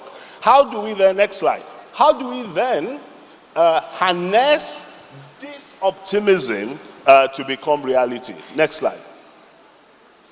Next. In the US, there's been a whole lot of effort to push into digital in health. And in fact, that was successful to a great deal. But it then so happened that a lot of doctors, despite the fact that they've adopted electronic health records, were spending much more time working on their notes on the EHR system than actually seeing patients in real life. So yes, we've adopted the technology, but it's not exactly delivering the kind of care we want. Next slide. Next. Next. So just to say that AI as a technology, we also need to, let's put it within the context of one of the tools that's used to measure technology adoption. And this is called the Gartner Hype Cycle. Next slide. It's not every technology that will become a general purpose technology like ChatGPT. Not all will be able to deliver as much value or as much return as we expect. In fact, technologies like this get to a point where we call a trough of disillusionment. Next slide. So that's a trough of disillusionment. Next slide. And a study was done to put in all of the interventions relatable to AI. Next slide. Several in that trough, meaning we're not even sure if it's going to deliver value. Next slide. However, one of the things we know is that if you are able to put in place a few things, one, foundational models like having AI relatable data, then you might be able to close your expectation and reality gap, which is really where I do want us to focus on. Next slide, please. Next. Just go on. Go on. Go on. But bottom line, just to say that whilst in Nigeria and several other low middle income countries, the use of AI has increased exponentially, we are actually not getting the value from it. But no time to dive into that. There's a place I want to focus on the foundational gaps. Next slide. Next. Next. Next. Next. Okay. I'll spend the next 5 minutes to close out here. So, as I said, we're at an inflection point. AI is something that could rapidly improve our health outcomes. AI is something that could rapidly improve our competitiveness. AI is something that could actually produce a huge number of jobs. But if we look at Nigeria and a few other countries, there are a number of foundational gaps. First one, next slide. I'm not going to spend more time on this slide. We do not have power. Without power, it's unlikely that you benefit as much as you should. I will not be doing justice by describing the power situation in this country. Next one. This has to do with data. I saw, and I'm happy to note that MTN is a partner here, but for Africa as a continent, what we're seeing is that the average cost of data bundles is too expensive. And if we're positioning AI, digital technologies, as the future of the continent, then we cannot be selling these bundles at that cost. It could as well be that the regulatory challenges or the regulatory oversight is what is driving up the cost, but there needs to be a discussion, because what we get fundamentally from this is perhaps a whole lot more important. Next slide. Next slide. Next. In fact, if you then unpack the data poverty issue, you then also realize that women are even suffering a whole lot more. They're not in jobs, they don't have agency, and that means you're perhaps taking out a great deal of your population who should be driving your economy out of the drive for digital in health. Next slide. So bottom line, just to say that the digital gender parity is for real, and we're seeing it here. Next slide. 5G access, as you can see from the slide, whilst for Nigeria better than most African countries, but it's still very expensive. And these are the kind of drivers for you to have to harness the powers behind AI in health. Next slide. Next slide. To close this section is that there are 57 million jobs. 57 million jobs. If we're able to first harness the power in digital broadly, much more in healthcare. As you know, around the world today, healthcare is perhaps one sector that is almost recession-proof. If anyone here takes a course, takes a program in healthcare, in digital health, cannot be out of a job. But without having all of these foundational interventions in place, then we'll not be able to take good advantage of it. Next slide. Next slide. Just to say there's a role for government here, and there's a need to build out what we call the digital public infrastructure. I mean, all of this exists in different sectors. In healthcare, you have cash transfers, you have all of that, and we can bring it together. You have the financial sector in the country and across the continent that is already digitalized. But how can we bring this to build what is called the digital highway? Next slide, next slide.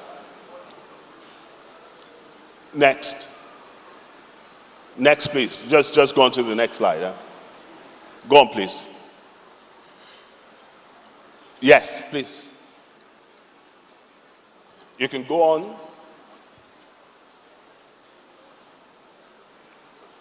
Okay, just go on. I've been told I have 10 minutes, so just go on. All right, as I close, next slide. Sorry, just bring the previous slide back. Yes. Parting shots for everyone here. We got to build the foundations. Private sector has its role, but what the public sector does is perhaps more important. Without creating that enabling environment, then we will not be able to take advantage of this opportunity. Second is that there are few things. We just don't say AI for AI's sake.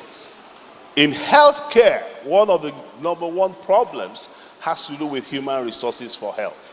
And let's be clear, it's unlikely that Africa produces all of the doctor it requires. It is impossible. We have to pivot to something a bit more realistic and pragmatic. Take community-based health workers. We need thousands of them. The only way you can train those thousands is probably through digital tools, like some of the examples I should have given in Rwanda and several other countries. That needs to happen now. In fact, without that, most of our health reforms today will fall flat. Third is that AI needs to meet the preferences of people. It's not just talking about it, how is it serving people? AI-ready data, like I showed in the hype cycle, if we're producing data that is not AI-ready, then it will be no work done. And that's why, despite the fact that a lot of countries, including Nigeria, are actually very advanced in terms of the use of Gen AI, the data we're producing is probably not useful for the entrepreneurs in this room. Unless that data is made in a manner and form that people can innovate around, then we will not be where we need to be. Without regulation, especially in the health sector, where personal data means everything in a naive population, and there is absolute lack of regulatory clarity, then we should not expect to see any rapid movement here. And the last point is, not everything is valuable. For it to be valuable, there needs to be evidence that it is valuable. As far as I know, there are very, very, very little studies being done in either to see what the evidence is saying or to actually determine the value. The last point here is that in healthcare, the amount of financing that the government spends, public financing for health, is everything. Out of pocket is a misnomer in healthcare. It then means that governments want to get value for the monies they are spending. Otherwise, we will continue to have waste, which takes us back to the 60-30-10 conundrum. Next slide. Next slide. Next. Happy to note that the current health sector reform program is somewhat transformational, looking at building out an interoperable health system. And I think, Dr. Atoki, I know that you've been engaged with the National Digital in Health Initiative with Dr. Leke. I think there should be, we should have some more time to interrogate platforms like this. Whilst a lot of work is being done in this direction, I'm not sure people in this room are aware of what's going on in Abuja.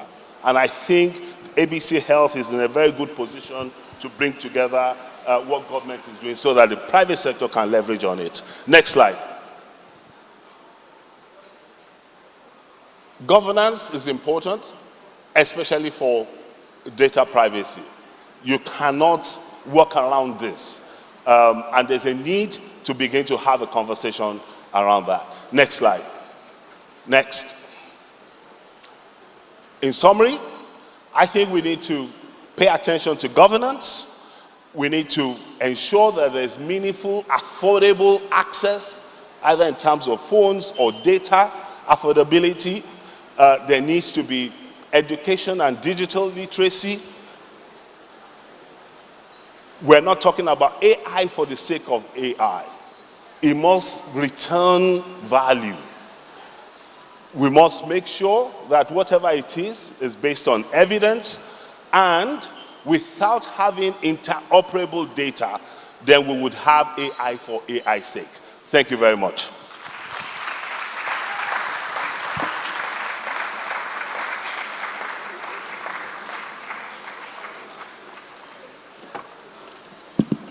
Please keep the applause going. Thank you so much, sir.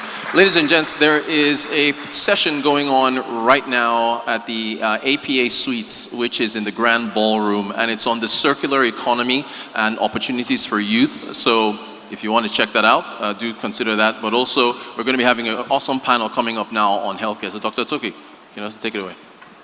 And while you are there, just going to boost our microphones for a second. So, thank you so much, Mr. Master of Ceremony, and thank you more profoundly, Dr. Okunla, for that remarkable, but also thought-leading keynote address. We didn't expect anything less. We've heard from him. There are a lot of areas that he has talked to today that helps us to reflect what should us Nigerians as a population health and as a people be doing next as far as tech is concerned, particularly with AI at our doorsteps. So once again, I thank you, Dr. Okunlola, for that remarkable keynote. Please join me in applauding him once again. With a clear and solid foundation being laid, but with the keynote that we've heard, we now move into the heart of today's session, which is our panel discussion. It's about a diverse group of thought leaders who are here to share insights, to share real-world experiences and innovative perspective on harnessing artificial intelligence and technology to drive systemic change in Nigeria and across the African continent. And to lead this conversation, it gives me pleasure to introduce a friend of the house, one of the budding health tech leaders, Dr. Pham Adeola Ayola, who is the co-founder of Pharmacy Africa. Please let your applause be loud as we encourage her and as she takes the podium. You're welcome, ma'am.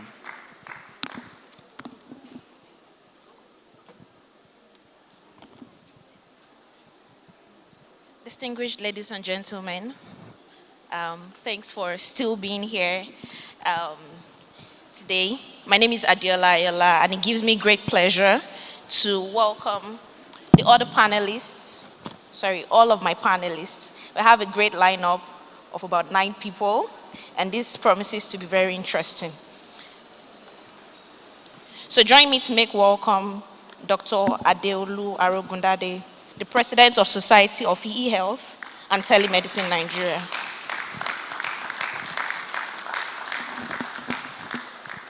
Also on the panel is Dr. Ifunanya Ilodibe, apologies if I missed that, the CEO of EHA Clinics.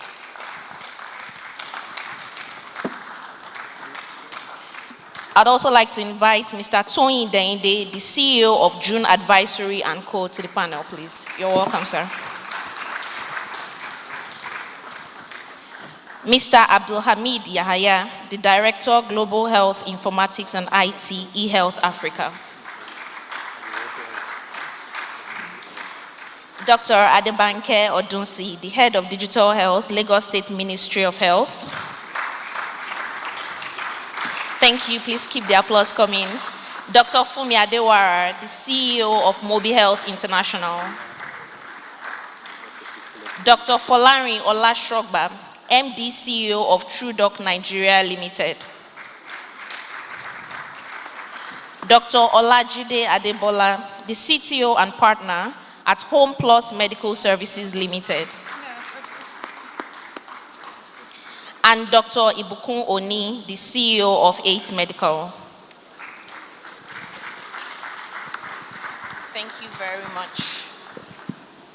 We're just going to move the podium. Are you going to be standing or sitting? I can stand, but I don't. But we do have to move the podium just so that they can see the. Yeah, they're going to help you out. Yeah, they're going to go ahead.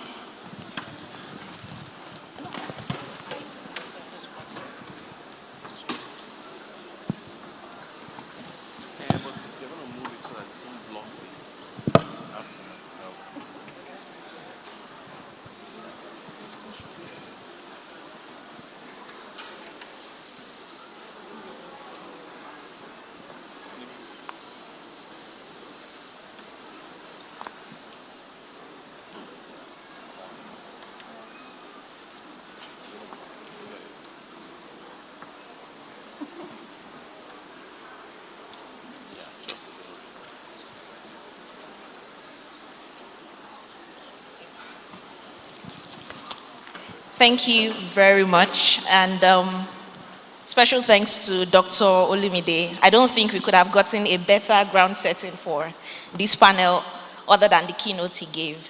Africa's healthcare is at a tipping point. AI and technology are rewriting all of the things that are possible. Today on this panel, we will be talking about reframing these priorities and optimizing the opportunities. So let's just get into it.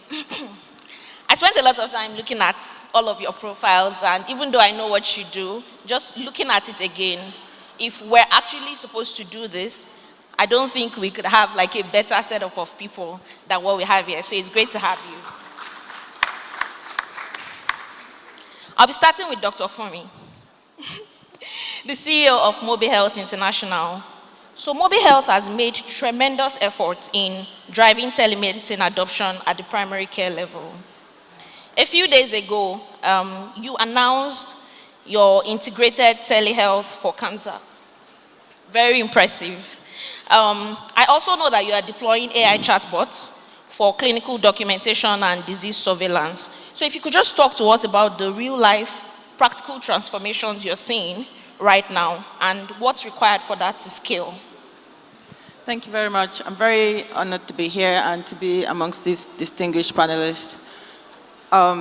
So at Mobi Health, I think over the last 5-6 years, we have been in this space deploying telehealth and AI, before AI became very sexy, in helping to bridge the gap in the healthcare sector, particularly for primary healthcare. We've deployed telemedicine as a solution where patients can access doctors remotely from their mobile devices. But we also understand that 70% of the population live in rural, hard-to-reach areas without digital literacy, digital tools, and often very poor connectivity. So what we did was to deploy solar-powered telemedicine clinics that are powered with AI point-of-care diagnostic tools that allows the doctor in real time to get the real-time vital sign of a patient, allows frontline health workers to enter symptoms and get instant guidance on what to do. I was listening to Dr. Baloni here. I'm sure she hasn't met me in real life, but we deployed our telehealth solution as one of the pilot projects working with the Gates Foundation when we got a grant from the Gates Foundation as way back as 2020-21. And Kaduna was one of our centers, and Dr. Baloni was the Commissioner for Health there.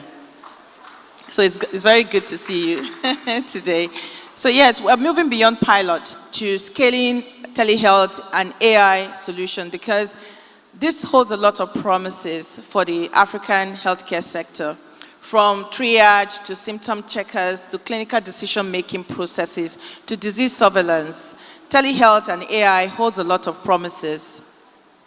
We're working with Intron Health, a local company that is deploying AI for clinical decision tools that is helping to reduce the doctor's documentation time, because one of the big problems and barrier to adoption for digital technologies for doctors is the time it takes to enter, to type and all that. So we're having voice to text that recognizes local accent and different dialects.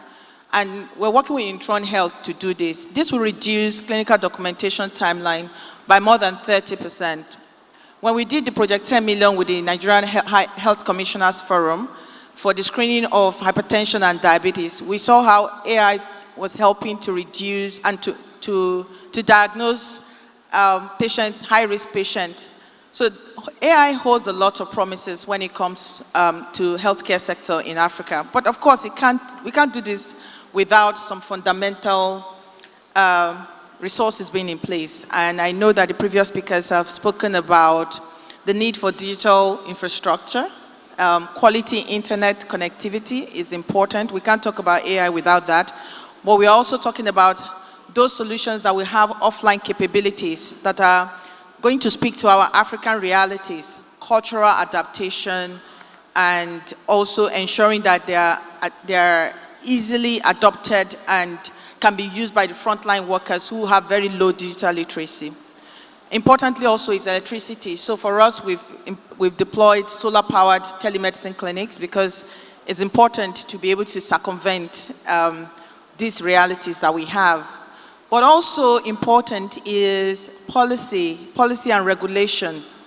AI holds a lot of promises, but it's also very dangerous. And we're worried that we are on a path where things are really spiraling out of control for AI, and the possibilities and the very dreadful possibilities that AI can bring. So we need regulation. We need the government to put in the policies that ensures ethical use of AI, data privacy and protection and transfer, and to ensure that they are not sitting in silos. Right now, many of us are working, we have many digital health companies sitting on a lot of data, but they are not interoperable with the national system. So how do we bring all this data into the national system that can help with disease surveillance, making informed decisions, and putting the right resources, deploying the right resources? And lastly is public-private partnership. This is very important for adoption. When you go to the government, everybody wants us to do pilot. We need to start thinking about scaling beyond pilot. There's no way we're going to continue to pilot and expect the startup companies and those who are doing these innovative solutions to scale. So we need to think beyond pilot. How do we scale this into the national health programs and have a clear procurement pathway for the adoption of digital health tools in Nigeria? Thank you. I just stopped there. Thank you so much, Dr. Fumi, and that was very packed.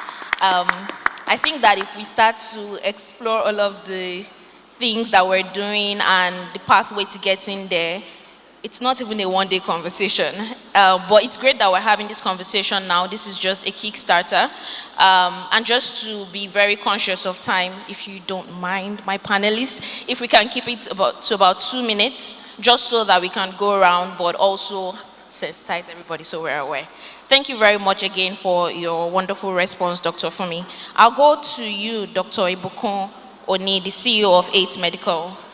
So 8 Medical is fast becoming one of the most recurrent names in private emergency care. Your platform leverages data tools for fast and reliable emergency response. Having done this also for a couple of years, you must have witnessed hundreds of trends in emergency response. And with that, data and pattern matching comes in. So if you could please share your thoughts on how AI can be harnessed to enhance triad decision-making, similarly to what Dr. Fumi said, dispatch accuracy and emergency routing in time-sensitive situations. Thank you very much. And yes, you are right. We have observed a lot of trends in emergency. And at 8 Medical, what we do is we connect urgent and emergency medical resources and give it to the users, which could be corporates or individuals. So thinking of that and thinking of trends, we would connect the hospitals with ambulances, with personnel, information, and credit.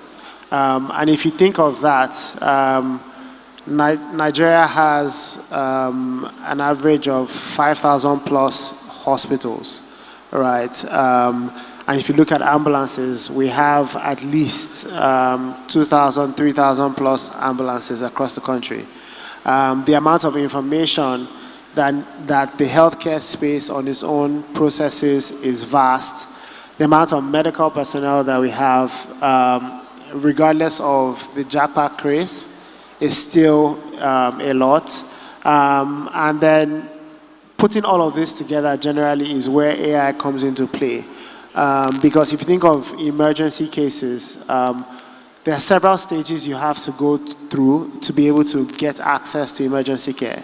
From making the right call at the right time to deciding the type of care that you need to receive, and that is if you're at home or on the side of the road, to deciding what hospital you go to, right? Even doctors find it difficult to send you to the right hospital. Talk less about a layman, right? And we all have probably had situations where you get referred to a hospital by a doctor who gives you a referral note, and you don't get access at the hospital. And this is because most doctors find it difficult as well to get information out of the hospitals. And usually, emergency cases that should take all of 1 hour ends up as a 5-hour journey, which also increases the cost of care to the patient or to the patient's family, and also results in increased morbidity and increased mortality. So with AI generally, you're able to process a lot of data in real time and faster than anybody can do, right? You have situations where you have to process and decide on what hospital to go to, right? If you think about it, if a doctor is thinking about it for hours, it can be done in seconds. What type of ambulance to pick up? And for us at Aid Medical, we process over 256 data points per case. And that's speaking to what Dr. Lumide mentioned in earlier in terms of what type of health data is able to be processed by AI. And the idea is that if the data is not structured properly, right, it can be processed properly. All the models that are out there are built on structured data, right, put together, trained on the data, and eventually used to solve problems. So for us, AI is a good solution. It's the only solution really, right, when time and minutes matter in saving lives. Amazing. Thank you so much, Dr. Ibukun. To Dr. Olajide, when people talk about AI lately, they talk a lot about remote monitoring. As someone who's designing health tech for in-home care, let's talk a lot more about the possibilities of AI in remote monitoring systems beyond what it is today. How can AI be used to enhance these remote monitoring systems to provide early warnings and timely interventions? Thank you very much. I thank the organizers for inviting me over for this section. And Pharmacy, thank you for a good moderation. For predictive AI-powered or enabled predictive analytics, AI-powered diagnostics, and remote monitoring intelligent systems and devices. This requires devices. And what we have done at Home Plus, because for now we are focused on fitness, wellness, okay, of our clients. We have a practice-based. And what we are doing in home care is to ensure that our clients have these Bluetooth or cellular-enabled remote monitoring devices. And that allows for chronic medical conditions, the diabetes mellitus, those who have chronic arthritis, sickle cell disease, chronic obstructive pulmonary disease, COPD, and you also have people with hypertensive heart diseases. That is conditions that requires long-term monitoring. And for those who prefer to have their care at home, for instance, those who have cancer, I would prefer their caregiver to visit them at home. This opens up to have a very large data set in terms of the wearables that are available for those who have it already and enable it. What we'll do is connect them to the platform we're using. We're using AI Fit, and it allows us to send feedback to them through their various trackers and wearable devices. The beauty of that is that you can have a day-to-day report, data about individuals' physiological parameters, from the blood glucose level, temperature, heart rate, blood pressure, pulse oximeter. And this allows for early intervention and risk stratification to know that there will be a flag up. And this is where AI comes in for decision support system, because you are tracking also their lifestyle data, you are tracking nutrition data as well. And as they input those data, of course, the challenge is the ambiguity and bias that could be there, because most of our meals are not quantified in this part of the world to know the exact types, food types you are consuming. But in overall, in terms of improving wellness, that has shown that you can get a timely alert at the middle level, and a nurse can be sent to you to take care of you. Also, we use it in wound management, and then we can use telemedicine over a distance to help see how your self-care at home wound management is improving and the wound hedges are closing. So most importantly is that you also get a timely intervention if there's a red flag, if there's a fly-up. For instance, a heart failure patient and has increased in weight size is being detected by the AI tools. So that allows us to alert your providers, that's your primary care physicians, to say patient ABC seems to be gaining weight. Something has to look at, you have to look at the treatment plan and probably increase the dosage of the regimen, and then that in itself prevents further complications. And that is our goal. And with our experiences for fitness and wellness, at this moment we are looking at, for Africa, I think one of the things that needs to start now, and I mean now, is a shift on how we provide healthcare services. We can't no longer afford to build health service delivery around hospital walls like the Western world. We must look at AI, whereby it is responsive, inclusive, and it allows for cultural context in terms of how we organize ourselves as a society. So I see AI driving a shift from hospital-based care into the comforts of homes and our communities at large. And that can create a lot of jobs and can create a lot of franchising in that process, whereby community-based health workers, as highlighted by Dr. Okola's presentations, can actually take the forelead in our communities to support care in those communities. Thank Amazing. you. Thank you so much, Dr. Olajide. Yeah, it deserves that round of applause. And as I said in the beginning, we're rewriting the possibilities of what can happen by harnessing technology and AI. So all of this is really brilliant and mind-blowing. But it has me thinking about the underserved population, and I'll be directing this question to Dr. Folarin, who is very passionate about providing access to underserved population. With this growing adoption of telemedicine across Africa, and just thinking around these underserved people, could you please share your thoughts on regulatory and ethical frameworks that are needed to ensure that this same AI-powered virtual consultations and remote monitoring, it delivers the exact same equally high standard outcomes, even in underserved communities?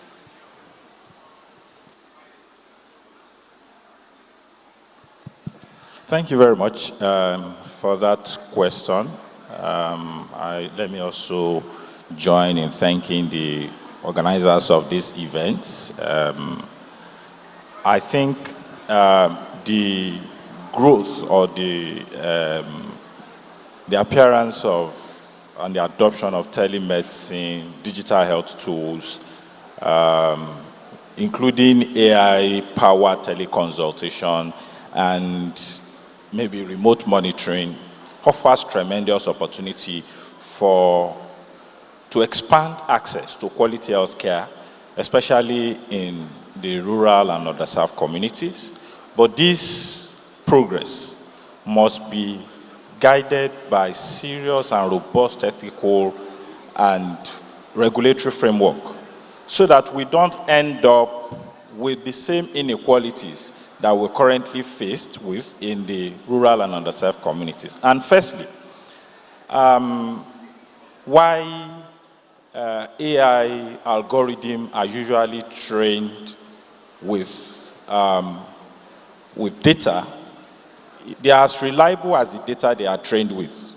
It then means that whatever agency is responsible for regulating this must ensure that we use local epidemiological data to train our models so that, for instance, models trained with data from Europe or from North America would many times give inappropriate treatment or misrepresent symptoms because of differences in environmental, cultural, socioeconomic, and genetic factors in blacks.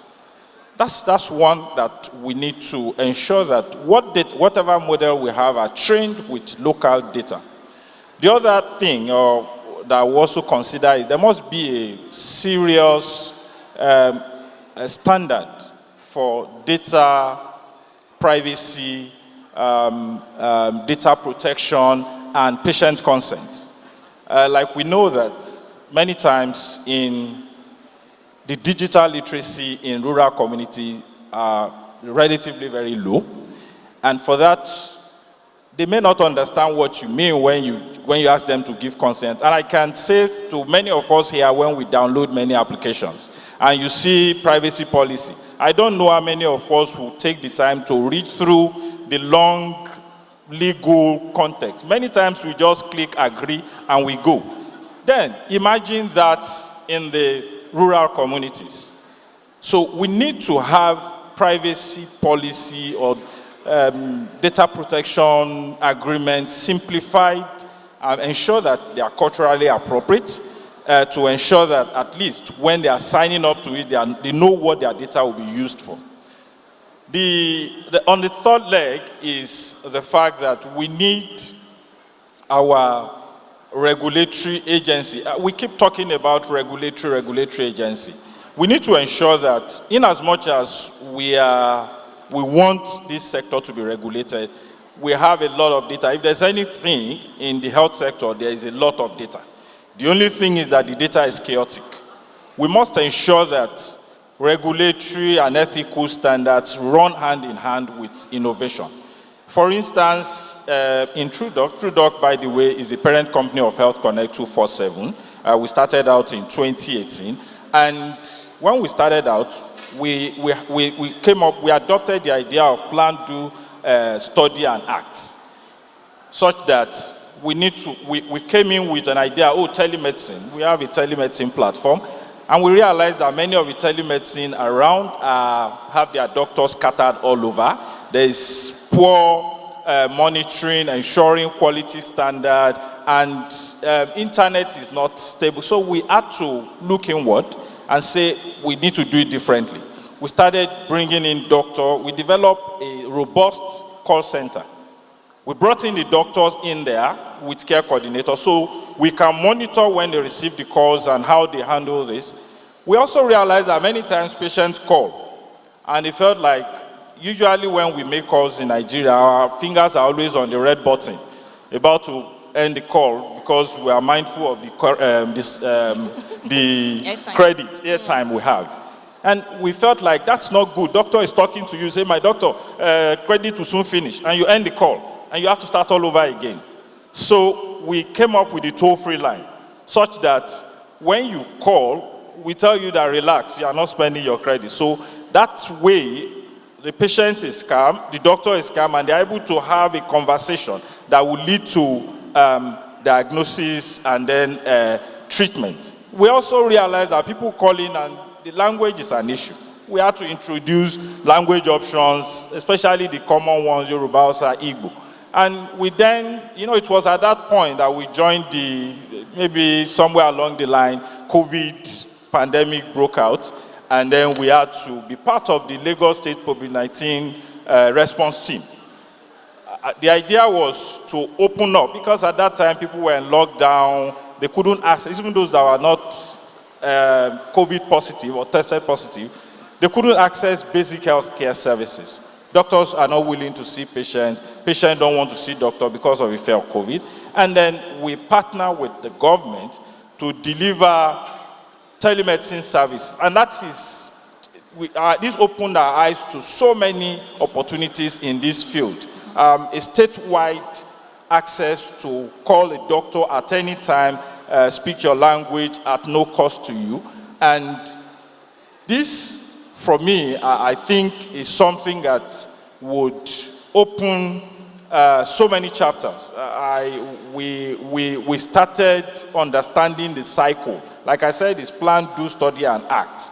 And it made us to begin to adjust some of our workings to see that this is adapted to the local environment. The truth of the matter is that regardless of what we have done, if you look at many of the telemedicine companies, most of them are concentrated in the more urban societies where they think they can get patronage. But we must work in a way that we are intentional about taking care of the rural community where we have the major challenges. And we need to begin to make business case. And when I say intentional, you are not likely going to go to the village and be able to make money like Absolutely. You want it in the urban centers. Yeah. So there must be deliberate efforts to ensure that we reach out to this local community and see how we ensure that nobody is left behind, ultimately in providing telemedical services, AI, as the case may be. Thank you very much. Thank you so much, Dr. Falari. I said earlier that he's very passionate about this, and from him speaking, you can also tell. Thank you once again. So I'll move to Dr. Ifunanya. We've talked about the technology, we've talked about what needs to be in place in terms of standards, but let's talk about one big elephant that we always end up with, which is the talent. Africa continues to face critical shortage of healthcare professionals due to JAPA. And unfortunately, the doctor-to-patient ratio in many countries in Africa is way below the WHO recommendations. I'd like you to share with us how EHA Clinics is harnessing technology in terms of AI diagnostic tools and this same remote patient monitoring to bridge this workforce gap without compromising on the quality of care, and eventually how you see this progressing. I know it's a packed question, but I mean, please indulge us in like 2 minutes. Wow, yeah, I'll do my best. Thank you very much, ABC Health, for organizing this panel. And it's very nice to see all my doctor colleagues. I don't know if it's to say we're the ones that stayed or the ones that were left behind.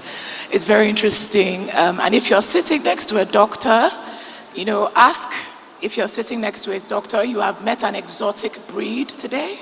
Take their number, you'll need it. It is what it is. I'm sorry, Madam Moderator, I've used my 2 minutes to make jokes.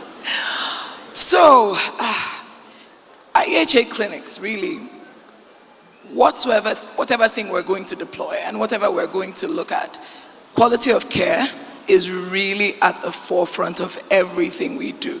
So when we are deploying tools, when we are looking at a problem, we think about it in 3 ways. How is this going to affect the quality of care? How is this going to create value for the patient? And how is it going to be patient-centered? So that is the first thing that we think about. And then when we look at deployment, one of the things that COVID did, which was an advantage and sometimes a disadvantage, is while it helped scale up technology and implementation of technology in digital, in healthcare space, it also created some kind of fragmentation where it is everybody was trying to solve one particular problem, but not realizing that patient treatment is not a single instance, it's a journey. And in order for people to have good quality of care, you have to think about the entire diagnostic process. You can't just solve the problem of access with telemedicine without thinking about the diagnostics, the treatment, the follow-up. And at EHA Clinics, we're lucky to have that at the back of our mind with every implementation and every deployment we have. Another thing that we think about, which I love that my panelists have talked about, is in using those tools, how do we ensure that we're using tools that are locally appropriate, trained on evidence-based, locally contextual guidelines, and will give us accurate data, right? And like I joked, the doctor-to-patient ratio around the world is abysmal. In Africa, it is catastrophic. So there are just not enough doctors. Task shifting is no longer a buzzword. It's the only way we can create any kind of sustainable healthcare in Africa. So that's what we do. And we look at things like community healthcare extension workers, community health nurses, and how can we deploy locally developed, because affordability is very important. Definitely. Locally developed AI-assisted tools to help them identify and treat common illness. Medical school, they always tell you that common things are common. Sometimes in creating tools, we want to create very complex things. If we can create tools that will solve 80% of acute conditions, help us identify common non-communicable diseases, put those tools in the hands of people like community health extension workers, help them risk manage, risk assess, treat patients who they can treat, and identify patients who need to be referred. That is the only way we can look at sustainable healthcare. The other thing that is important to mention is how we use the data from those treatments to improve treatment. So it's not just where is that data going? Is it going into an EMR? Does that EMR have the capacity to look through those notes and see, are they appropriate? Are they inappropriate? Where are the inappropriatenesses? And how can we use that to teach those healthcare workers to be better? And those are the things we do at AHA clinics. And lastly, I'm going to try 2 minutes. In primary care, remote monitoring looks a little different than what Dr. Olajide is trying to do. The war on hypertension and diabetes in adult onset cases will be won on the altar of patient self-management. You can come to the doctor and we can give you all the amlodipine in the world. If you don't take it, you're not going to get better. So at EHA clinics, we've developed a program called Health Tribe, and what Health Tribe does is puts the care back into the hands of the patient. Let the patient understand that you are a part of your care, and put tools in the hands of the patient that help them communicate with healthcare workers when they need to, put in their data, check their blood pressure, check their blood sugar, put in that data. These tools are able to let them know, this is high, you need to reach out to somebody. This is not high, you need to, this is not high, you can continue doing what you do. And the other thing is also tools that they can use on things like WhatsApp that help them communicate daily with AI-assisted chatbots that allow them to, this is my blood pressure today. It says it's fine, keep going. Today it's 180 over 100. I said it's not fine. Please proceed to book an appointment with your doctor. It sounds very simple and reductive, but these are the things that we will do to create a sustainable primary care system that actually creates value and increases quality of care. Thanks. Thank you. Thank you so much, Dr. Ifunanya. And thanks, distinguished ladies and gentlemen, for still being here. We're wrapping up very soon. I'll just ask a quick question to Mr. Abdulhamid Yahya. So if you can tell us just one thing that we need to be aware of on how AI tools can be designed to function across fragmented data systems while ensuring that we still uphold the privacy and security. Just one thing that we need to take away from here, what would it be, please? Yeah, thank you very much. It's always a pleasure to speak about AI and also learn from co-panelists and the audience. So thank you for this opportunity, ABC Health. I think over a decade now, or a decade and a half, we've had the privilege to deal with so many fragmented systems. Our work is trying to strengthen health systems, responding to public health emergency, and now we have the EHA clinics. We have plethora of fragmented data or fragmented systems. You have data from the GIS ecosystem. You have data from the cold chain telemetry system. You have data coming from disease surveillance models. You have data coming in from EHRs, EMRs, DHIS2. So it's a lot of data. So you need to have a system that can make the best out of this data, analyze the data, process it, and then give you actionable insight for informed decision making. And what we've realized is comes to two things in simple terms at EHA. You just need to make sure you design AI systems in modular and also standard-based approach. Once you do this, the rest of the problem will be sorted out. So, but how do you do that? That will be the next question, right? And I don't want to go too much into those details because your question, it has about 3 components and you are telling me in 2 minutes. So let me jump to the other task. You have to deploy all of these AI solutions while you are still ensuring data privacy and data security, right? So how? First of all, what is getting more trendy now is the fact that all of the organized institutions within most part of West Africa want their data to be sovereign in the country. So you must work within the boundaries of the country. So your AI deployments, your modeling, your retraining, your fine-tuning, your transfer learning, do them on devices within the borders of the country. Then you must also make sure you employ robust and proper data handling techniques and protocols, right? All of your role-based access control and authentication, you have to make sure you use your encryption systems, your pseudonymization, anonymization, data re-identification and identification. All of these proper techniques have to be used appropriately. Then thirdly, you must make sure you abide by all the local and global data regulations or data privacy regulations. For us, we are into NDPR because we are in Nigeria. I think it's called NDPR now, it's now an act. We are also GDPR compliant because we interact with PIIs, personal identifiable information in Europe.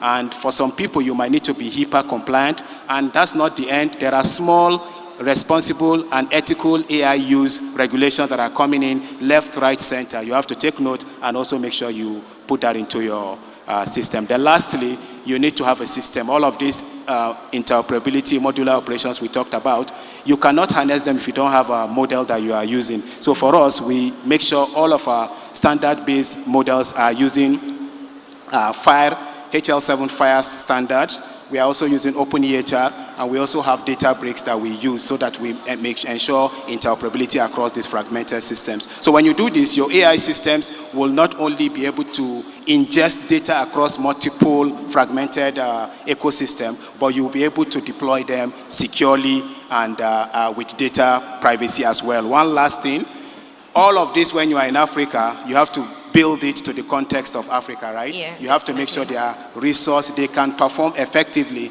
in resource-constrained environment, which you find in many parts of Africa. I'll pause here, hoping to just stick to your 2 minutes line. Thank you so much.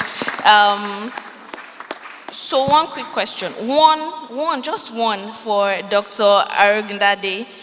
We've talked about this, different things that need to come together. If there is one infrastructure enabler that we've not talked about that would help, that has to be prioritized for scaling for AI-powered healthcare, what is just one thing that maybe we haven't talked on this panel? Okay, thank you once again for making me a part of this. When we talk about infrastructure, I think one of the earlier speakers has alluded to one of the most important infrastructure, which is power. But there are quite a lot of other things. And I also think that some of the infrastructural issues have also been dealt with by my co-panelists here. But in the interest of time, I'm just going to go straight to one thing that our society has been working on and that we think we need to start bringing to bear. Now, most of what we are talking about when we say the population health for Nigeria is bad is because certain things are not happening in the far-to-reach remote parts of the country. And that's the part that you'll have poor infrastructure, poor digital communication. Now, one of the things that can help in that area is space technology to connect there. You don't need any terrestrial infrastructure to get to that area. A couple of weeks back, our society brought the National Space Research Development Agency, and it was amazing to discover that Nigeria has more than 5-6 satellites in space. And those satellites can connect directly to those remote areas. I think we need to start talking about partnership where the drivers of digital health, AI, the private sector, who will not go to the rural area because it's not going to be profitable for them. They can go there, develop solutions for their government can pay and provide those kind of infrastructure that will support those environments. Thank you. Thank you so much. I'm really grateful. You talked about partnership, and one of the things that people talk about is investment as part of the partnership. So my question to Mr. Deinde is, in terms of investment partnerships, what investment model, if there's just one that you can point out quickly, are viable for accelerating AI adoption in Africa's healthcare sector, particularly for scaling beyond the pilot stages? Okay, thank you. Good afternoon, everyone. I think answering that question, it may not be that simple. Because first, we need to be sure what exactly the innovators or those who want to scale up really want. 3 questions in my mind that need to be answered is 1, what kind of funds are you looking at? 2 is how do you want the investments to be deployed? And 3 also is what kind of returns are you promising, to those who are coming in? And when that is clear, but I think from where I see it, it would be the investment vehicles that should be considered should be one that would ensure that ownership is preserved. That is very critical. 2 also will be beyond running after several rounds of VC funds and all that, would be people may want to start looking at corporate venture capital investments. Today we've seen EHA announce some of those initiatives. Another will be around strategic partnerships. In my own opinion, I think we do not need to reinvent the wheel. For instance, we heard about the announcement between, Cassava Technologies and NVIDIA. We've seen in East Africa what MTN and Safaricom has done, and that is also important.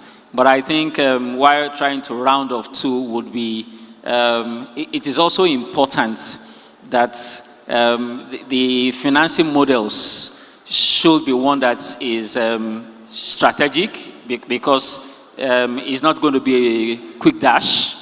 So, long term, and then we set up milestones that are measurable, that are trackable, and that are realistic. Thank you. Thank you so much. And just last question to Dr. Adebanke Odunsi. Lagos State government has made laudable progress in digital health, including initiatives like the Smart Health Information Platform, aiming to centralize and streamline data from different public health facilities. If you could just, give us a bit about how this kind of government-led infrastructure, it can be further optimized to include innovations at the primary care level and also include private sector. All right, thank you, and good afternoon, everyone. You have a great panel here, and a lot has been spoken already. People have spoken about technology, we looked at the infrastructure, we talked about the financing, and then governance, of course. So I'll just briefly speak on what we're doing at the Lagos State Ministry of Health. You mentioned the SHIP, which is our Smart Health Information Platform. We looked at all the things that needed to be done, but we also needed to concentrate a lot on the infrastructure, which is the SHIP platform. For those who don't know, is a health information exchange platform whereby all the data we've been talking about, data in silo, all over the city, we need to bring all that data together. Is when you have data in one place collected. Of course, we also need to ensure the data can speak to each other, interoperability, a lot of things have been spoken about here already. So on one end, we're looking at that to ensure that all the technology and all the softwares that people are using at the moment in the States is able to speak to each other.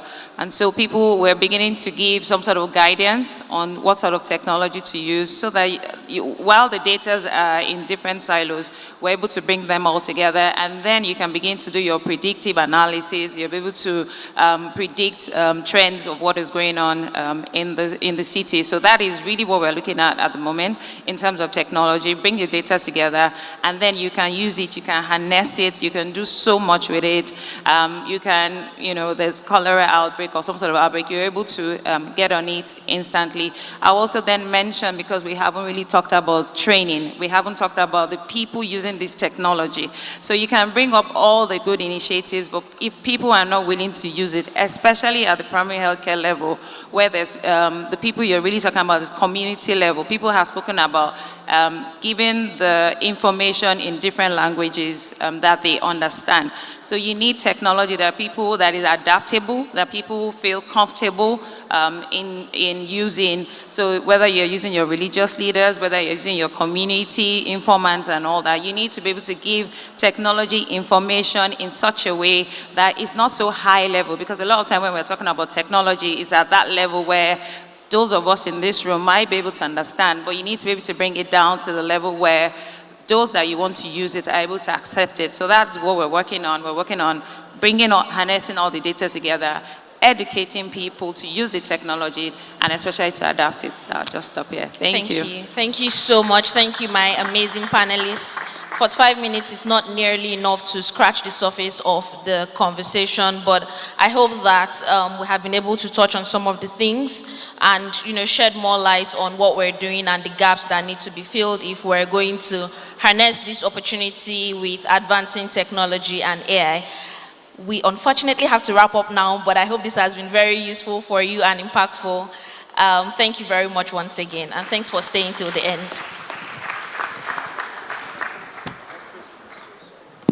Please, pictures with the panelists. A round of applause again. Fantastic conversation.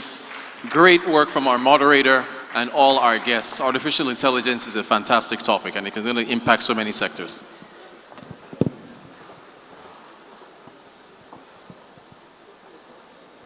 In the interest of time, is to really appreciate all of the distinguished panelists for giving those worthwhile insights that they've shared with us on the topic of today, and of course our dear and able moderator for leading those conversations. There's a round of applause once again for them as we deliver the vote of thanks. On behalf of the African Business Coalition for Health, we want to sincerely thank all of you for staying through to the end of this panel session.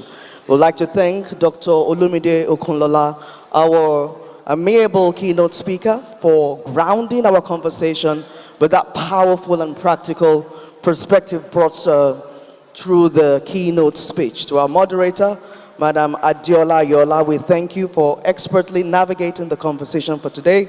To all of our panelists, your contributions were well taken, your insights well shared. And as we leave this conversation today, may we do so inspired to reframe our priorities, to optimize the opportunities before us, particularly what we've learned today. I understand that there's another help panel after this. I'm very excited to know that. And above all, to continue to work together to build a healthcare ecosystem that truly serves every African. A round of applause for all of you for listening through with us. Thank you so much, Dr. Atoki. All right, ladies and gentlemen, lunch is served. So if you can just make your way to the back. The ushers, caterers are waiting to provide you with food. And see now, for anybody who left early, there's more food for you. So you guys should go out there. It's all waiting for you right there at the back. Single file, plates, drinks, everything. We're going to have lunch for about 20 minutes, and then we're going to come back to have a further conversation, I think, on the circular economy.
Philanthropy partners, warm greetings from Toronto Airport. My name is Jean-Philbert Sengimana, Chief Digital Advisor at the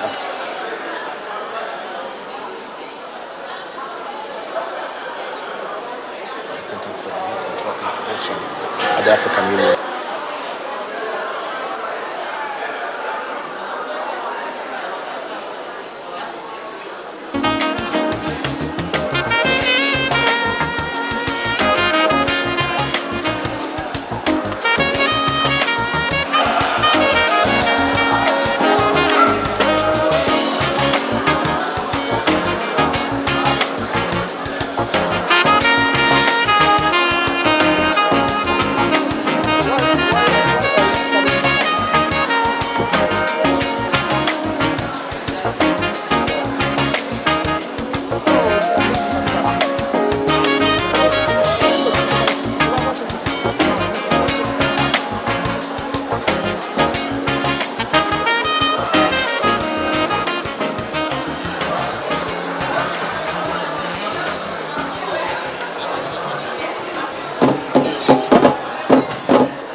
Right, social impactors, trailblazers, and change makers.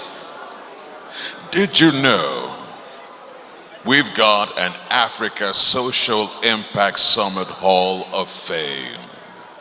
Oh yes, it's real. And today, if you would like to be inducted into the Hall of Fame, all you have to do is post 5 actionable pictures. When I say actionable, I mean a picture of you shaking a new hand, a picture of you giving the host a high five, a picture of you proudly standing next to one of our banners and posting and tagging ASIS 2025 on social media. And once you've done that, you'll be inducted into the Hall of Fame. And for your award, you can come back here and get a sticker and a sweet. That's right. So, do what you do best.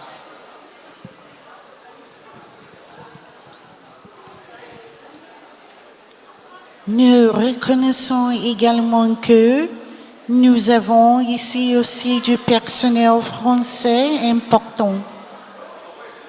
Saviez-vous que nous avons un temple de la renommée pour le sommet africain de l'impact social? Ah oui, c'est bien réel. Et aujourd'hui, si vous avez souhaité y être intronisé, il vous suffit de publier 5 photos de vous sur les réseaux sociaux, d'utiliser le hashtag ASIS 2025 et voilà, vous êtes de la partie. Une fois que vous avez fait de votre part, vous pouvez passer en stand et récupérer votre autocollant officiel du temple de la recommande. Et oui, une petite surprise vous attend. Merci beaucoup.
Are you still around? Have you had lunch? Where are you?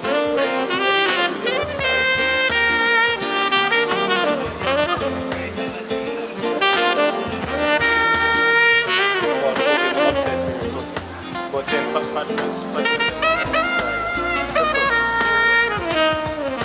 it's just fun.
While you're enjoying your meal, here's an interesting fact about our convener.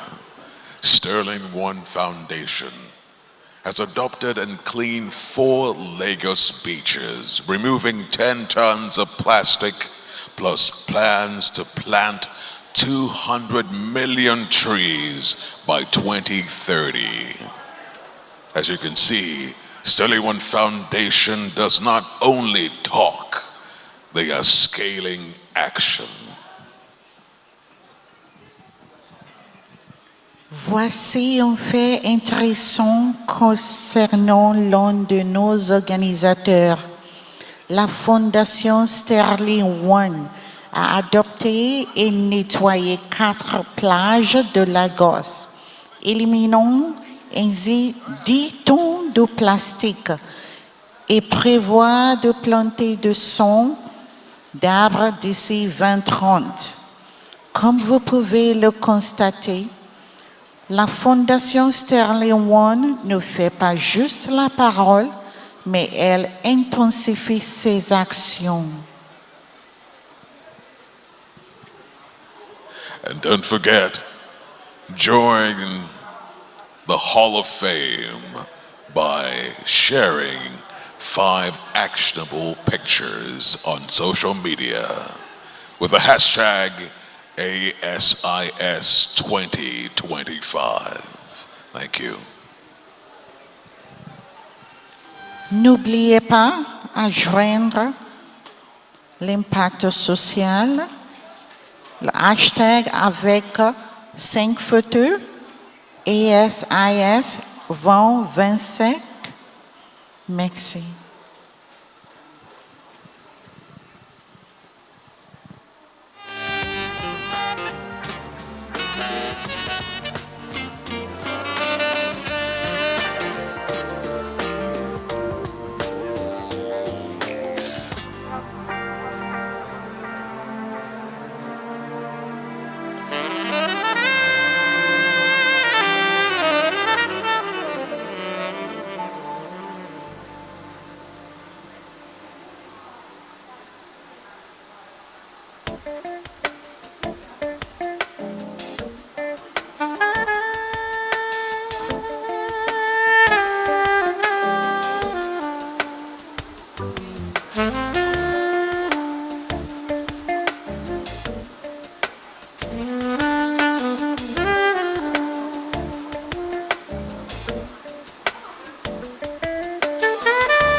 You know, the easiest way to create a spark is to rub two things together.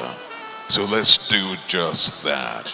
Meet someone new, spark a conversation, and who knows, maybe together you'll ignite bold solutions and meaningful connections. Vous savez, le moyen le plus simple de créer une étincelle, c'est de réunir deux choses. Alors, faisons-le, rencontrons quelqu'un de nouveau, engageons la conversation et qui sait, peut-être qu'ensemble vous ferez naître des solutions audacieuses et des liens significants.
right, ladies and gents, I hope you enjoyed your lunch. We still have one more panel to go on the creative economy. And I believe we have Kunle Afolayo in the house, all right? The renowned filmmaker who is going to be sitting in on this panel on the creative economy. And we would love for you to be a part of it. I still know folks are in there enjoying their food, but lunch is done. And so we should make our way into the main hall so we can be part of this, what promises to be a really interesting panel on the creative economy, particularly when we think about our youth. So in just a moment, we'll be starting. So do sit tight.